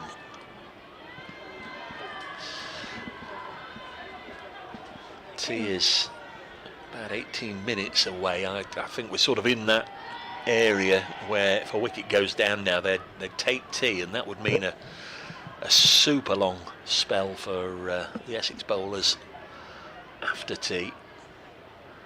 There's O'Neill in bowling. It's away to deep mid-wicket by Snater. 4th ball of the over. Happy to take a single, happy to bring Porter onto strike, and we'll now probably have to wait 45 seconds for all the fielders to come in from the deep. They are just circling in. 5 wickets to Patterson White, 1 for O'Neill, 1 for Hutton, 1 for Stone, and 1 run out at last for Asiba Mead. He must have hit the stumps half a dozen times this season, and on each and every time the batter was home. This time he didn't hit them direct, but got it close enough for Verena to catch it and flip off a bail. There's O'Neill into Porter, and he's got an inside edge there down to long leg, and they won't take a single. Such is the lot of the number 11, who looks at his career average of 2.5 or 3 or 4 or 5 or whatever it might be at the end of his career, and they'll always say, oh, but there was all those runs that were turned down off my bat. And that was another one for Jamie Porter. Had have got a 50, but he kept turning down the runs. Particularly memorable stand between him and Simon Harmer here last year to rescue a draw against Yorkshire. So really had to stick in there. 178 for 9, blocks this one. Sticks in there, as Victoria says. Good description. Pushing this back to Fergus O'Neill. Last match for the Aussie for Nottinghamshire in 2026, or it is at the moment anyway. Not heard any plans, just to try and get him to come back in September. They are a little bit in the dark because Muhammad Ali all signed up, but then selected for the pre-camp camp by Pakistan. This is run to backward point, and there's no run. We've got a number of tests coming up, both in England and overseas, Pakistan, and I think there's a large squad of 35 or 40 names been selected, from which they'll whittle it down, and Muhammad Ali is in that large pre-squad squad, so Notts have just got to wait and find out if he's going to be needed by his country or not before they can attend to matters for the rest of the season. 178 for 9. Patterson White not content with 5, maybe has a chance to get a 6 for I wondered why they'd taken tea so early at Chesterless Street, but they're off for rain, which is hard to imagine when we're sitting here in blazing sunshine at Chelmsford. It doesn't rain in the East Midlands. Off for rain. Notts are playing a match there at Chesterfield against Northampton. Oh, sorry, Chesterless Street. Oh, at Chesterless Street. Yeah, up in the Beg your north. pardon. Always Right. rains in the north. Hence you look at me when I said East Midlands. I thought you said Chesterfield. 178 for 9 as Patterson White is in and worked into the offside by Snater, who just turns his back and away from the crease. Just a signal. He's not in the mood for any quick singles. No, I was thinking, oh, that's generous to call Yes. Durham the East Midlands. As Patterson White is in. Oh, Snater's gone big. That's coming towards us. Oh! Oh, wow, that came right in the commentary box. I wasn't sure when you were going to get out of the way of that. Well, is everyone's laptops okay? I wasn't particularly chivalrous there. I don't know why I hid I behind better go and have a look for the ball. I don't know why I hid behind a window that potentially could have smashed. I'm not quite sure where that's ended up, whether it's come in the commentary box or bounced back out again. Dave's gone to look for it. There he is, he's found it. Well, it bounced into the commentary box and then to the front row of the river stand, where it's been retrieved by Ollie Stone and Dave Bracegirdle doing his bit of fielding. So after all that excitement, Essex are 184 for 9. Everything is intact in the commentary box, including us, which is good. And Shane Snater has moved to 31. I love you, Snater. I love you for that. Right, he's on post-match interview duties. That's the closest we've come to the Alex Hales moment. Patterson White is in. Snater is flicked that one into the leg side towards deep mid-wicket. Alex Hales hitting one right through the commentary box window at Trent Bridge 10 years ago, last week I think it was. Did that bounce off this at the back of the commentary box and back out as Bowling. Snater is bowled? He's looking to sweep. He gets down to it. Patterson White picks up a 6th wicket. That is the end of the Essex innings. 184 all out. And Shane Snater looks frustrated that he's succumbed to the bowling of Patterson White, which he'd been playing well since coming to the crease. He's gone for 31. Porter not out on naught, and now there's work to do for the likes of Snater and Porter for Essex with the ball, because Essex, who are 87 for 3 at lunch, are all out now for 184. They've collapsed in this afternoon innings and will now have work to do with the ball.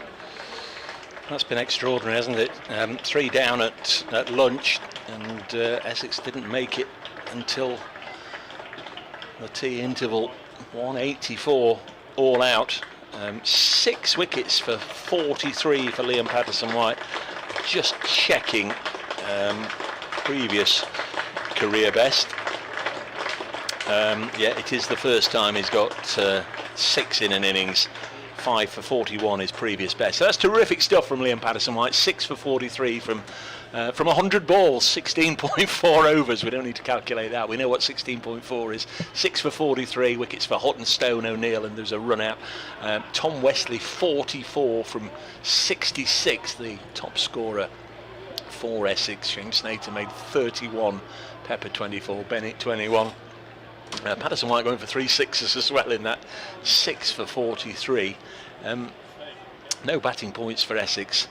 It's a perilous occupation going to the top of the Division 1 table. I'll tell you, young Victoria, it really is. Notts were top of the table last week and similarly disappointed in their first innings. Bowled out cheaply against Somerset and went on to lose. Essex have it all to do with the ball now, just to turn day one back in their favour.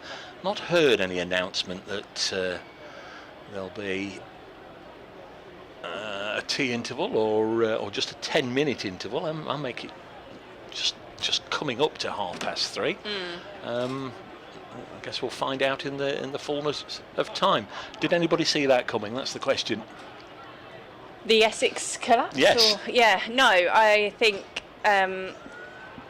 that's really disappointing, and you don't want to be looking back at the end of this game and wondering how that first innings could have gone differently and what might have been. So I think Essex have put a lot of pressure on themselves to take quick wickets with the ball and try and do what Nottinghamshire have done to their batting lineup. And there was good bowling, the bowling of Patterson White for his 6 wickets, I think, but I also think there's some wickets there which Essex will look at and think that's disappointing. The run out probably being the most obvious one of that.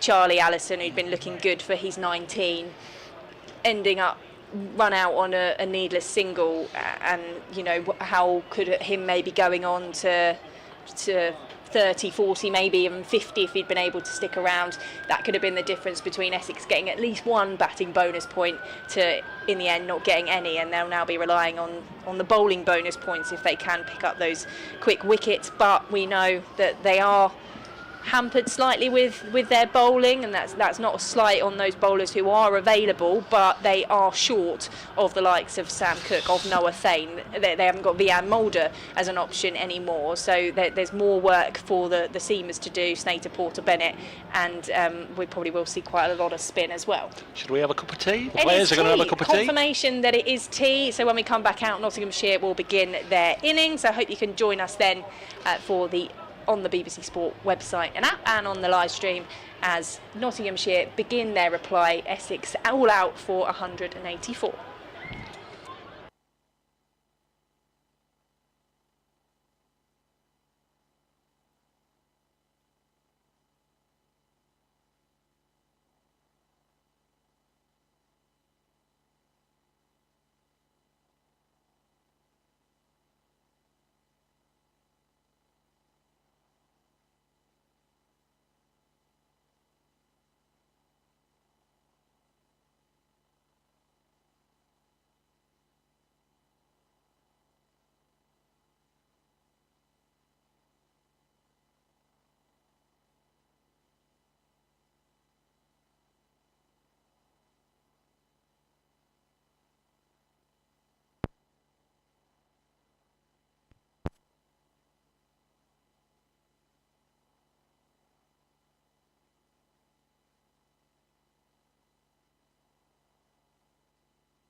Welcome back for the third session of day one of the County Championship match between Essex and Nottinghamshire.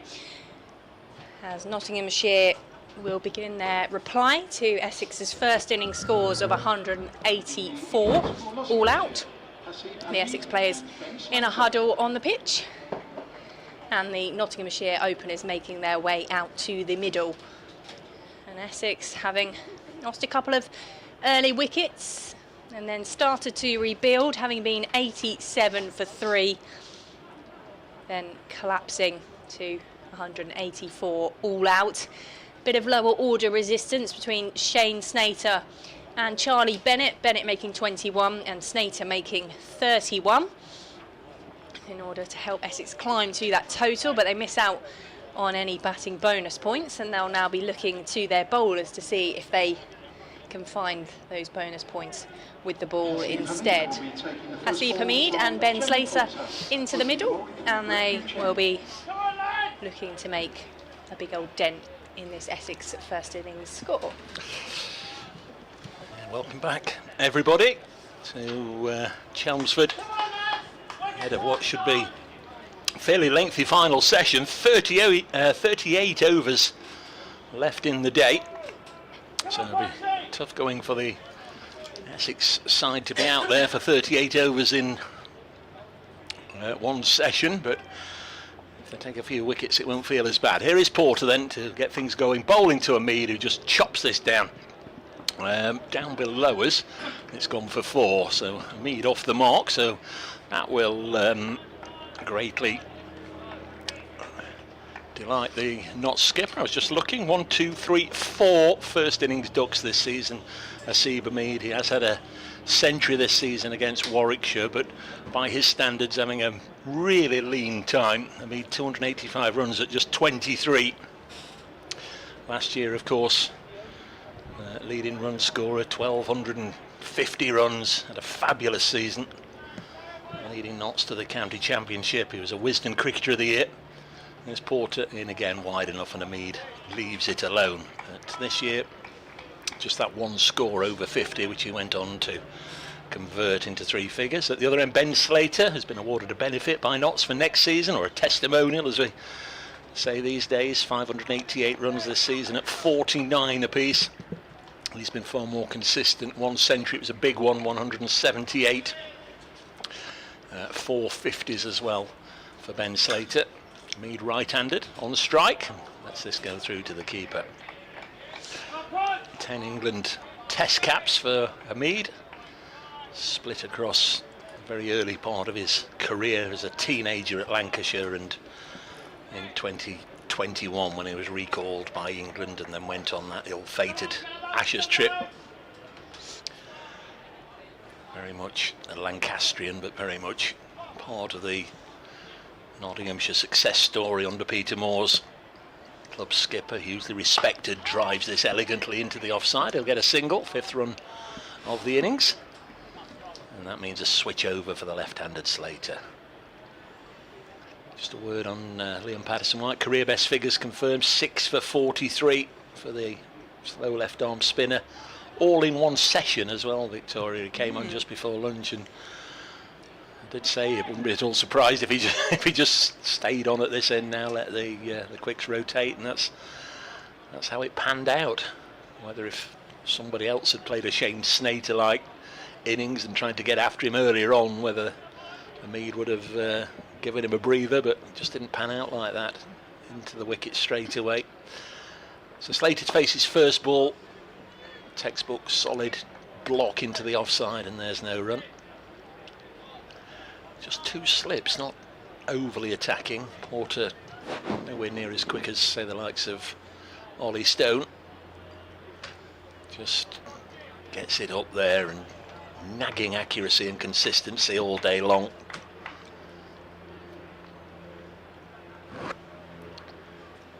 Always felt England should have had a little luck when he was at the very peak of his career. Slater runs this one to backward point, there's no run.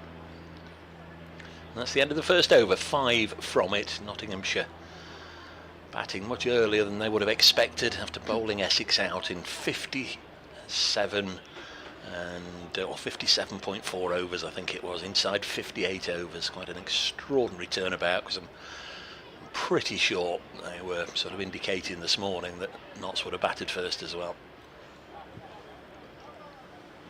And Essex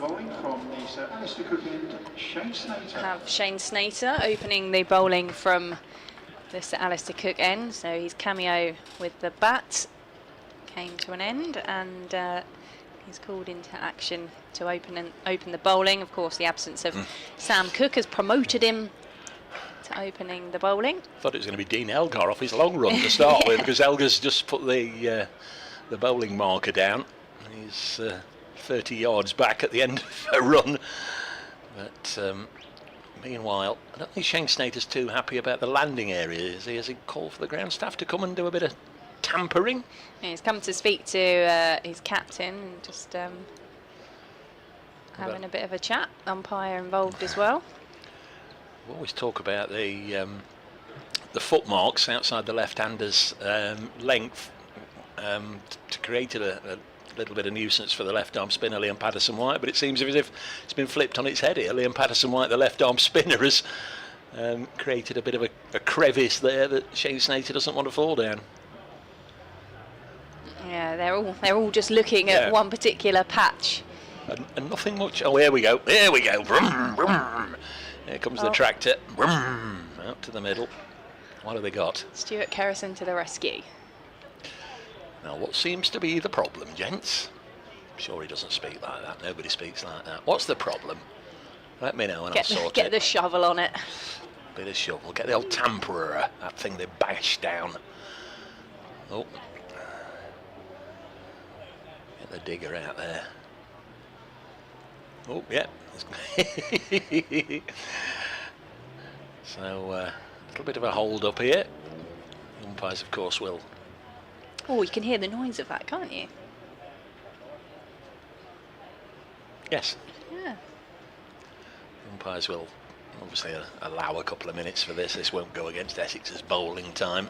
Well, probably having done all the work at tea between innings, Stuart Kerrison was probably just settling down for maybe a cup of tea, thinking there was no chance of any rain. He's not going to be required for anything anytime soon. And then get the kettle on, lads. Yeah, and then and actually I've been up to the little the groundsman hut. They've got a little sofa in there, TV. It's all kitted out, so they're probably settling down in there, maybe enjoying a bit of sunshine outside it, but down by the score box. But instead, the second over, or before the commencement of the second over, there's just some work required on the pitch.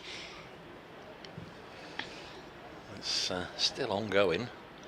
Not going to try and get the match called off, are they, Essex? Oh, this can't play on air, umpire. Well, you'll have to bowl round the wicket then. Elsewhere, Test match. They're at tea. New Zealand 94 for 2, leading England by 194. And in Division 1 of the County Championship, in Cardiff, Glamorgan 177 for 6. They're playing against Surrey. They're at tea at Leicester. Also between innings, similar to here really, Yorkshire 185 all out.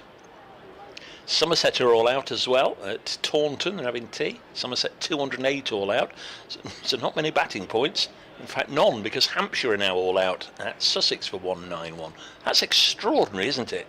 4 of the 5 matches haven't, the batting side on what you'd imagine up and down the country is pretty good conditions for batting.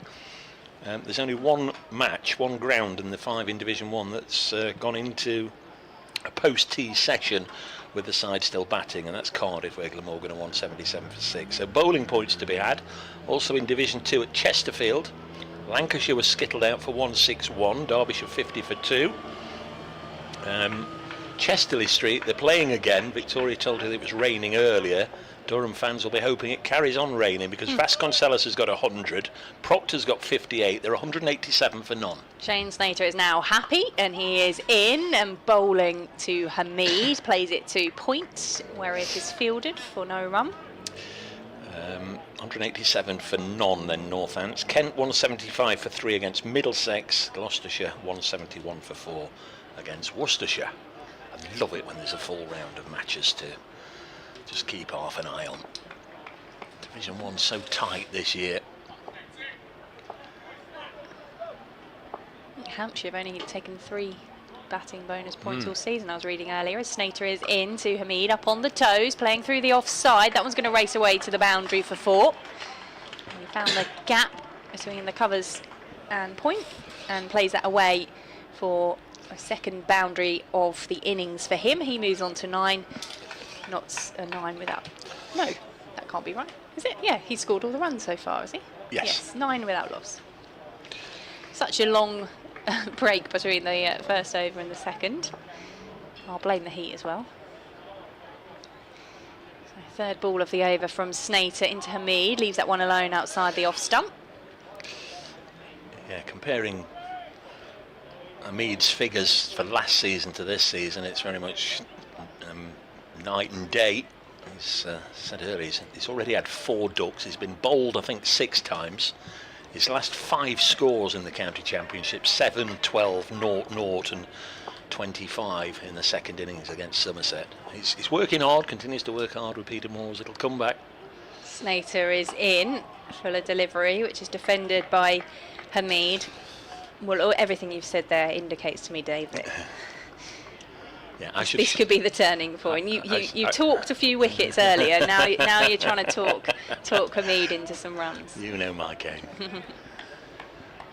But yeah, he's too, irrespective of his out next ball or he's still here at lunch tomorrow, he's too good a player to stay out of form for long.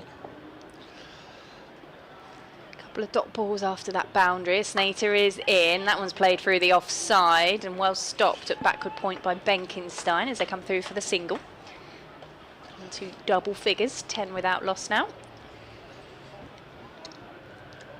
And the umpire is waving. Well, Snater's waving. Is there another problem? Everybody's waving. Don't know.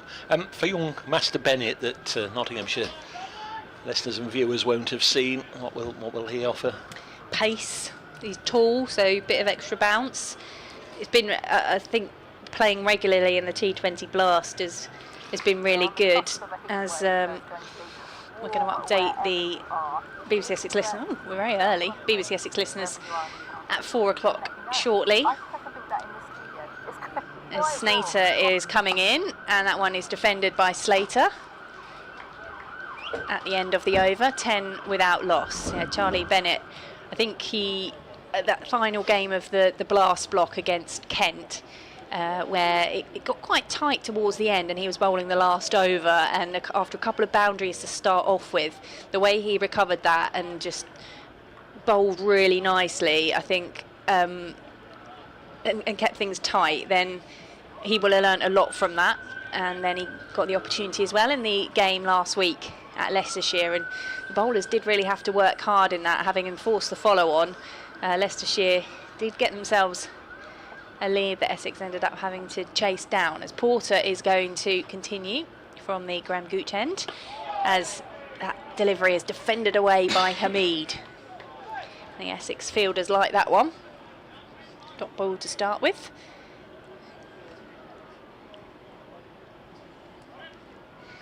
You're listening to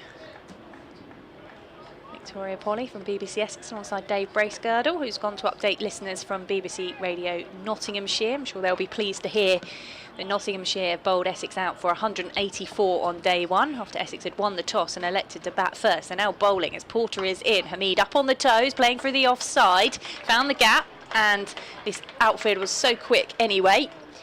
It goes for 4 runs. And he's scored 14 now, and 12 of those have come from boundaries.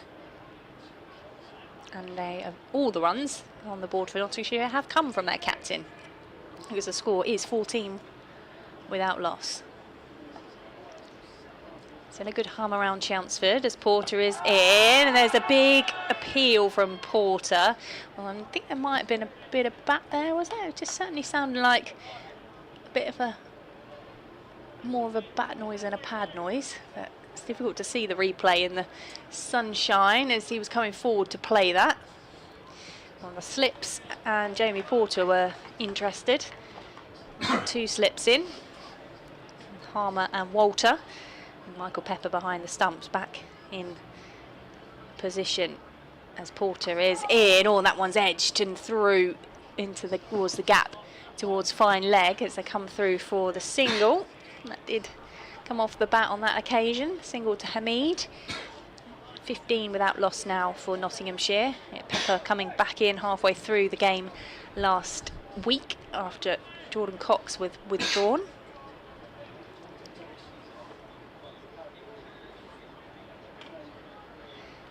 Left-handed Slater on strike. Porter's going to come around the wicket to him. On his way in, running towards us to Slater, who defends that one with a straight bat. Pushes it up towards mid-on. After tea, and incredibly, Notts are now batting. This is because Essex won the toss this morning, batted, and were bundled out. One delivery of this over to come. 6 wickets, career best, 6 for 43 for Liam Patterson-White. Essex all out for 184. Notts just starting. I'm just about to update BBC Essex listeners in the news bulletin.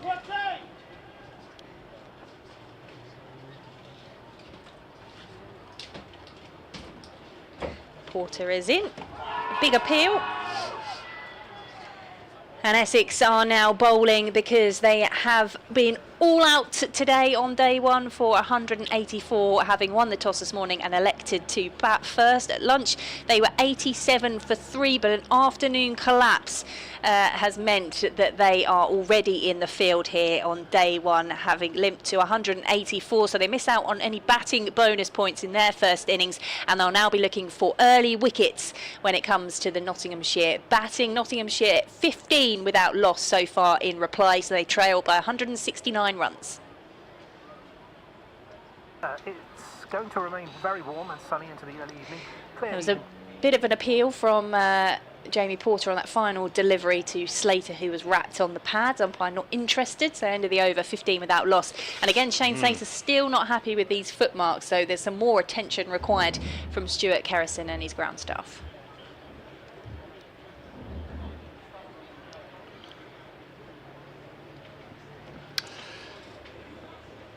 Yes, clearly for the big fast bowlers it's an issue if they can't bring their foot down and it land evenly and cleanly, if they're sort of landing in a little bit of a divot. Not everybody, of course, who bowls lands in the same spot. Liam Patterson-White bowling his slow left arm round the wicket, coming in at a different angle, bowling on a warm, hot day, dry conditions. You can see all the puffs of dust that keep coming up.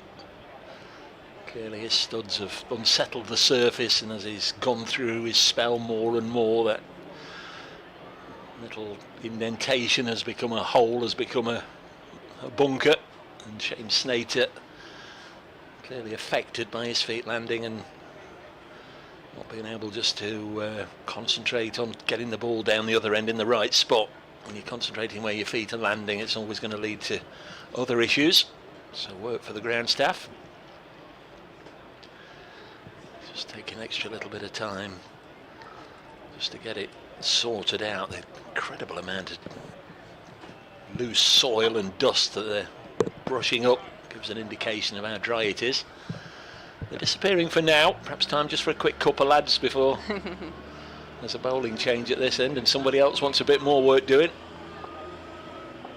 Notts off to a relatively calm start. Snater is in to Hamid, who whips that one away through the leg side. We're seeing things nicely out there at the moment. Is the Nottinghamshire captain, dealing mainly in boundaries, on to 19 without loss. All those runs have come to him so far. Fair play, I think, to Shane Snater, because I was thoroughly expecting him to look down at the ground and start scuffing away again, because, you know, in a time-honoured fashion, whenever a quick bowler is pulled away for 4 like that, they tend to blame the landing area, don't they? But he didn't. He just sucked that one up. He's on his way in to the Nottinghamshire captain, who plays that one into the leg side. He wants the quick single. In comes Tom Westley, who was, if he'd have picked that up cleanly, might have had a shot at the stumps, although my guess would be they were home safely anyway, as Hamid moves on to 20, which is the score on the board for his county. Yeah, one little... what have we had? One little 3-over burst doesn't necessarily transform them each season, but has looked a little better today so far. Slater's coming around the wicket to the left-handed Slater, and he's got him. He's edged behind. Pepper takes the catch. Slater gets the first wicket for Essex, and Nottinghamshire lose opener Ben Slater without scoring. They're 20 for 1. Very much tongue-in-cheek and jokingly, I did say when he was having problems, didn't I, going over the wicket, why don't you bowl round the wicket? First ball he has bowled round the wicket there at Ben Slater, and he's found the outside edge, just nipped away nicely. Good low catch by Michael Pepper, and the 11th wicket of the day already has gone down, still with something like 34 overs to go left in the day. I don't know what else Ben Slater could have done there. He was defending a ball that was attacking the top of off stump, and it's just nipped away. There wasn't much he could do there. In fact, sometimes you hear players say that, you know, it's a good job he was in such decent form, otherwise he wouldn't have nicked it. Really did most things right there, Ben Slater, and then troops off for naught, but very well bowled. Shane Snater, it's not quite been Shane Snater versus Notts today, but he's probably been the pick of the Essex side. Wesley did well for his 44, but combine the Snater, what did he get, 20 odd, and that wicket. Those people that play fantasy cricket will be delighted if they've got Shane Snater at the moment in this game. I still don't think he's completely happy with his run-up, because he's still been in discussion with his captain Tom Wesley and the umpires, and he was bowling around the wicket for that dismissal, and he'll be doing similar to the left-handed McCann. And Snater is into McCann, who plays that one back to the bowler. He was trying to turn it down the leg side, but we misjudged that one slightly. The Nottinghamshire Academy graduate. Yeah, he had a really good season last year, but unfortunately batting at 3 for Nottinghamshire meant he was the one that had to sit on the sidelines whilst Ben Duckett had made himself available for the early part of the season. Hamid at the non-strikers end has all 20 runs as Snater is in to McCann.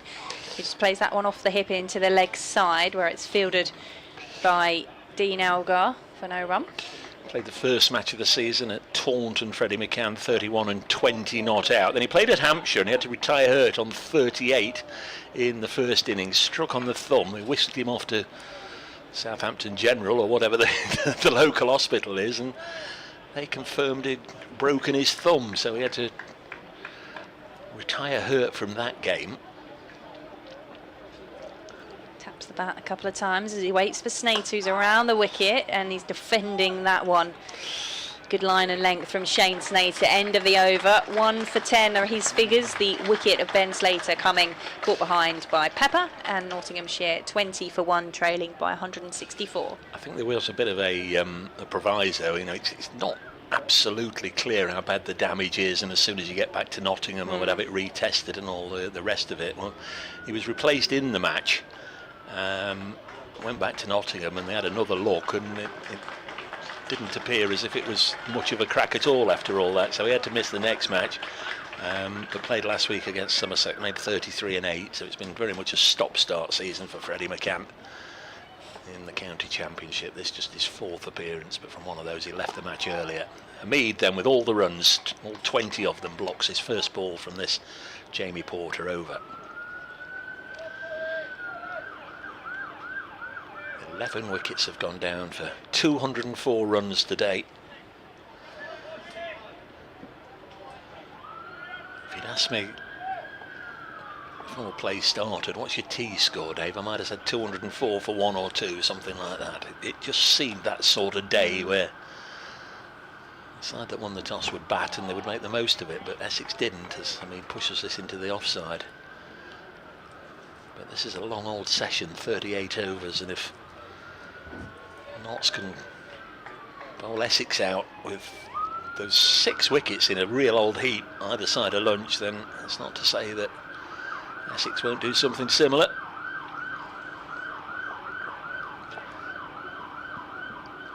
I think that's an emergency services vehicle making a noise rather than a car alarm, which we've had quite a lot of today, as Porter bowls again to the Bolton Bradman, Asib Hamid, who pushes it into the offside. think the media team call him that. I'm not sure that Haas is a big fan of it, but he's very proud of his Boston roots and heritage. Boston, Bolton, Peter Kay and Paddy McGuinness territory. Who else is Sarah Cox, Vernon Kay? Next ball on its way now and run down to third by Hamid. Is there anybody down here? There is. There's Shane Snater, so it's only a single. Who are Chelmsford's notables? I was just going to add to, but the Bolton might be a niche reference, but Danny from McFly. Danny Jones. Not sure that was going to be on you. Oh, Danny Jones. Yeah. He's all right. Seems to be one of the good guys, doesn't he? My good lady likes him, so it's sort of a given that I've got to conform. There we go, I'm impressed. Are you a McFlyer? McCann gets the first non-Hamid run of the innings, gets off the mark, chopping it down to third. And they'll swap over again for the right-hander. So apart from being the birthplace of radio, what else has Chelmsford got to offer the visitor who's come from the other side of the world on one of these roll-on, roll-off buses? See the sights of Chelmsford. Well, talking of McFly, I think they're performing in Central Park in maybe end of August. Central Park, New York? Which is just away to behind us. Wide of the pegs, and it goes through to Verena. End of the over, 22 for 1.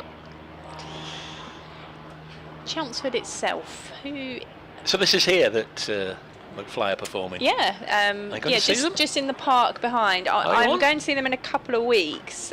Whether I can get to see them in Chelmsford amongst footballing commitments will be another matter. So where are you going to see them? I'm going to see them at Rochester Castle. Crikey. That's Kent, is it? Or yes. Is it one of those like Leeds Castle isn't in Leeds?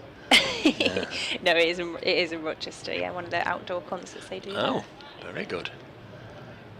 But in terms of Chelmsford, and I'm trying to think, it's probably more to talk about Essex generally. As Snater is in, there's a big appeal struck on the pad. I'm not sure he got bat on that, but no, it did just drop between his legs. High and going down. Apart from that, good shout, Shane.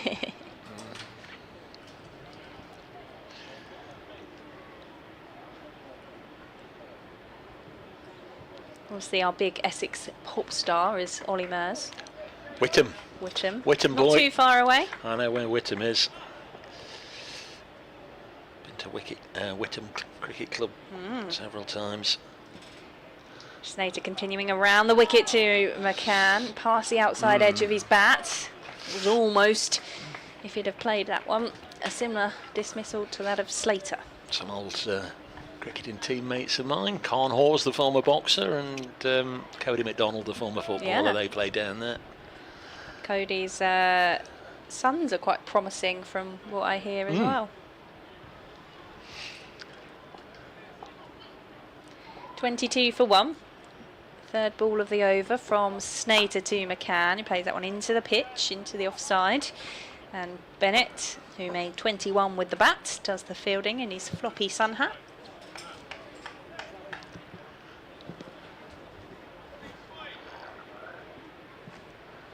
Mr. Topley here tomorrow. He is, and do you know what? He rang me last night and said, "I hope you roll out the red carpet for Dave." And I feel I haven't quite done him justice. More than enough. As Snater is in, and again coming forward to it is McCann as the ball passes the outside edge of the bat. But I'm sure he'll make up for it tomorrow, and he'll spoil you. He'll abuse me non-stop from 10:30 until 6:30. I'm sure he will. Good man, caught up with his lad a couple of weeks ago at Trent Bridge, Reese. Glad Reese is playing red ball. Yeah, I was going to say, we've seen a bit more of him around the county circuit this season, so I think Don's been busy following him. As Snater is in, edged into the offside by McCann for no run. We had a deep and meaningful discussion about American football. Big LA Chargers fan, Reese. We saw him back playing here last season as part of the Nick Brown testimonial match. I think he'd had a a match in the 100 the night before, and then had raced back and been a part of that, and then was probably going on somewhere else to play the next match of that tournament. Nick Brown's another Witham player. He is, yeah. Don't know how much he's played this season. Snater is in, and that one is defended into the offside by McCann. Maiden over from Shane Snater, 22 for 1. Is he now off the staff, Nick Brown? He is now assistant coach for the women, so they've had quite a lot of Saturday matches. So when I caught up with him a few weeks ago, he wasn't sure how much he's going to play in the East Anglian Premier League for Witham, and I must admit I haven't looked at any of their scorecards to see if he's made any. If he has, it's unlikely to have been many. Well, last week at that's games, not runs. I'm not throwing shade there. Last week at Trent Bridge, their South African opener, Somerset South African opener, Jordan Herman scored a century, and sort of talking about him, and my Witham contact sent me a little note to say he'd played 3 games for them this season as an overseas. Before Somerset picked him up, this is pushed into the offside and fielded by Luke Benkenstein, son of Michael Mead. Where's 99? Don't get too many 99s on a cricket field. I think there's been plenty sold behind us today. I wouldn't mind one. I'll go and get you one. You man the fort. And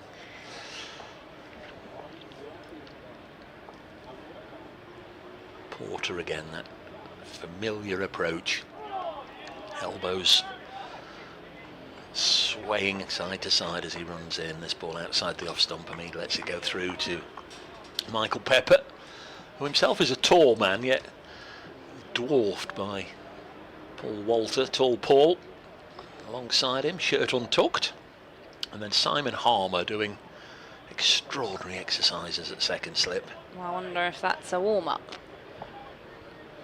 Don't know if it's a warm-up for him. It'd have finished me off. Things might have done more than creak if I tried to get my leg up that high, as this is past the outside edge and it through to the keeper. Yes, he'll be into the attack before too long, I would imagine, Harmer. This end? Yeah. It's hurt knots in the past from this end.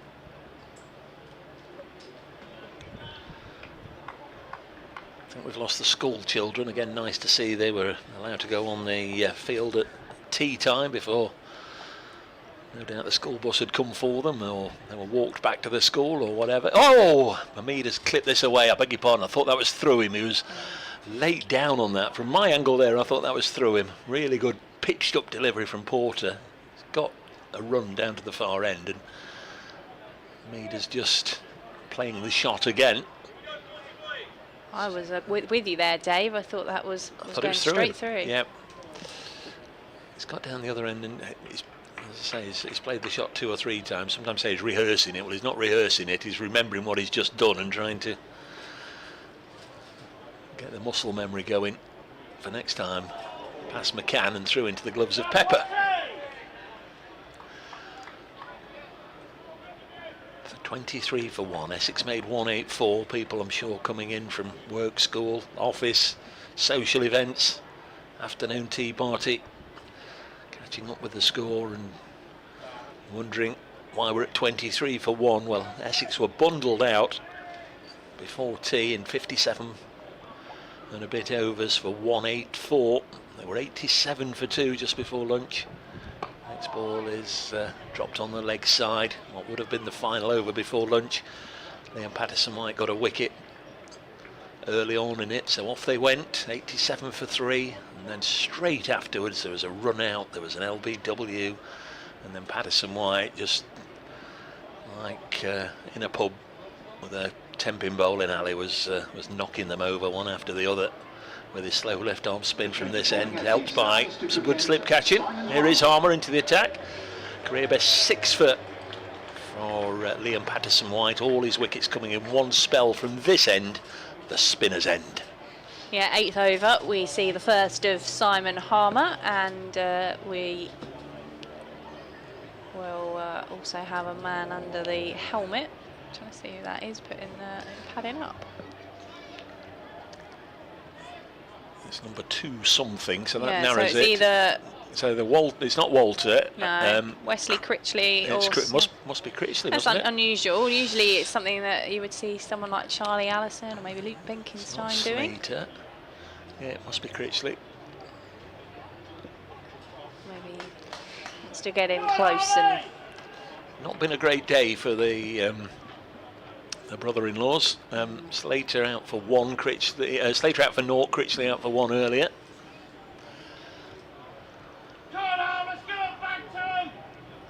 No, it's Wesley, isn't it?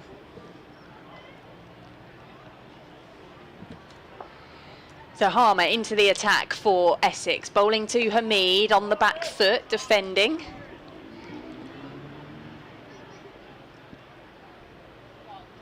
Yeah, it's Wesley. Yeah, It's gone under the lid. Captain's gone in close to the Nottinghamshire captain. Yeah, Hamid was fielding on the long-on boundary. Couldn't be any further from the action. Harmer is in, he's coming forward, it pops up just outside the reach of Wesley under the helmet. Just pad, I think, just seen the replay. Just ballooned up off the pad. Maybe encouraging signs though for Harmer. Let's have a look at that. Yeah, it just comes off his pad as he's coming forward to meet that one. Sun just disappears behind the clouds momentarily as Harmer is in. Hamid is onto it, and again, has that just come into the pitch this time or off the pad? Either way, Wesley's stopped it, and it's only a brief, excited cheer of potential wicket taking, but Essex still with just that 1 wicket.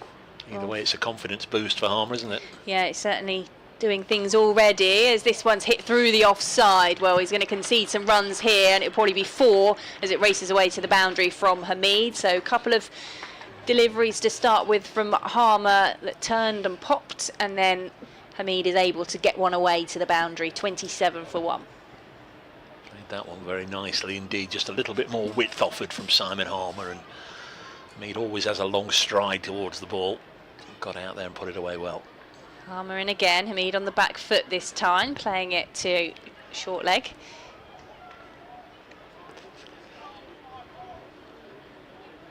There's one member of the Nottinghamshire side that should play Harmer well, and that's Carl Verena, of course. South African, who keeps to him in international cricket, of course. Harmer is in, and that one is defended by Hamid to end the over, so just that boundary from it. 27 for 1, and I expect we'll see much more of Simon Harmer as we go through this innings. I did that when I did an interview with Simon Harmer maybe this time last year, maybe a bit before. Asked him about the keepers that he enjoys bowling at, and he said one of the best was Adam Rossington, who was here at Essex for a couple of seasons, is playing T20 cricket with Middlesex at the moment.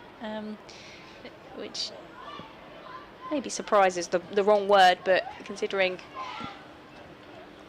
the places Harmer's played, it's a big compliment to Adam Rossington for him to say that. Porter going to go round the wicket then to Freddie McCann, just a single to his name. Now he's going to get runs.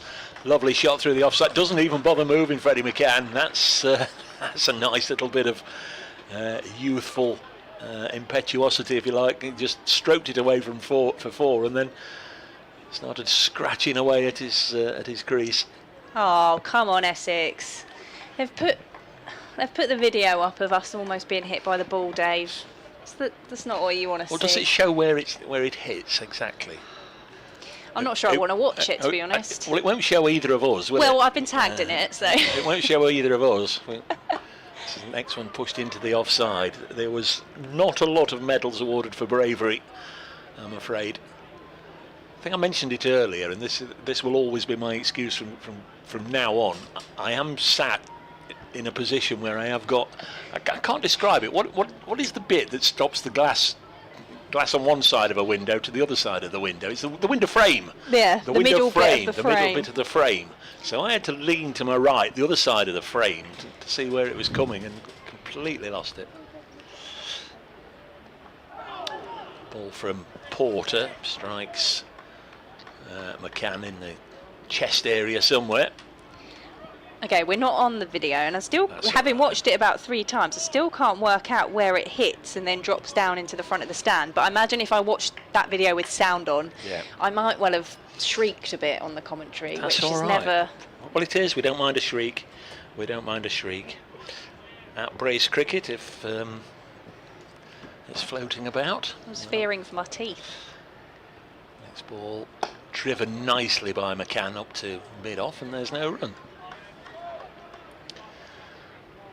31 for 1. Essex made 184. Nobody reaching 50. That's not going to get the job done more often than not. Wesley's 44, the top score.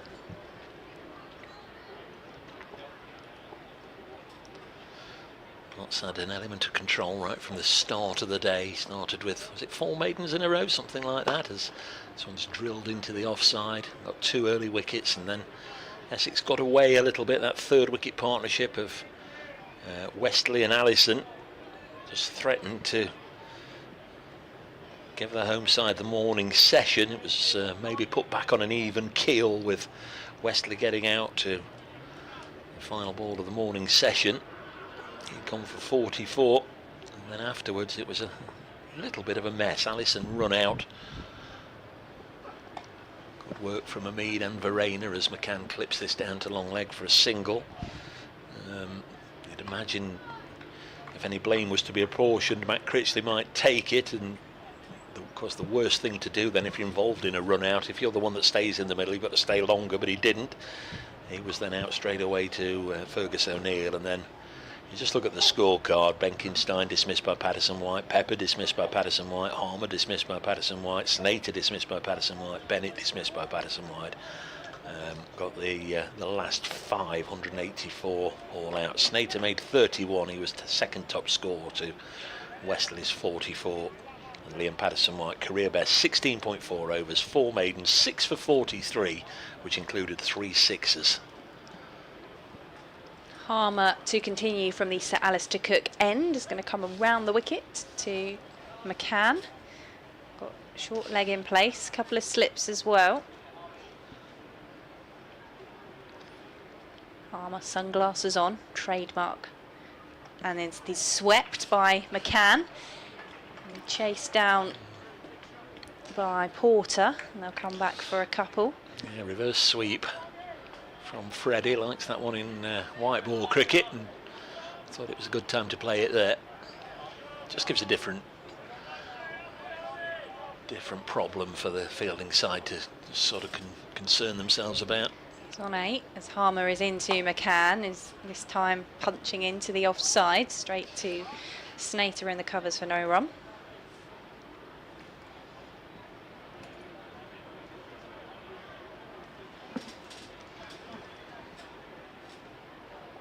In comes Harmer again, it's getting McCann to attempt another sweep, and he's hit on the pad. Harmer down on one knee, arm in the air, appealing to the umpire. Wasn't too far away, that one, you know. No, yeah, I think first time I saw it, I thought, yeah, I think that was perhaps a good decision by Paul Pollard. Harmer again in, and this time is edged towards slip, but bounces just short of Matt Critchley. Is that with his floppy sun hat on, gone into the slips? Usually you'd see Harmer as part of that slip cordon. Yeah, the LBW shot, I think it was just on second viewing, just doing too much. In comes Harmer, and this time it's pushed along the ground by McCann. We've had the 2 to start the over, and then 4 dot balls that have followed. 34 for 1.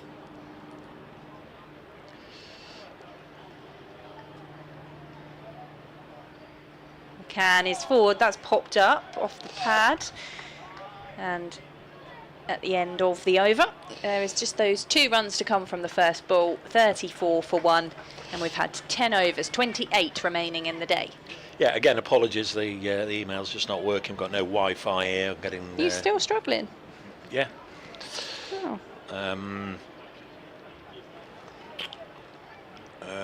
But on X, T, lovely stuff from Liam Patterson White today. The Yellow Belly says the same. Many congratulations to Liam on his 5 foot and into a 6 foot.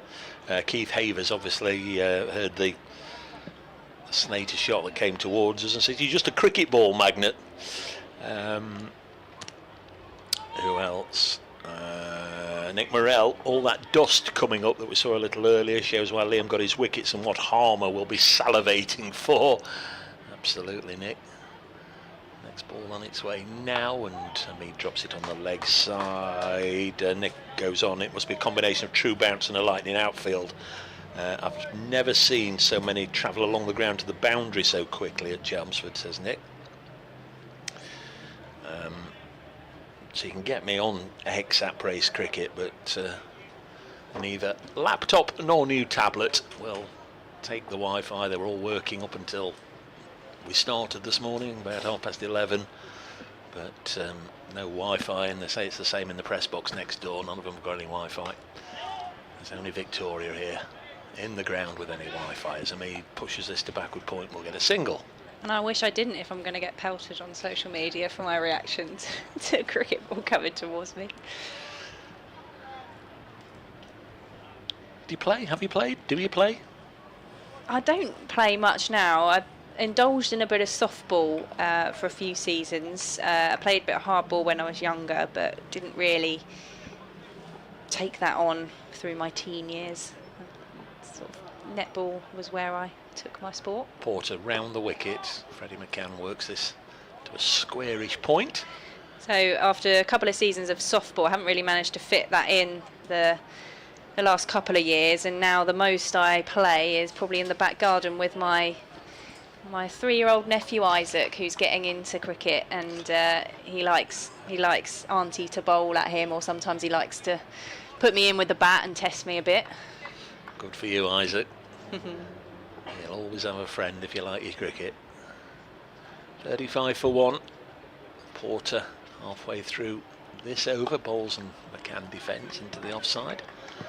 And there's no run. What's the difference between softball and rounders? Oh, softball is I guess what you would have previously called like quick cricket. So just playing with the orange. It's not really that soft, is it? But it's not a hard ball. Oh, it's more like cricket, isn't it? Yeah, it's right. just softball cricket, yeah. So there's lots more softball teams popping up now at clubs, which is good to see. And lots more it gets, I think it's fair to say, women back involved in the sport. Yep. Porter around the wicket. McCann just defends this one, just hints of that one keeping low, or maybe it's the way Freddie reacted just to jab his bat down on it. Just gave the impression it was scuttling underneath him. Not so we'll have Joe Clark in next. I think he's still the country's top run scorer, but that's spoken by somebody who hasn't bothered to look and see if Dan Lawrence went past him after all those runs he got in Surrey's last game. A double hundred and a single hundred. It's through to the keeper. Clark on 788 first class runs this season at 65 apiece. He's had a lean time of it in the blast though, Joe Clark. He'll be in next at 4, Jack Haynes at 5, and then Carl Verena in the middle order. Lyndon James, Liam Patterson White, Brett Hutton, Fergus O'Neill and Ollie Stone, although I don't think that will be the batting order. I think there's talk of Fergus O'Neill being bumped up to 8. End of the over, 35 for 1. Hamid has 27 of them, Freddie McCann the other 8. I expect we'll just see Simon Harmer continue to bowl at this end, and then they'll alternate the Graham Gooch end with the other bowlers as Harmer is into Hamid, who's just pushing that one into the offside for no run. Just see Shane Snater going through some stretches, and he's the one with the wicket so far. Caught behind was Ben Slater. Harmer even over the wicket to Hamid, who's playing that one down to third, where it's fielded by Bennett for a single. Now swap over for the left-handed McCann.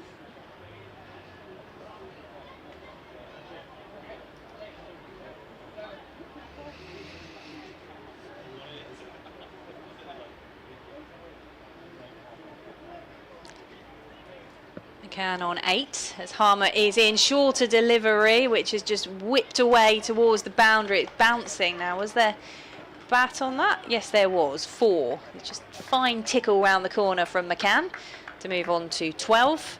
And Nottinghamshire 40 for 1. Let's just see that again as that was fired in. Yeah, he's just swept that one into the leg side and found the gap. Yeah, another reverse from Freddie.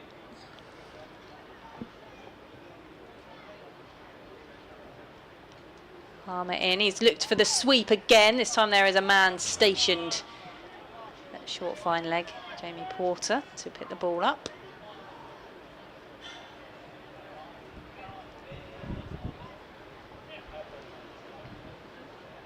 Bit of a breeze as Harmer is in again, and that one's pushed forward by McCann.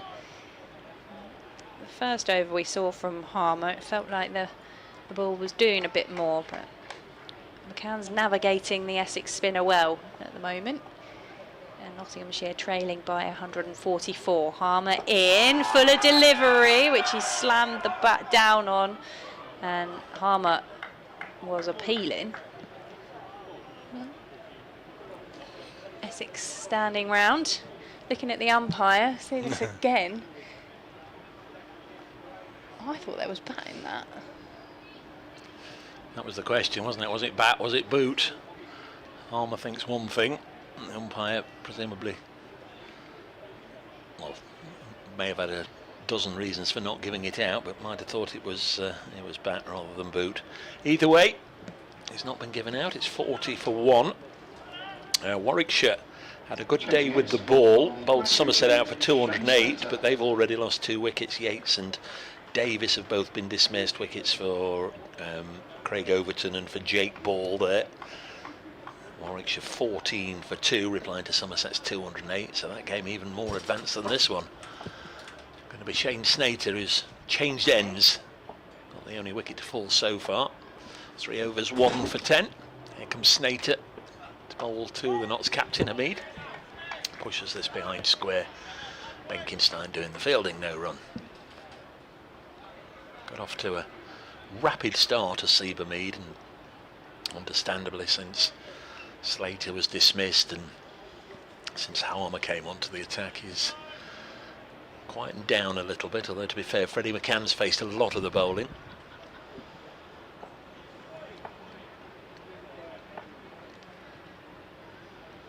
Slater once more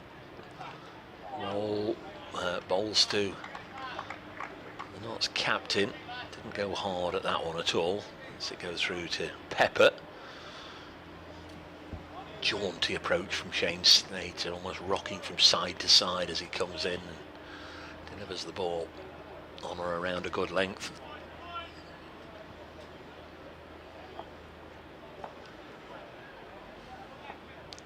Turns again from the gooch end. Not the longest of approaches, bowls now, and Hamid pushes it back to him and says, there you go.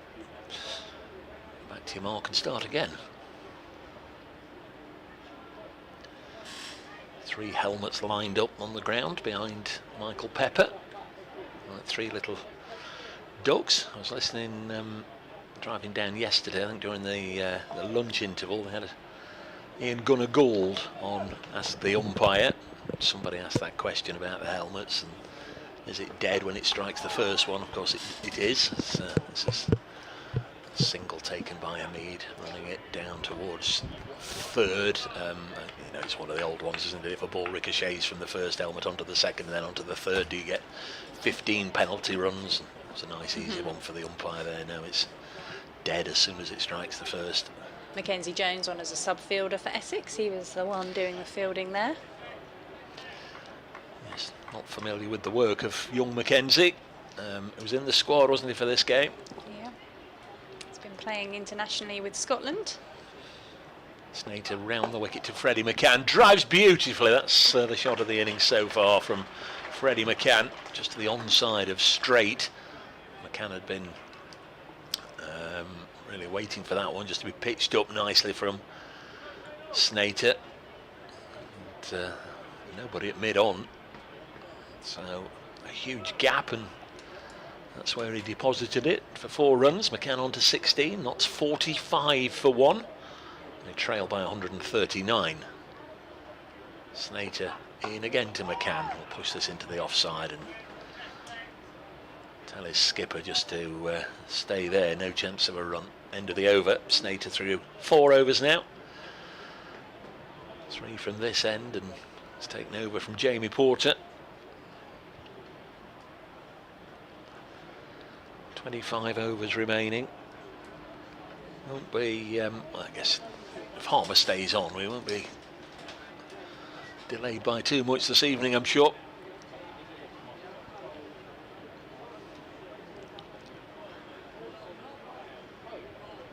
Notts losing the wicket of Ben Slater with 20 on the board, all 20 to Asiba Mead. Slater caught behind. Hamid to face as Harmer is in, gives that one a bit of flight. Turned into the leg side for no run.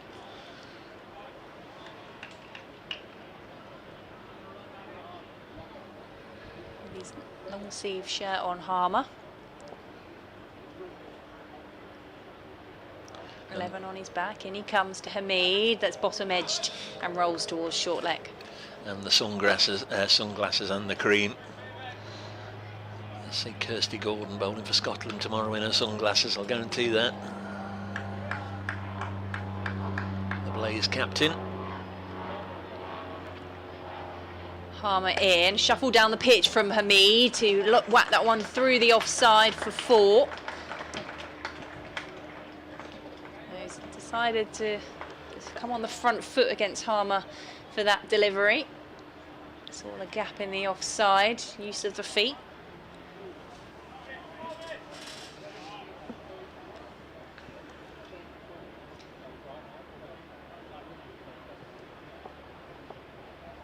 .49 for 1. Harmer in on the back foot this time, punched into the offside. Not quite as much pace on this one as the 2 fielders chase it into the deep. They'll come back for 2. That'll be the 50 up for Nottinghamshire in the 14th over. Hamid on to 35. McCann at the non-striker's end on 16. Can see a row of Nottinghamshire supporters away to our right in this stand at the river end here, all applauding. Of course, we'd have had huge cheers if the school children were still here, I'm sure. Harmer in on the back foot, played square of the wicket by Hamid, being chased to the boundary. Bennett should get there, and he does, picks that one-handed. They'll come back for another couple of runs. Very good shot, actually, that from the Nottinghamshire captain. Just gave himself a bit of room to punch it into the offside. If you're going to have 3 round the bat, there are going to be gaps elsewhere. Hamid's an expert at finding them. Harmer in, played again out into the offside, but this time just into the covers where Bennett fields a single, so Hamid will keep the strike. 54 for 1 at the end of the 14th. He is on 38, and McCann is on 16, trailing by 130 runs. Yeah, been a good day for Nottinghamshire so far. You'd overwhelmingly give them the middle session of the day. I guess there's claims for the morning session to be just about even, 87 for 3 maybe. Maybe that 3rd wicket slightly tilted it towards Notts in the morning session, but Essex really need to finish this day strongly, and still an hour and a half or so to go. Really need a bundle of wickets to make them believe that when they come back tomorrow morning, if they can't get the job done in this session, when they come back tomorrow morning they can at least keep Notts to somewhere close to parity, even if they surrender a first innings advantage as Hamid pushes Snater into the offside. Notts trail by 130 with 9 wickets in hand. New Zealand going well in the test match, 147 for 2, half centuries for Henry Nicholls, who's in fact on 70, and Rashid Ravindra, who's on 57. So they lead England by over just about 250. This is pushed into the offside by the Notts skipper, no run.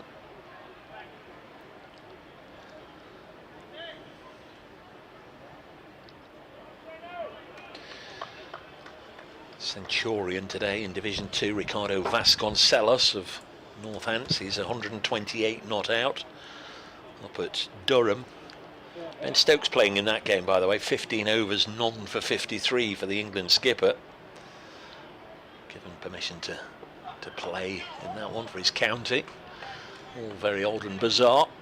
As Benkenstein does the fielding, a backward point from this little push there by the Notts captain Hamid. The other player given a test ban, if you like, from this match, Gus Atkinson. He's also playing. He's down at Cardiff. He's picked up a couple of wickets today, playing for Surrey. He's got figures of 15 overs, 2 for 33 for Surrey against Glamorgan, as again Hamid will work it down to third, fielded by Porter. A single there. And the third test week today, it'll be day 2 at Trent Bridge. The third match between England and New Zealand. I wonder if New Zealand will be able to go on and win this match to leave it 1-1 heading to Nottingham, or whether England will be able to fight back over the second half of the current game. Snater to McCann, who's on 16. Holds to him now, and McCann happy to defend.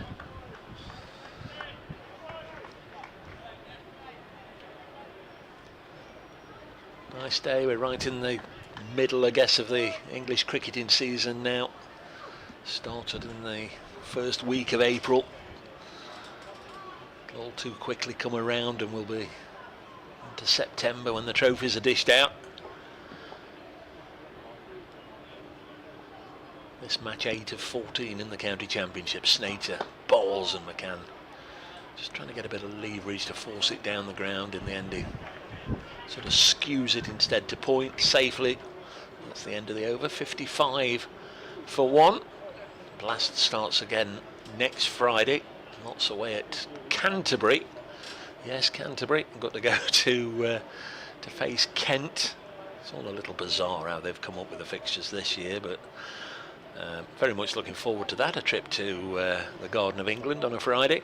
Meanwhile, Notts have actually lost 3, won 3. They started disastrously, but found a bit of form, so they're very much still having hopes of qualifying. They're actually second in the North table. Won 3, lost 3. Essex doing rather better. They've won 4 and lost 2. Yeah, they've picked up some momentum with those 4 wins on the trot after a slow start. Things were just quieting down here, and this Harmer is in to Hamid, who just defends that one. It feels like any of the balls that would just pass the outside edge from the quick bowlers, and Harmer's had a couple of appeals on the pads, but I think McCann and Hamid will be feeling fairly comfortable out there, as that one's whacked back towards the bowler. From force, played with that one from Hasib Hamid, and played it into the pitch, and then a diving Harmer got across to stop it. Simon Harmer fan club's in, as you can perhaps hear. 55 for 1, Harmer in again, defended.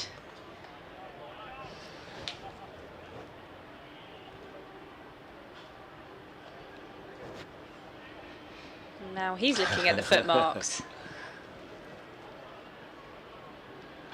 Clip of the ball next.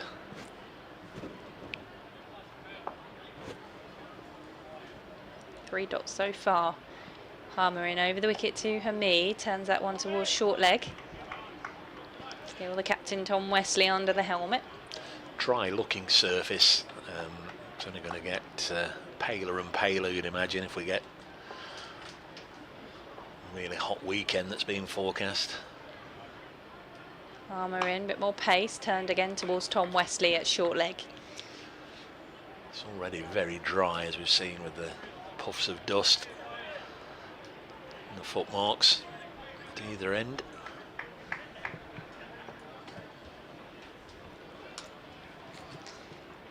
Harmer to Hamid, who's defending, and the ball just drops into the pitch in front of him and just pushes it towards the Essex captain Tom Wesley. Maiden over from Simon Harmer, and Nottinghamshire 55 for 1, trailing by 129.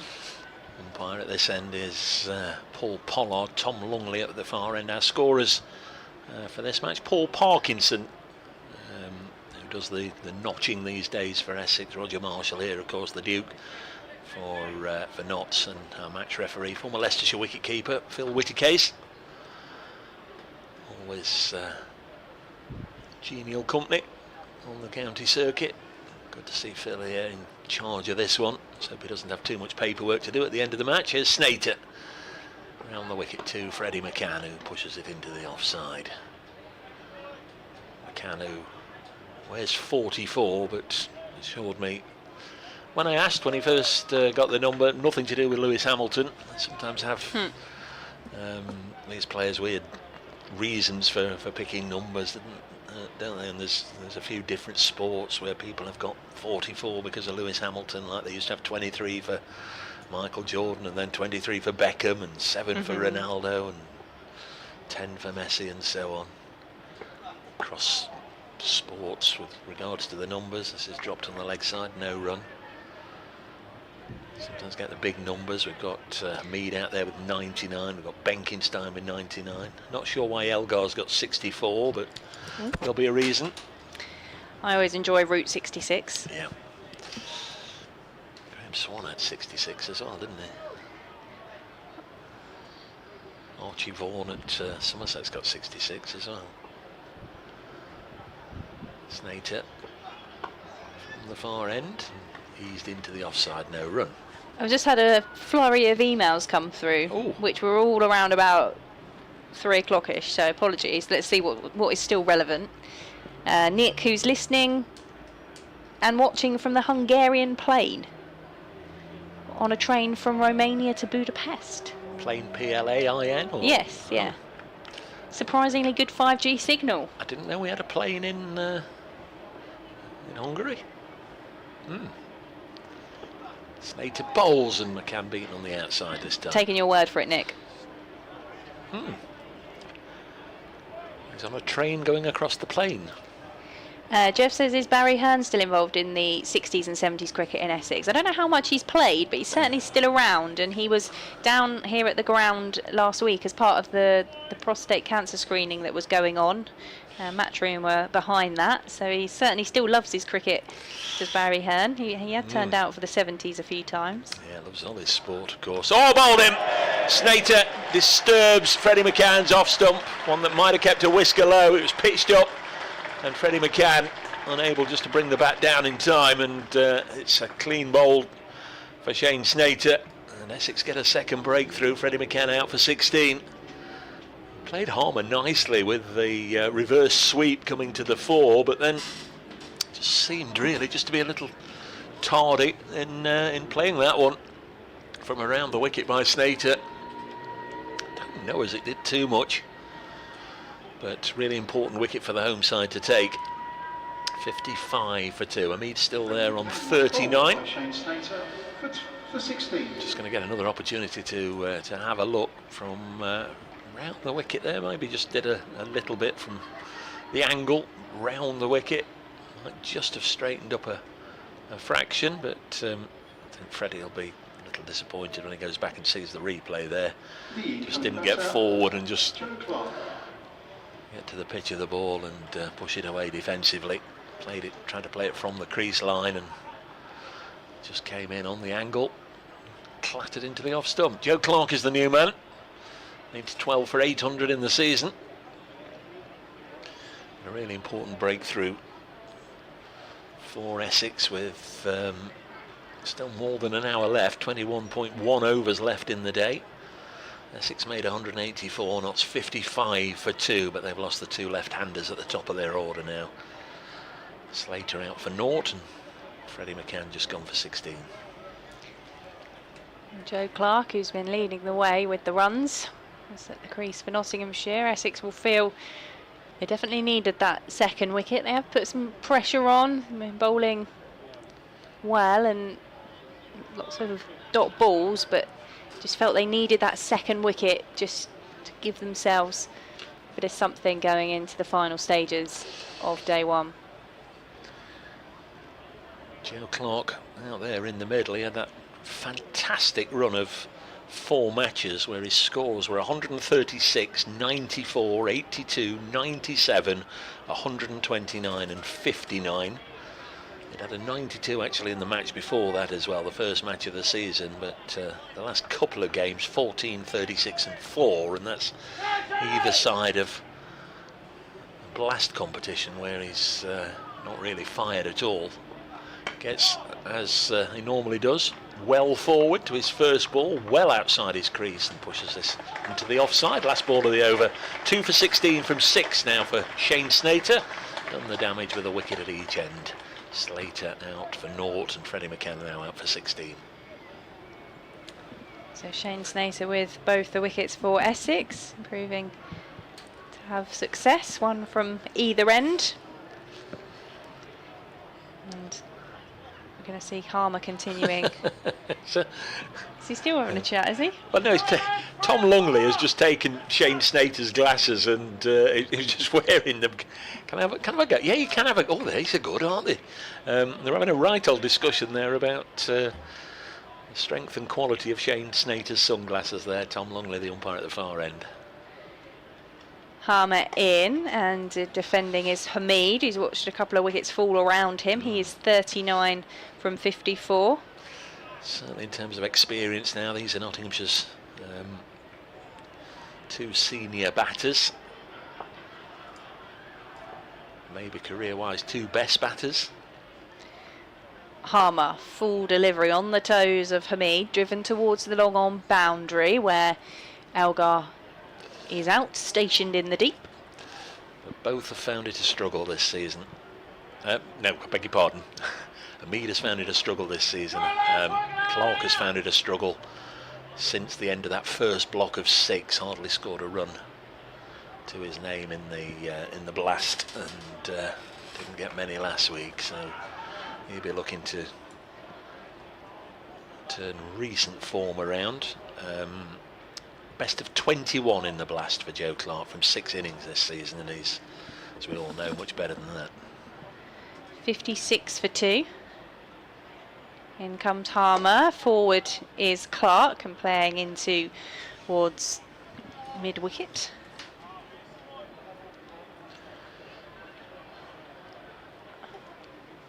I think you were just about to launch into some fresh emails, weren't you, when the wicket went down?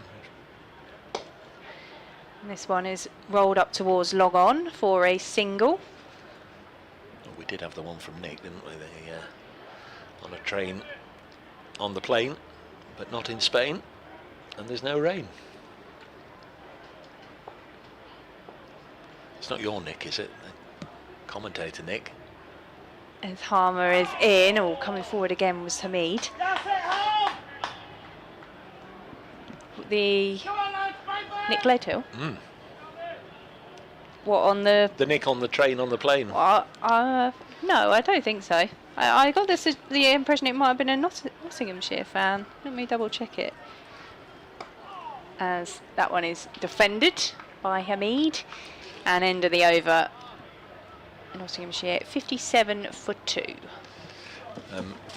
5 o'clock. Just have to go and do an update for BBC Radio Nottingham. Thanks very much, Dave. Essex Cricket at bbc.co.uk. I'm trying to keep an eye on the emails, and I'm at the same time trying to keep the laptop out of the sun, make sure it's got connection. So apologies. Andrew as well got in touch about the fielding out in the deep, where we were wondering whether the fielder had stepped on the boundary rope, and it wasn't really a lot made of it at the time, but we didn't really get a chance to see another replay.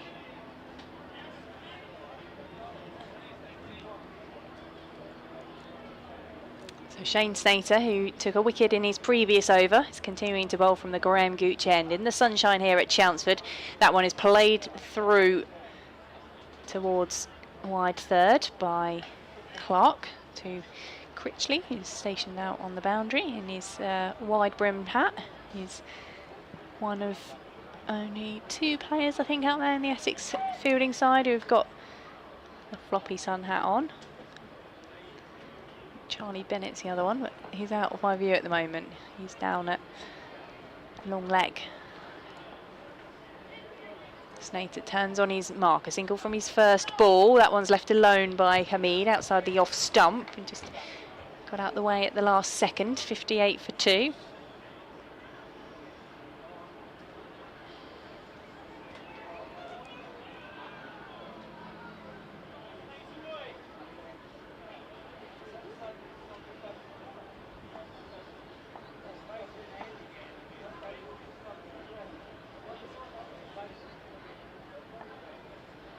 Single and a dot so far. Snater is in. There's some pace on that one. It's gone through the fielder at backward point and away for 4 runs. Well, that came at Benkenstein, I think it was, with some pace, and it just through the hands and away to the boundary for 4 to Hamid, who moves on to 44. Nottinghamshire 62 for 2.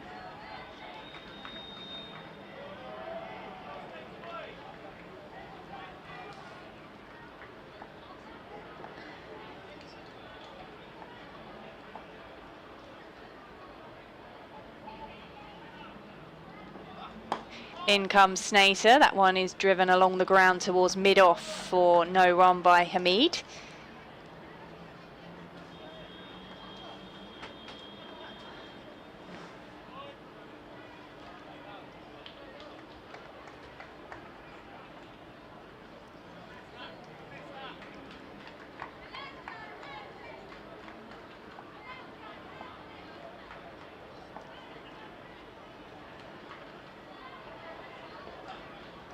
This time, past the outside edge from Snater.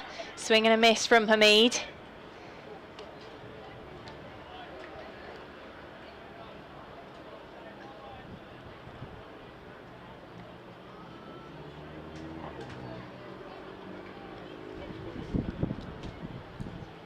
Breeze whipping around Chelmsford a bit more.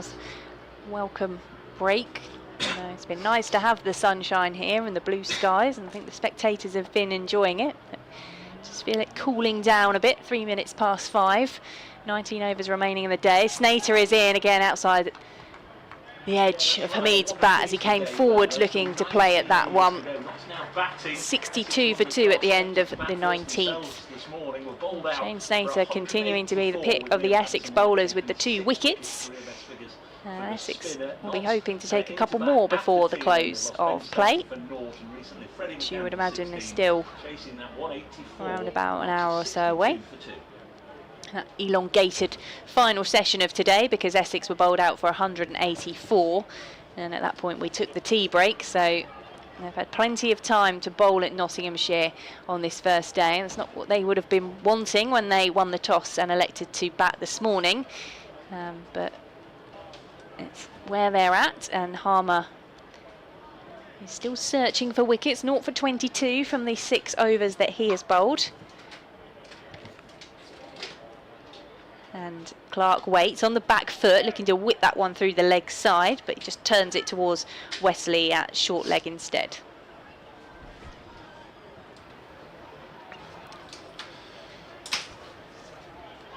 Football fixtures are out, aren't they? Have to wait to do the cricket after the football fixtures.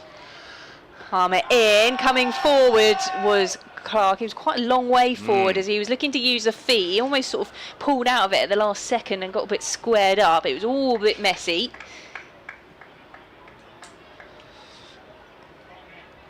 Yeah, just looking at this end, Paul Pollard just having a word with Asiba Mead about something, all at the non-strikers end.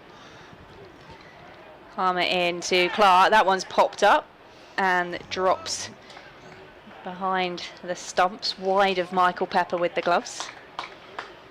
And this has got Clark looking a bit more uncomfortable. Yeah. 3 dot balls so far.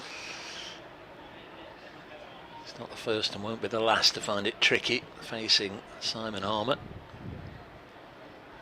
Harmer in. He's forward again is Clark and not getting hold of this one.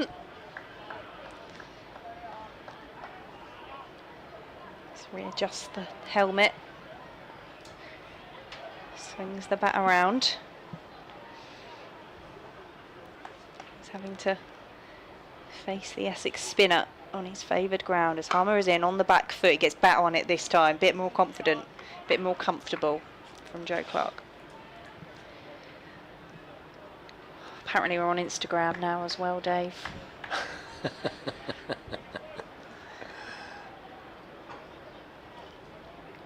Harmer is in on the back foot again. Is that the catch? No, he's got Pepper diving away. How much was there bat in that, Dave? You're closer to the screen than me. Was that pad? No, I don't think so. Either way, I think that's encouraging signs from Simon Harmer, who's just had Joe Clark a bit tangled at times there, and made an over 62 for 2. Yeah, just looking at it again, I think it was just into the, or turned into the body of Clark and then popped up in the air. Pepper was going to catch it first and then ask questions later. Dived forward as soon as he got a sight of the ball round the batter's body. Awful lot of chit chat out there. Often is with umpire Pollard. Don't think it's anything too meaningful. Snater has been very good so far. 2 for 21. Here he comes from the gooch end. And it's a Mead this time, shuffling forward to get well down the track to defensively block him. 62 for 2. Again, if you're just joining us, Essex winning the toss at 10:30, opting to bat. Both openers, Elgar and Walter, out for 12. Early wickets for Brett Hutton and Ollie Stone. Then a steady partnership took the total on to 87 for 2. Final over before lunch. Liam Patterson-White dismissed Wesley for 44. That was 87 for 3. Snater bowls. And he just clips this off his legs to mid-wicket. There's no run. And then straight after lunch, Essex going from that position of 87 for 2, 87 for 3, and 95 for 5 after a bit of a mix-up between Critchley and Allison resulted in Allison being run out. Good work from Hamid into Verena, who whipped off the bails, and then Critchley compounded that dismissal by getting out himself straight afterwards for 1. 95 for 5 as Hamid defends this one, and then the last 5 wickets all taken by Liam Patterson-White. Terrific stuff from Patterson-White to finish with career best figures of 6 for 43, bowled 16.4 overs in one spell, separated only by that luncheon interval early on in his spell. Tom Wesley's 44, the top score for the home side. Shane Snater got his shirt number 29. Snater's in now, and Hamid pushes us into the offside. 3 big sixes. Shane Snater off Patterson-White. 1 Victoria Polly should have caught comfortably. Oh, now you're throwing me under the bus here, Dave. I didn't see you diving for it. Like I said, I thought it was coming the other side of the window frame from where we are. I think by all accounts it was quite close to popping in and seeing us. It hit the, do you call them a lentil? Don't know. This is through to the keeper. Whatever it was, sort of the mantelpiece above the commentary box window, just above us, and fell down into the empty seats. I went and retrieved it and turned to see Ollie Stone up here looking for it as well. He popped up the stairs, the rickety old stairs here that leads to the broadcasting area. We often have temporary broadcasting areas at the far end of the ground, don't they, for the television matches, as this is clipped down to long leg. And a single, and Hamid will keep strike. Go on to 45, 63 for 2. Notts trail by 121, and Snater now through 8 overs, 2 for 22. Minimum remaining overs today, 17. What are you going to do with your Friday evening in Chelmsford, Dave? How far's the Sugar Hut then from here? Well, I think that closed a few years ago. That's it. Yeah, you won't be getting your night out there. I was going to go down and who do I ask for? Gemma and Arge, is that it? Paul Pollard just again pointing at some footmarks and having a word with Simon Harmer. Now he's spreading his arms out. What do you want me to do? Exactly. That's it. That's what I was looking for. It's that emoji. I use that emoji all the time. Not me. Harmer bowling to the Nottinghamshire captain, who decided to attack that delivery but didn't really time it and just hits it towards mid-wicket, which is Shane Snater. No run. The white frames of Simon Harmer's sunglasses visible as he turns and comes back into Hamid on the back foot and defending, and it's a good take by Harmer to stop the ball. Yes, I think there's some footy on at 8, but I couldn't for the life of you tell you it is. I know Scotland are on at 11. Whether I'll be still in the land of the living at 11 o'clock, I'm not sure. Harmer's coming around the wicket to Clark, who's forward and defending, back down to the bowler.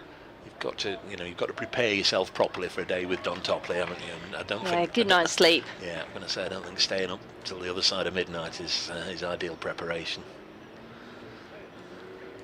Got New Zealand, Ireland, I think, in the Women's World Cup as well tonight, as Harmer is in. On the back foot is Hamid, playing that one towards point. No run, he remains on 45. Yes, well, I've got the laptop, but we haven't got the satellite channels on the TV that we're in the hotel that we're in. Harmer in, and Hamid just takes the hand off the bat as he defends at that one. You know, they've all got about 75 different channels, haven't they, and all the radio channels and everything else, but they've not got well, you the say satellite that. sports. I was pleasantly surprised when I got to my hotel in Leeds a couple of days ago, because I was able to watch England Ireland as Harmer is in. That one's turned past short leg, and it's going to be chased out towards square leg as the end of the over finishes with a single. 64 for 2, Hamid onto 46. And Clark has made 2 from the 10 deliveries he's faced, and he's looked uncomfortable at times against Harmer, but Harmer's yet to get a breakthrough, and it's just Shane Snater who's got the 2 wickets, and he is going to have a rest from the bowling attack, and we're going to see Charlie Bennett for the first time. This will be a treat. Not seen him before. I don't think I've seen him before. They lose track of the youngsters given an opportunity in the 50 over competition, so I might have done. It was only really last season we saw him. He sort of burst onto the scene, got thrown into the T20 blast, and then more ball. Umpires are getting together for the ball. Yeah, hotels. It's more difficult than it should be, isn't it? Hotels, filling all the forms in when you arrive. They should have all the information.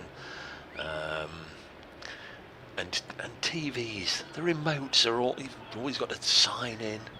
Hello, Dave Bracegirdle. Welcome to so-and-so hotel. Click this and click that and click the other just to turn on the national broadcaster or whatever. It's always difficult. In fact, maintenance have been called. Maintenance have been You've called. accidentally hit the panic button. No, maintenance have been called. The bathroom light doesn't work at all. And Critchley's talking of maintenance, Critchley's got the bag of balls to bring over to the umpires. This is very, very, what shall we say, cricket out in the suburbs, a bag full of replacement balls. We've got like a James Bond briefcase at Trent Bridge, a metal briefcase with them all in there. But they are going to change it. So this may or may not be good news for the Nottinghamshire side.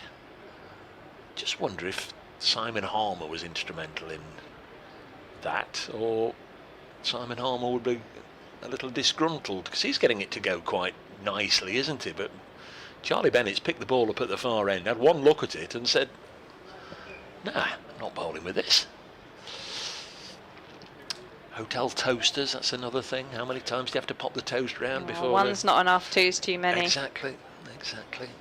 Get the fire alarm going off. Got a whole heap of nothing going on here at Chelmsford at the moment, with the umpires looking in this bag of balls that Matt Critchley's brought out for them to inspect. So on the live stream we can see that Snater and Harmer have each had 8 overs. Jamie Porter had 6, and we're going to have Charlie Bennett introduced in a moment when they can find a ball that Master Bennett will be happy to bowl with. Don't quite know how Matt Critchley's ended up being ball monitor, but there we are. With great power comes great responsibility. Yeah, exactly. That's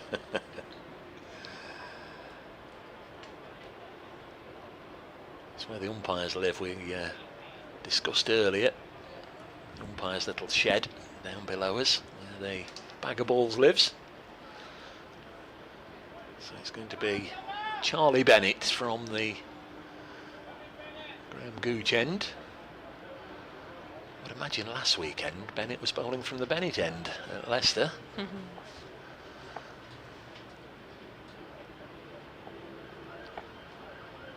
bowling to the Notts captain. Hamid is on 44, no, he's not, he's on 46, which is the highest score in the match so far, and he plays this up to mid-on. We've had a little bit of chat about this, that and the other, and he's sort of crept into the 40s almost without me noticing.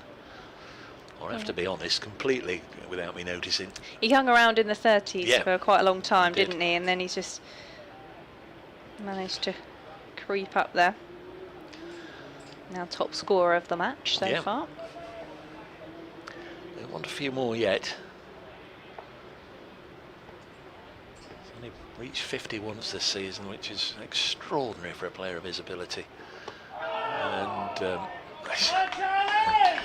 he's got the bat on this one, bat and pad, and the ball has stopped right on the crease line, right by his feet. Didn't go anywhere, and then he goes off on his little walk, 3 or 4 steps towards the square leg umpire. He raises it from memory and system, and comes back and gets ready again. Gets his feet in line, and then taps the bat a couple of times, and then he'll look up at the bowler and then raise the bat up high. There's a couple of taps. Looks at Bennett and then raises the bat, and he's ready as the tall right arm quick bowls, brings it down sweetly and drives it up to mid-off, and there's no run. Notts trail by 120 runs with 15 overs left in the day. Still 8 wickets in hand. What they won't want, recent history tellers, is to send out a night watchman. I'm told, I'm reliably told, backing up what I felt, that Notts have used a night watchman 4 times this season, and each time the night watchman has been dismissed straight away. So yeah, a couple of occasions that's happened to Essex. it's not gone well this season. Different players. There's Hamid driving it through the offside and well battered to the Notts skipper. Gets his second 50 of the campaign, and gets there from 79 balls. There was a lot of hand gesturing from umpire Longley. Is that a no ball as well? I was going to say, of half a mind it was a no ball, but for the moment we'll concentrate on a lovely square drive from Hamid. Included 8 fours. There we are. 79 deliveries, 8 fours at the crease for an hour and a half, and that's Hamid's second time in 8 matches. Incredible to think that's all he's managed to deliver so far. Lovely shot. I think it was a no ball, it was indeed. Bennett bowls, and this is pushed out onto the offside, so 6 came from that last ball. The no ball hit away for 4, so there'll be an extra ball in this Charlie Bennett over.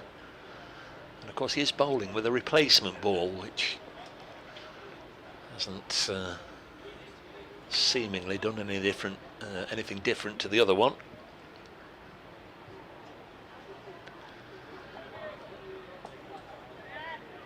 15 overs after this one. I was talking about a 6 o'clock finish. Might be getting towards half 6. Where are we going? As Hamid defends back to Bennett. 70 for 2. Notts trail by 114 on a day that Essex would very much like to unplug and start again. No surprise when Tom Westley won the toss, opted to bat first.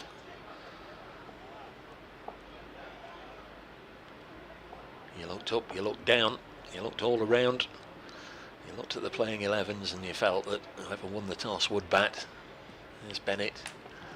Bowls, and Hamid has gone looking there to drive that down the fairway. That's a very unhas-like shot, and didn't get anything on it. If you're going to flash hard, it may well have, had he flashed at it, if it didn't come out the middle of the bat, it might just have taken a top edge eye over the slips, but he almost threw it away there with a cavalier charge towards the ball. And there's on the live stream the Mead wagon wheel. Let's try and make some sense of that. We'd see the stumps. That's where he's batting. So a lot of runs on the offside, and unusually for a Mead, only one boundary through mid-wicket. That's normally a favoured scoring area, and presumably that's why he's been putting them away on the offside, because Essex have maybe tried to bowl deliveries that he couldn't put away through mid-wicket. So he's had to just change his strategy. Harmer continuing to bowl for Essex, as Clark has a flash at that one, which is going away to the fine leg boundary for 4 runs. Just a tickle round the corner as listeners join us on Sport Extra 3. It's Victoria Polly and Dave Bracegirdle bringing you commentary of Essex against Nottinghamshire. Day 1, Nottinghamshire 74 for 2 in reply to Essex's 184 all out earlier on. A batting collapse in the afternoon session, reducing Essex, and meaning that they've had to bowl on day 1. A couple of wickets all ready for Shane Snater. He's got Ben Slater caught behind without scoring, and then Freddie McCann was bowled for 16. 4 and a dot ball so far from Harmer, who's got Clark on the back foot this time behind square. They'll come through for a single. They think about the second. It's not there, as it's fielded in the deep by Benkenstein.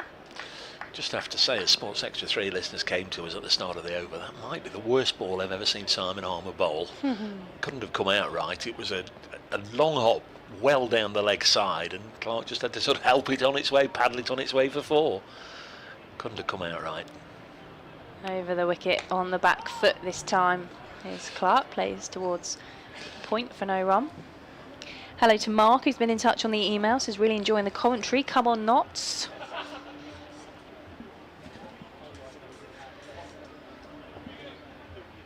Oh, Hamid is on strike from after that single. And that one's defended into the pitch. Notts' 2 most senior players at the crease need to stand up here against the new Division 1 leaders. Harmer is in on the back foot this time is Hamid, working that one into the leg side. They'll trot through for a single, so they'll keep the strike for the next over at the end of the 24th. 76 for 2 even, sorry, trailing by 108. And we've got 14 overs remaining in the day. Rather appropriately, Dave, yes, the video of us where you go and fetch the ball after it's almost clattered through the open windows of the commentary box has got 111 likes on Instagram. It's an appropriate cricket score, isn't it, for the amount of likes?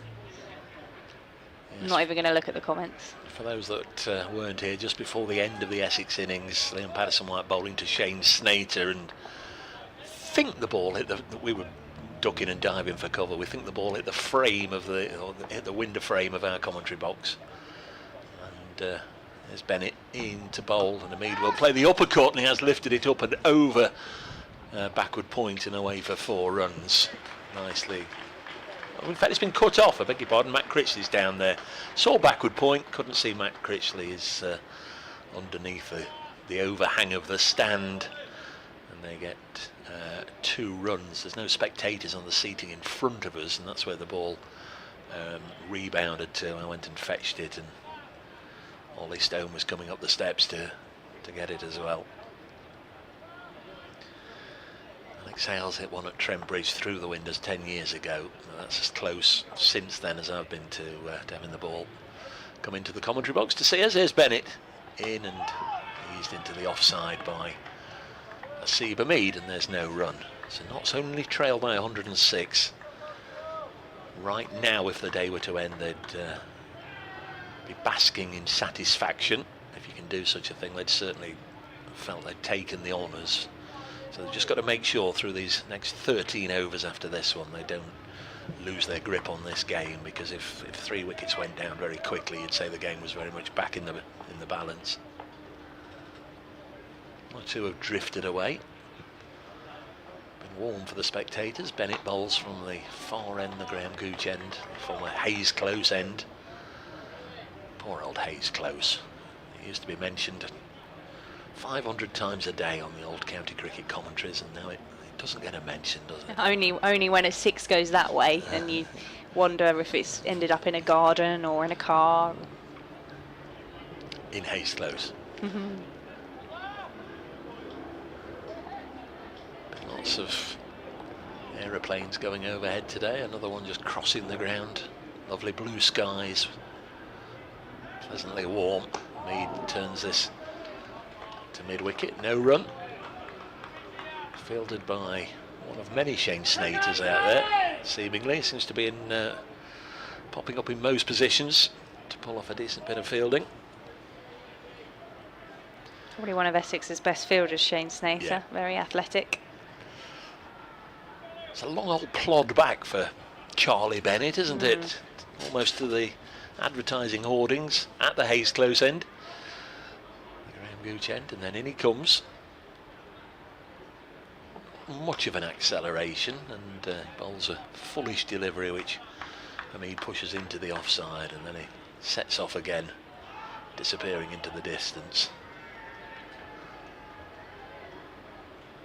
Could make an old man very tired walking all that way back and running in 6 times and over. But he's young, he's enthusiastic. Played some nice shots actually. He decided after about 15 minutes of blocking that he was going to have a go against Ollie Stone, and he was highly effective, wasn't he? Yeah, he seemed to enjoy facing the fast bowler. There's Bennett in again, wide of the pegs and through to the wicket keeper, Michael Pepper. He's come into this game from the start to replace Jordan Cox, who's otherwise engaged this week on England duty. 78 for 2 at the end of the over. Joe Clark has 7 from just 13 balls. Notts captain Asiba Mead, 53 from 91. Incredibly, just the second time this season that Mead has reached 50. Player so good last year, so consistent. Indeed, since coming to Nottinghamshire from Lancashire, he's been so good. Got a ton against Warwickshire, just the 3rd match of the season, but very little in the way of runs since. 4 ducks, but he's got 53 today. Joe Clark on strike as Harmer is in, just across his stumps and turning that one into the leg side, where it's fielded at short fine leg by Jamie Porter as Clark was setting off for a single that he wisely decided against and returns to his crease. Wickets are proving hard to come by for England at the Oval. 189 for 2 on the board now for New Zealand, who lead by 289 runs.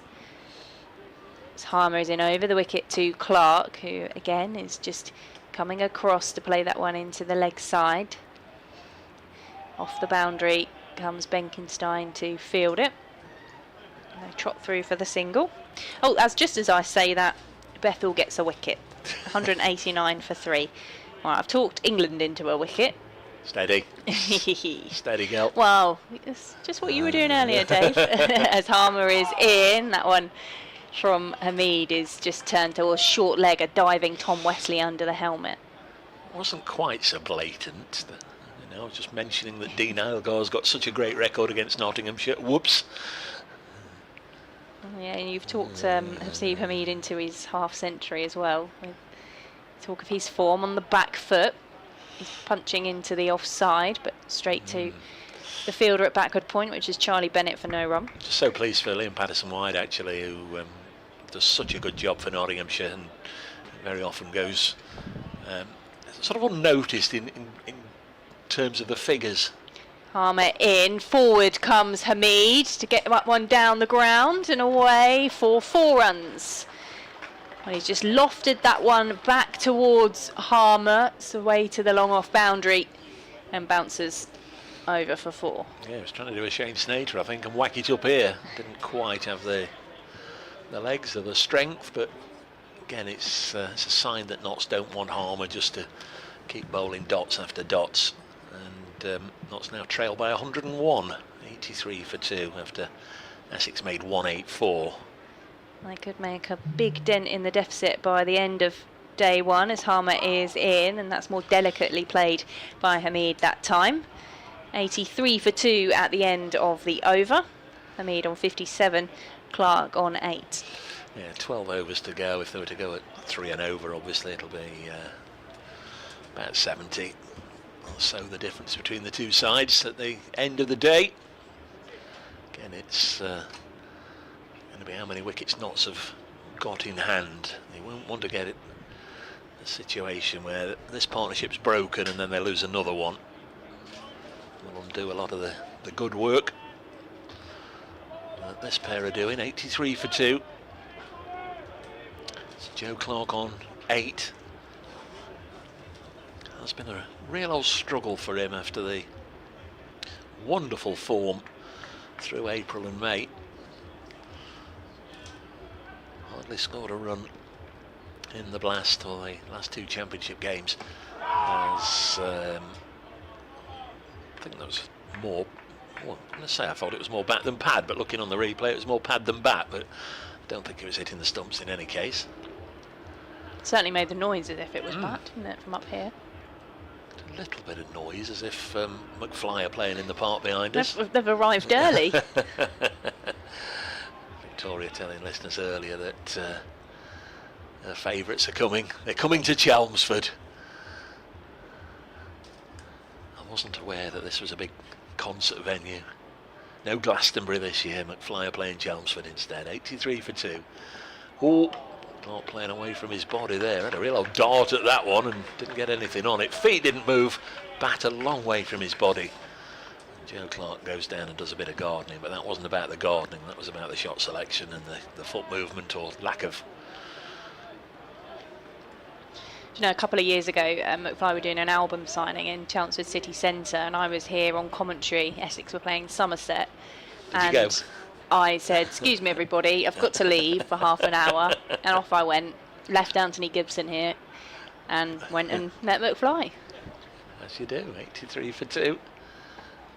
This has turned up to mid on, so we'd already established earlier that Danny was one of them. There's a Tom, isn't there? And then I'm lost. Yeah, Tom, who's I think very involved in the Paddington musical at the moment, and then Harry and Dougie, who both have Essex connections, and actually Harry the drummer is quite into his cricket, and I think he's a bit of a decent cricketer. And I remember actually when I went and met them, I said I'd come from the cricket, and he said, oh, I saw Alistair Cook had scored runs, and he knew what was going on. Didn't take up the offer of coming on commentary though. Clark on 8, drives nicely but straight to mid off. There's no run. Remains 83 for 2. So Harry, was he a dance? He did the dancing thing, didn't he? And the other one, he was in the jungle, wasn't he? Yeah, so, they've all done their various reality TV stints. I didn't know I'd got any McFly knowledge, but there we are. It's all in, I'm there somewhere. starting to think you're a secret fan, Dave. Well, the only information I've got that's non-cricket or football related comes from watching the chase. It has to be said. If it's been an answer on the chase, I've potentially got that knowledge. This is pushed back to the bowler, although to be fair, on the occasions where I'm now in round about that time, the tea time, we've become a pointless family. Oh, you've switched sides. In every sense, yeah. If you were a chaser, what would your name be? Oh. In the old fantasy world, when I did the fantasy footy and all that, I was always Brace the Ace. That works quite well. Yeah, I'm going to say the old rhyme. Called many other things, of course, as Bennett bowls to Clark, and young Charlie unable to find the edge. Again, Joe Clark having a bit of a torrid time of it, just on or around off stump. Good over from Bennett, 83 for 2. And we are 11 overs, 66 legal deliveries away from the end of the day. He just gets a pat on the back from Dean Elgar for that over. Charlie Bennett, bit of encouragement for him. Might not have taken a wicket, but he's showing signs. But Essex need more than signs, because Nottinghamshire hovering around 101 as the deficit, and we are going to see just a bit of a break up. Matt Critchley to bowl from the Sir Alistair Cook-Enza. He'll replace Simon Harmer. And Critchley did have some success last week at Leicestershire. I did see a few fans saying they would have liked to see a bit more of him, but he does have this knack of coming on and just being able to affect games. Did actually, don't know if you saw it, did actually see the bargain hunt this week. Notts played Somerset last weekend, and we had messages from Somerset County Cricket Club to watch the old bargain hunt one day in the week, where I'm sure you've worked It with was them as well. Alison Mitchell and Melissa Story Yeah, one, weren't they were against the tennis media. That's right. They won the Golden Gavel. Do you watch the bargain hunt? I can't say I do, no, but I'm won a very Golden pleased. They that did the very well, yeah. Cricket was the real winner. I think it was Sam Smith and Joe Dury, the tennis commentators. There's Critch. Leg spin then from Matt Critchley, bit of width on that one, played out into the offside, well fielded as they trot through for a single, cut off by Charlie Bennett, very involved in the action at the moment, bowling from one end. He's a tall man as well, isn't he, Bennett? 6'4", 6'5" maybe. Clark is not quite happy, just comes away from the crease, readjusts the gloves. 84 for 2. Here comes Critchley over, the wicket fires it in, clipped into the leg side, and it's going to beat the fielder out in the deep, who was working his way round from deep square leg. I think it's Benkenstein who's been stationed out there most of the day. And that's 4 runs to the score, and that means that the deficit goes below 100 for Nottinghamshire, who are 88 for 2. Yeah, that hard, Clark. Wasn't going to give the fielder any chance if he possibly could. Critchley in, and that one's whipped away through the offside. Deep extra cover comes in off the boundary. The single added to the total, so Hamid on strike.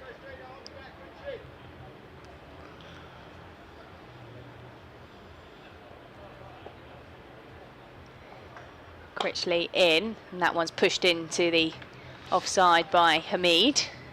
And there's Elgar out of our view, coming around from long off to field it.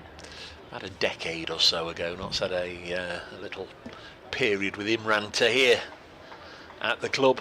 Made his debut on this ground in a 40 over, 50 over match. Critchley in, that's pushed into the offside again to bring Elgar into play from long off for a single. And his first Nottinghamshire wicket, I always remember it was Ravi Bopara bowled, obviously a leg spinner Imran Tahir with the wrong and with the googly that came back and bowled Bopara through the gate, and off he went on his celebration. Into Hamid, who edges that one into the offside, and Bennett comes across from point to field it. So the end of the over there was a run from every ball bar the last, 91 for 2, Hamid on 59, Clark on 14. Yes, I don't know how much you saw of Imran Tahir in the domestic game, but loved a wicket celebration. And he sort of did a semi-lap way to our right between the strip they were playing on and the pavilion. Lovely delivery. You had to be a good bowler to get Ravi Bopara out in those days, and it was a terrific wicket.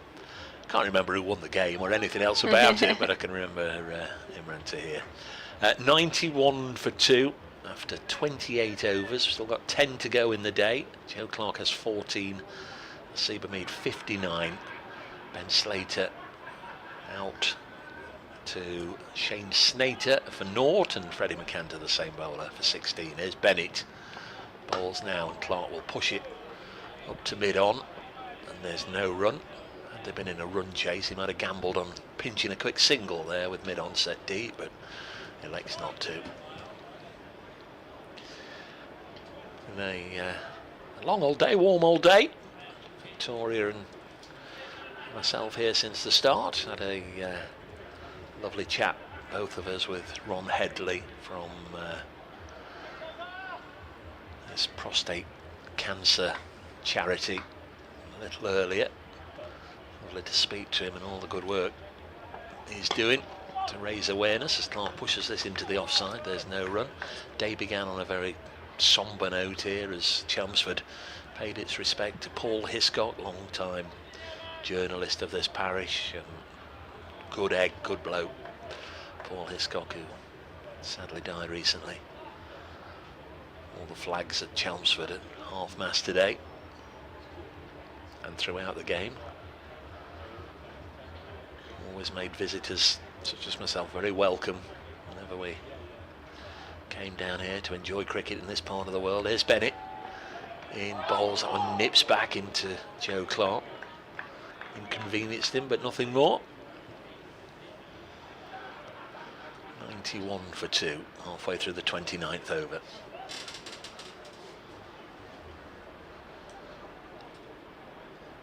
Bit of laughter, bit of chatter in the crowd. Closing stages of day one, but those Essex fans would love to see a third wicket. There'll be a few red noses and cheeks and foreheads. A lot of bucket hats on display today. Lots of hats of all sorts. Bennett bowls and Joe Clark wears number 33, eases this into the offside, and there's no run. 4 or 5 years ago, if I remember rightly, Joe Clark had to retire hurt in an innings here. Was struck on the wrist, the forearm. I think at the time they feared it was broken, but thankfully it wasn't. Can't remember who was bowling. Probably Cook or Porter. It's always Cook or Porter, isn't it? But don't think it was. Don't think he was forced to miss any matches. This is eased into the offside again by Joe Clark. A little early for setting up camp for the night. Still 9 overs to go after this one, but we're certainly very much in the period where they won't want to be playing any high risk strokes or taking too many risks. They'd like to get to the end of the day and then sleep well, knowing they can come back and add to it tomorrow morning. 91 for 2. To have your company today on a day where Division 1 has certainly seen the games moving very much on fast forward. As the over ends, it's a maiden for Charlie Bennett. Clark turning this to mid-wicket. None for 8 from 4 overs from young Master Bennett, who's been very impressive, scored some good runs towards the back end of the Essex innings. Elsewhere, Glamorgan 244 for 6 against Surrey. Yorkshire were bowled out for 185, so very similar to here. That's at Leicester. Leicestershire 114 for 2. Somerset 208 all out. Warwickshire 69 for 2. Hampshire 191 all out. Sussex 90 for 2. They're all the Division 1 scores. Division 2 you'll be able to find at your leisure on the cricket pages of the BBC Sport website and app. Just to say, Ricardo Vasconcelos though is still going for Northants. He's 143 not out up at Chesterley Street. Durham 294 for 3 against Durham, who were the Division 2 leaders. Division 2 leaders under pressure. Division 1 leaders. Victoria Polly. Yeah, pressure of being at the top as Essex begin a new over with Matt Critchley. Come through for a quick single, do the Nottinghamshire pair as we get a helicopter now joining the action. We've had some light aircraft and now rather noisier helicopter. It's those city tours. Come and see Chelmsford from the air. As Critchley is in, and that one's just done a bit on the pitch, I think, as it pops out into the offside. So the single to start the over, 92 for 2, and Clark is facing on 14 as Critchley with his leg spin is in. And that one's dabbed into the leg side. They want the quick single, and it actually is there, although it feels like the ball hasn't travelled that far. Both Pepper and Critchley came across, and the two between the wickets were able to get through. Remember earlier when Essex were batting, it was Critchley who wanted to get off the mark, called the quick single through, and Charlie Allison was run out for his troubles. Critchley into Hamid, which is blocks the ball. Well, Hamid had to run round Critchley, who'd set off for the ball, and then having run round him, he appeared at an angle that Joe Clark wasn't expecting, and he had to run round Clark, so he probably ran 32 yards rather than 22. Wasn't the slickest single as Critchley is in, and that one just played away square of the wicket into the offside by Hamid. He's playing shots here that I've not seen since last year, him at his best. Lot of innings. He's not played any shots at all. The Seba Mead 4 ducks so far in the championship, but he's looked somewhere near today. Critchley into Clark on the back foot through the offside, played out into the deep where it's misfielded by Allison. Long barrier wasn't quite working for him, but they just get the single in the end. So 4 singles from the over, 95 for 2. Now Nottinghamshire trailing by 89, and we've got 8 overs remaining in the day, and Essex, you feel, would need a couple more wickets to feel, well, some way to being in a better position than the 184 all-out suggests. Yes, young Master Allison was nearly a proper Charlie then, wasn't he? If it had completely gone on his hands on the boundary there for 4, he wouldn't have been too happy. We've got umpire Tom Longley there on your screen on the live stream with hands on his hips doing a full teapot about something. We just saw a glimpse of the black box that all the umpires have on the front of their shirt there, the cameras, just videoing everything, every ball, every moment, every incident, every word picked up as Hamid tries to drag this away on the leg side and mistimes it a little bit.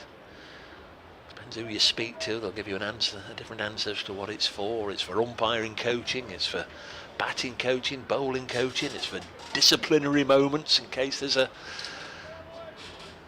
few naughty words said out there. The umpires have got it all on their cameras. Just something extra for the poor old umpire to carry. We see it with the football referees at the World Cup, don't we? The video cameras, as this is turned on the leg side by Hamid and there's no run. Don't think I've seen a single shot yet from one of those referees' cams that I've thought, ooh, couldn't see that from any of the other angles. Ooh. What about the hydration breaks? We've been having them in years for cricket. They've stolen that from cricket, haven't they? They've stolen that from cricket. We don't get advert breaks though. While they're having their hydration break in the middle, we just have to carry on talking, don't we?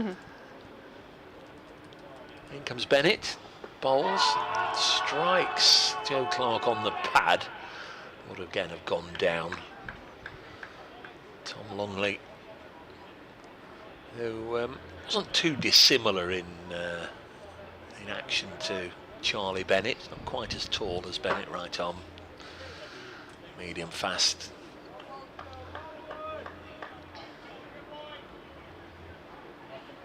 He shook his head, not out. 95 for 2, so not surpassed halfway. They trail Essex by 89.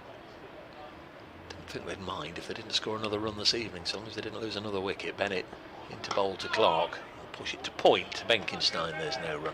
He bowls a little bit, doesn't he, young Master Benkenstein? He does, yeah. We haven't seen him as much in the blast. I guess quite similar to Critchley. So we've seen him much more for his batting this season.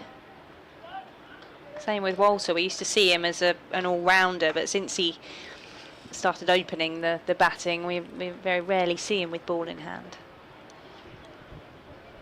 Bennett had plodded all his way back to the end of his mark there and was still waiting for the ball. Comes in again.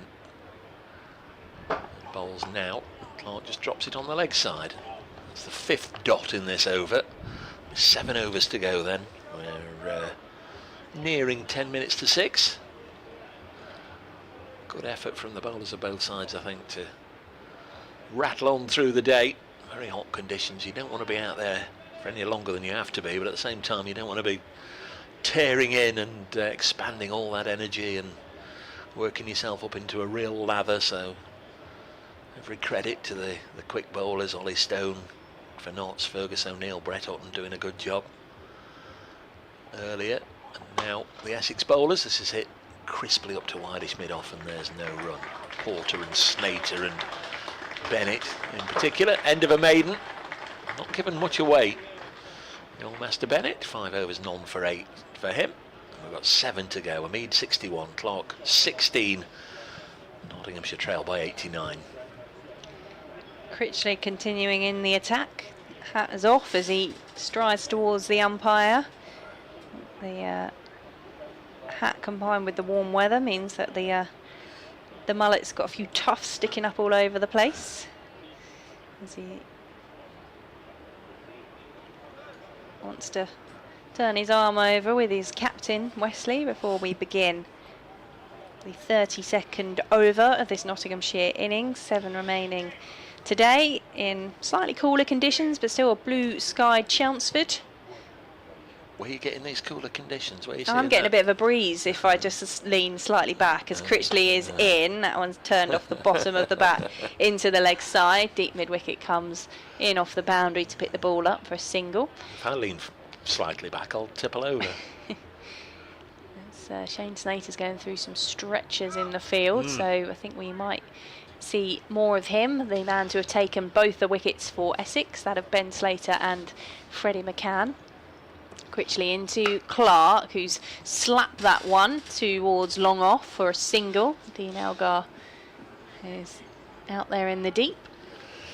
Yeah, you'd think what the Notts least want to face this evening, and it'd probably be Snater and Harmer. Not so sure we're going to see Harmer again, but Critchley also offering a threat.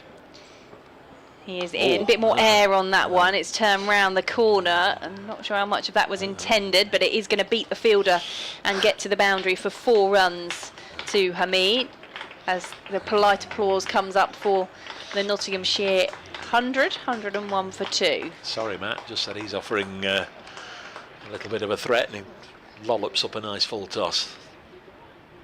You're definitely having the better of the commentator's curse today.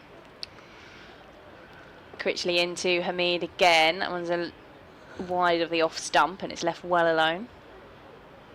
Yes, you can certainly say he read that one, because he didn't go to play at it at all. It's on 66 now as Critchley is in. He's coming forward to him, missing the ball. Pepper takes it behind the stumps.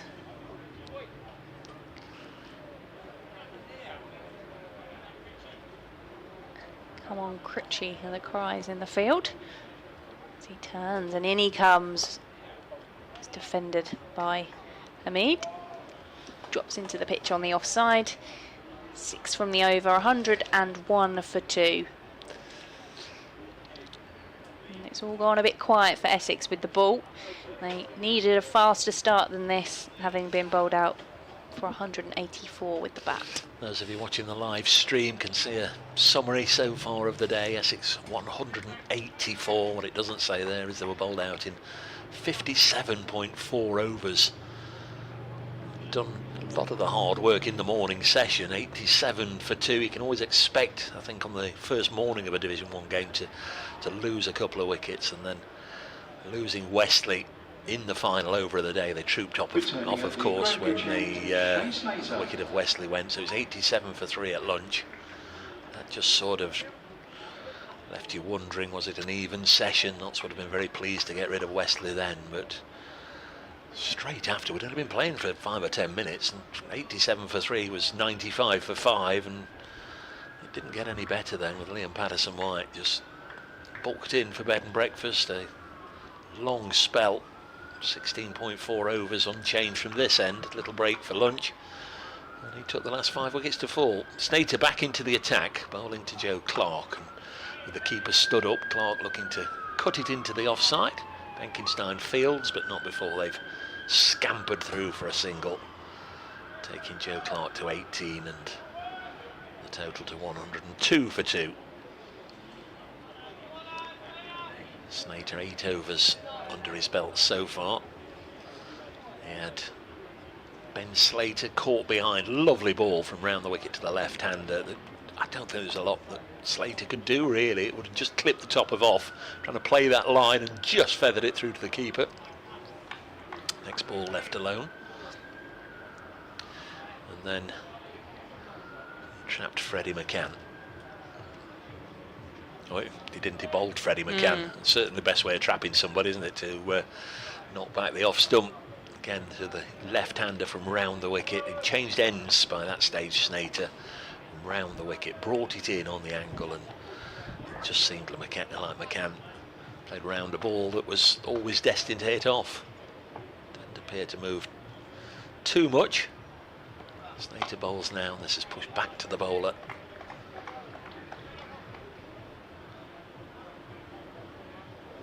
Just lost in a little world there, Victoria, where I was commentating on the pictures, which are about 10 seconds behind what I can see looking out the window, which is one of the joys of following county cricket. If you're sat at home in your front room, you can watch the live streams now. Pretty much all the games available. think still pretty much all of them free, but ended up looking at the one here and not out the window where we should be looking. This one's chopped into the offside by Hamid.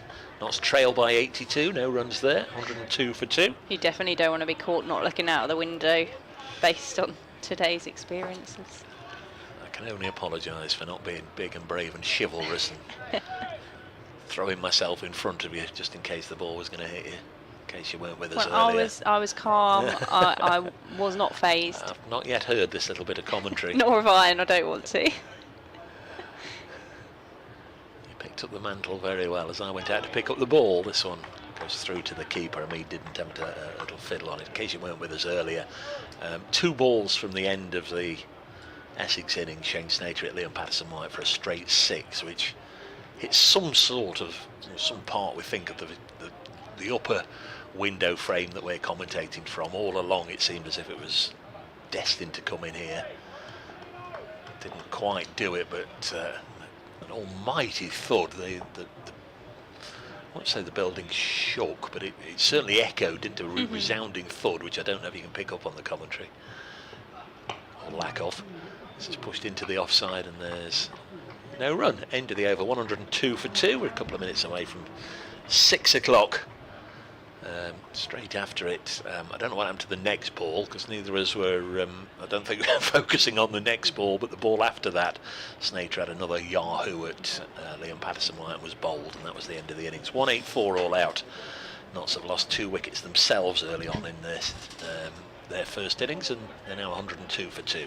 I was just looking at some analysis of James Rue with the gloves for England. It sounds like it might have been a bit of a tough day. Well, he went for 20 byes, or he conceded 20 byes in the first innings, and there weren't many. He could even get a fingernail on. Critchley is in, given a bit of width to Clark, who plays that one towards point. You know, sometimes the umpires are very reluctant to call wides and no balls, aren't they? And they'll give a bye against the poor old keeper when he's got no chance. Critchley into Clark, who plays that one into the leg side. Off the boundary comes Benkenstein as they come through for the single. Benkenstein has been called into action a few times, but he's got a nice spot where the shade of the pavilion is just coming over the boundary rope. So he's standing in the shade, but he's called into action on that occasion. 103 for 2. Critchley into Hamid, plays that one back to the bowler. Good stop by Critchley. I don't think anybody else is saying, oh, look at Luke out there, he'll be nice and cool. He's got just a little bit of grass that's in the shade. Critchley in, a bit more air in that one as it's played out into the deep on the offside, where Bennett has gone out into the deep. He swapped with Allison, clearly just trying to shake things up in the field. Our Essex searching for a 3rd wicket. This partnership almost worth 50, as that one's defended by Clark.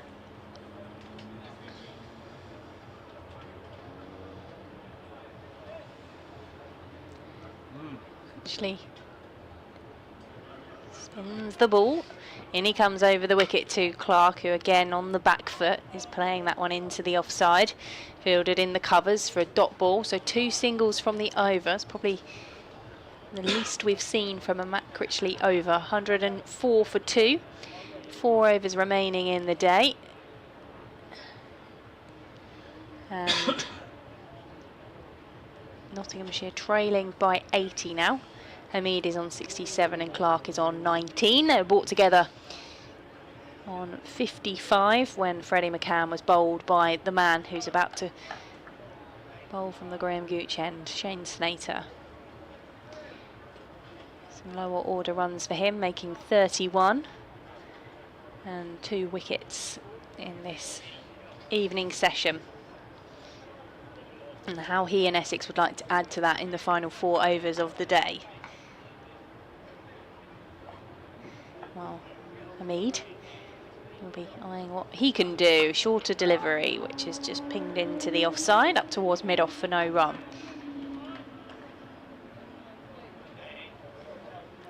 Playing with more confidence. Dave was talking about his form. It's 150 before today as this time at the other end of the pitch. Shane Snater's having a scuff of the footmarks.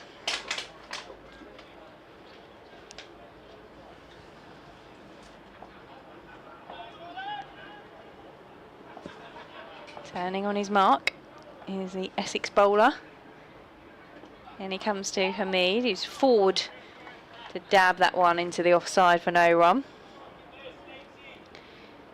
Shane Snater having taken 23 wickets this season, including the 2 today.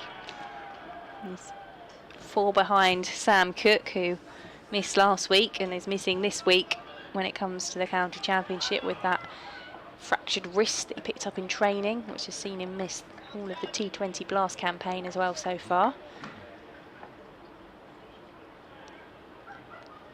Snater over the wicket, dabbed into the offside. There's a quick single taken as the throw comes in from Benkenstein. And I think as he threw the ball in, it hit Clark as the 50 partnership comes up for the Nottinghamshire pair. Hamid having 68 runs to his name, Clark 19, 105 for 2. It is Clark who will face Snater's next delivery. 2 slips in, sorry. Walter and Harmer. Pepper up to the stumps.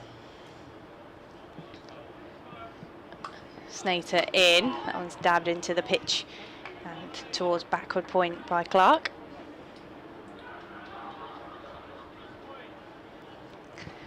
Sounds like a few lively fans still in. Certainly emptied out a bit. People with Friday evening plans maybe, or else those who were sitting in the sunshine have retreated to the shade. Fans trickling out. I'm sure there'll be plenty more back tomorrow morning from 11 to day 2 of this one as Snater is in and Clark is just playing into the leg side. Single so far from the over. Essex 184, 3 overs to go, Notts 105 for 2. It's hearing about a cage cricket festival which is going on in Chelmsford tonight.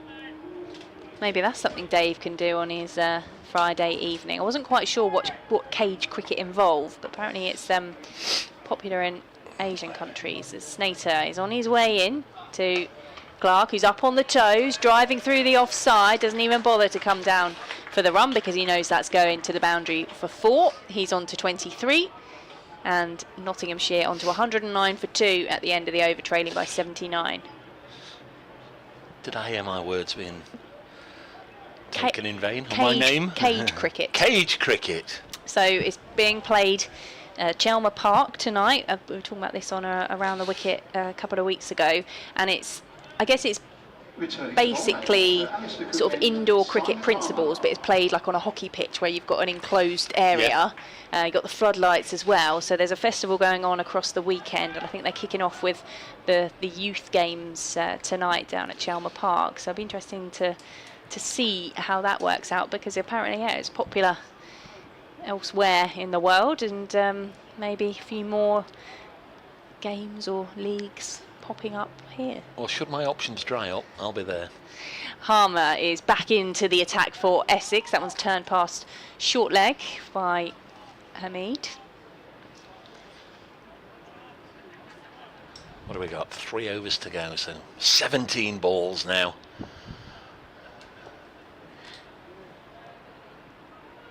Harmer, he'd like a wicket here as that one's defended into the pitch. 16.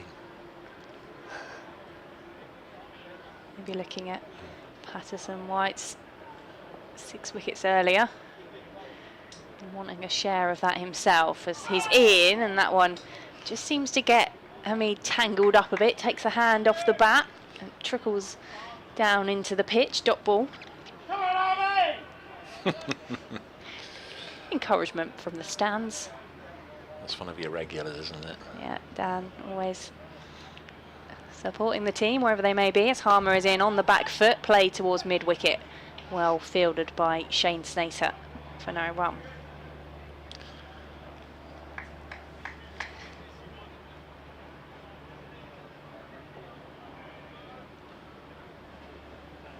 Harmer in, and that one again has Hamid playing forward at it, and maybe just turns a bit more than expected and drops into the pitch. Things just fell nicely into place last week for Essex, didn't they? They're getting the win at Leicestershire. The leaders lost Notts. Warwickshire was second, I think. They drew. Surrey had played the week before. They were third. Harmer in, and then that ball is defended as well for a maiden from Harmer. So 2 overs now remain in the day. Nottinghamshire 109 for 2, trailing by 75. Glamorgan were fourth, I think. They got walloped down at Sussex. It just fell nicely, didn't it, for Essex to get their win and just leapfrog everybody and go to the top of the table. Deservedly so, won 4 of the 7 matches. But just a reminder here that, as Notts found last week, every day's a new day, and every side in Division 1 can just be ready to bloody your nose at any given time. 2 overs left. Snater to Joe Clark. Tickles this down to long leg for a single. 110 for 2. Notts trail by 74. Not going to go down the N route until this is done and dusted again. Notts have had a real problem at getting through the end of days this season. Off for bad light in Cardiff, where Glamorgan made 2, or Glamorgan is still batting, they're 244 for 6. Incredible. Snater bowls, Mead defends, and a century there for Chris Cook, and come in lower down the order. He's batting with Mason Crane, who's 59 not out, and the pair of them have added about 100, and says he trying to do the maths, about 160 together for that 7th wicket. Sorry, must have thought they were through the top half of the Glamorgan order and well on their way to bowling them out cheaply, but century for Chris Cook.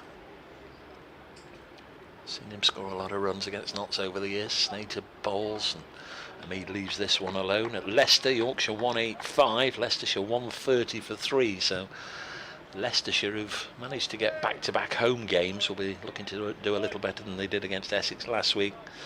It's good for them bowling Yorkshire out on day 1. Somerset were bundled out for 208. Warwickshire were 14 for 2, but they're now 91 for 2. Dan Mosley and Sam Hain, both in the 30s, still playing in that one at Taunton.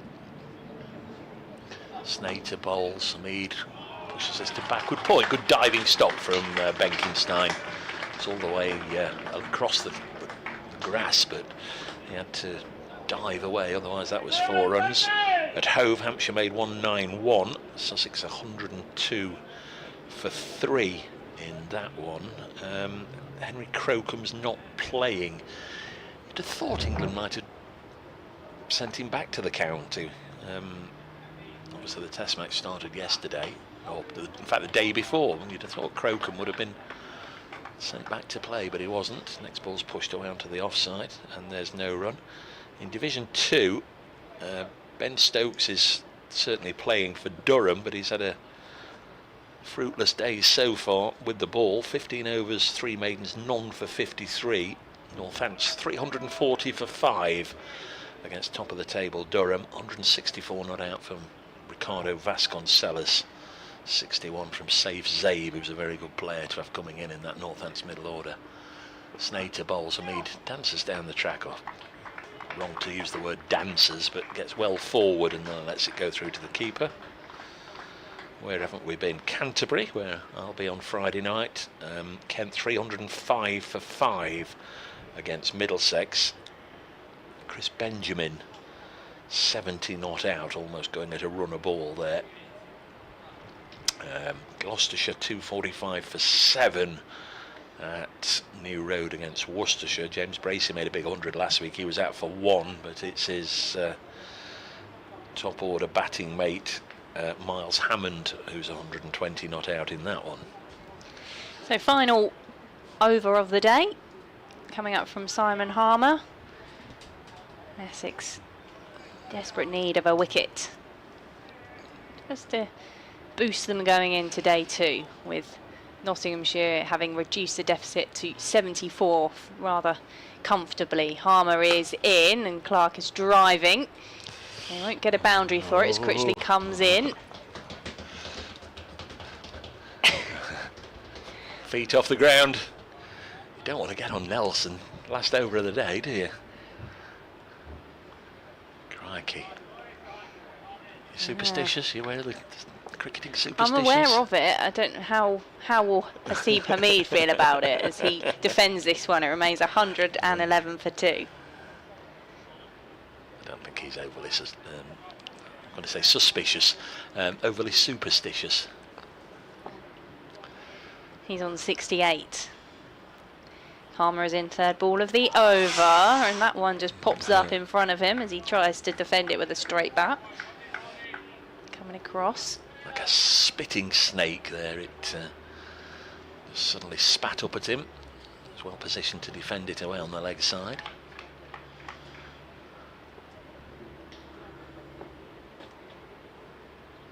Single and 2 dot balls. Harmer to Hamid on the back foot, plays it out towards point, no run. 2 to go, can't end the day on Nelson.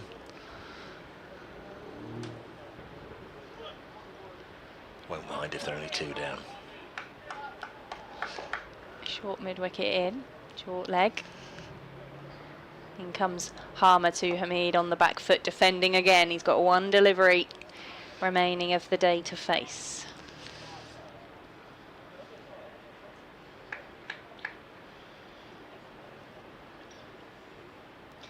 Strolling back to his run-up mark is the South African spinner. Into Hamid, final delivery of the day, pushed along the ground into the offside by Hamid. So they will finish on 111 for 2 at the end of day 1, trailing Essex by 73 runs, and Nottinghamshire firmly on top after the first day's play, after Essex had won the toss and elected to bat first. Lost a couple of wickets early on. 50 partnership followed for Tom Wesley and Charlie Allison. Essex 87 for 3 at lunch, and then the wickets tumbled all out for 184. And in pursuit of a first innings lead, the Nottinghamshire captain of Hasib Hamid has made 68. Joe Clark alongside him, 25 not out after the first day's play. Just sense with this Nottinghamshire side, of course, county champions. They got into a winning habit last year, also got into a habit of not losing matches, being able to come back from difficult positions, and I think after last week they wouldn't have needed to spend too long looking at the analysis, looking at videos, being in team meetings, being hauled over the coals maybe. They'd have known that they were way off it in all disciplines against Somerset last week, and they've responded as I think those that watch them regularly would have expected, like they did last year. The only game they lost last year against Durham, they responded with a really good performance against Yorkshire at Headingley, and it's very clear, I think, today that they were looking to get back to somewhere near their A game, their best game, and I think they were helped a little bit. There were 1 or 2 moments through the course of the Essex innings where you just wonder, well, could that have happened or that happened differently? The run out, I think, was a big factor in Essex just losing their way straight after lunch, and then Matt Critchley going straight after then. He was involved in it, wasn't he? So they've gone from 2 down to 5 down in the space of 5 minutes or so straight after lunch, and then Patterson White, they just couldn't really play him apart from Shane Snater at the end with some very clean ball striking. Patterson White career best 6 for 43, which included those 3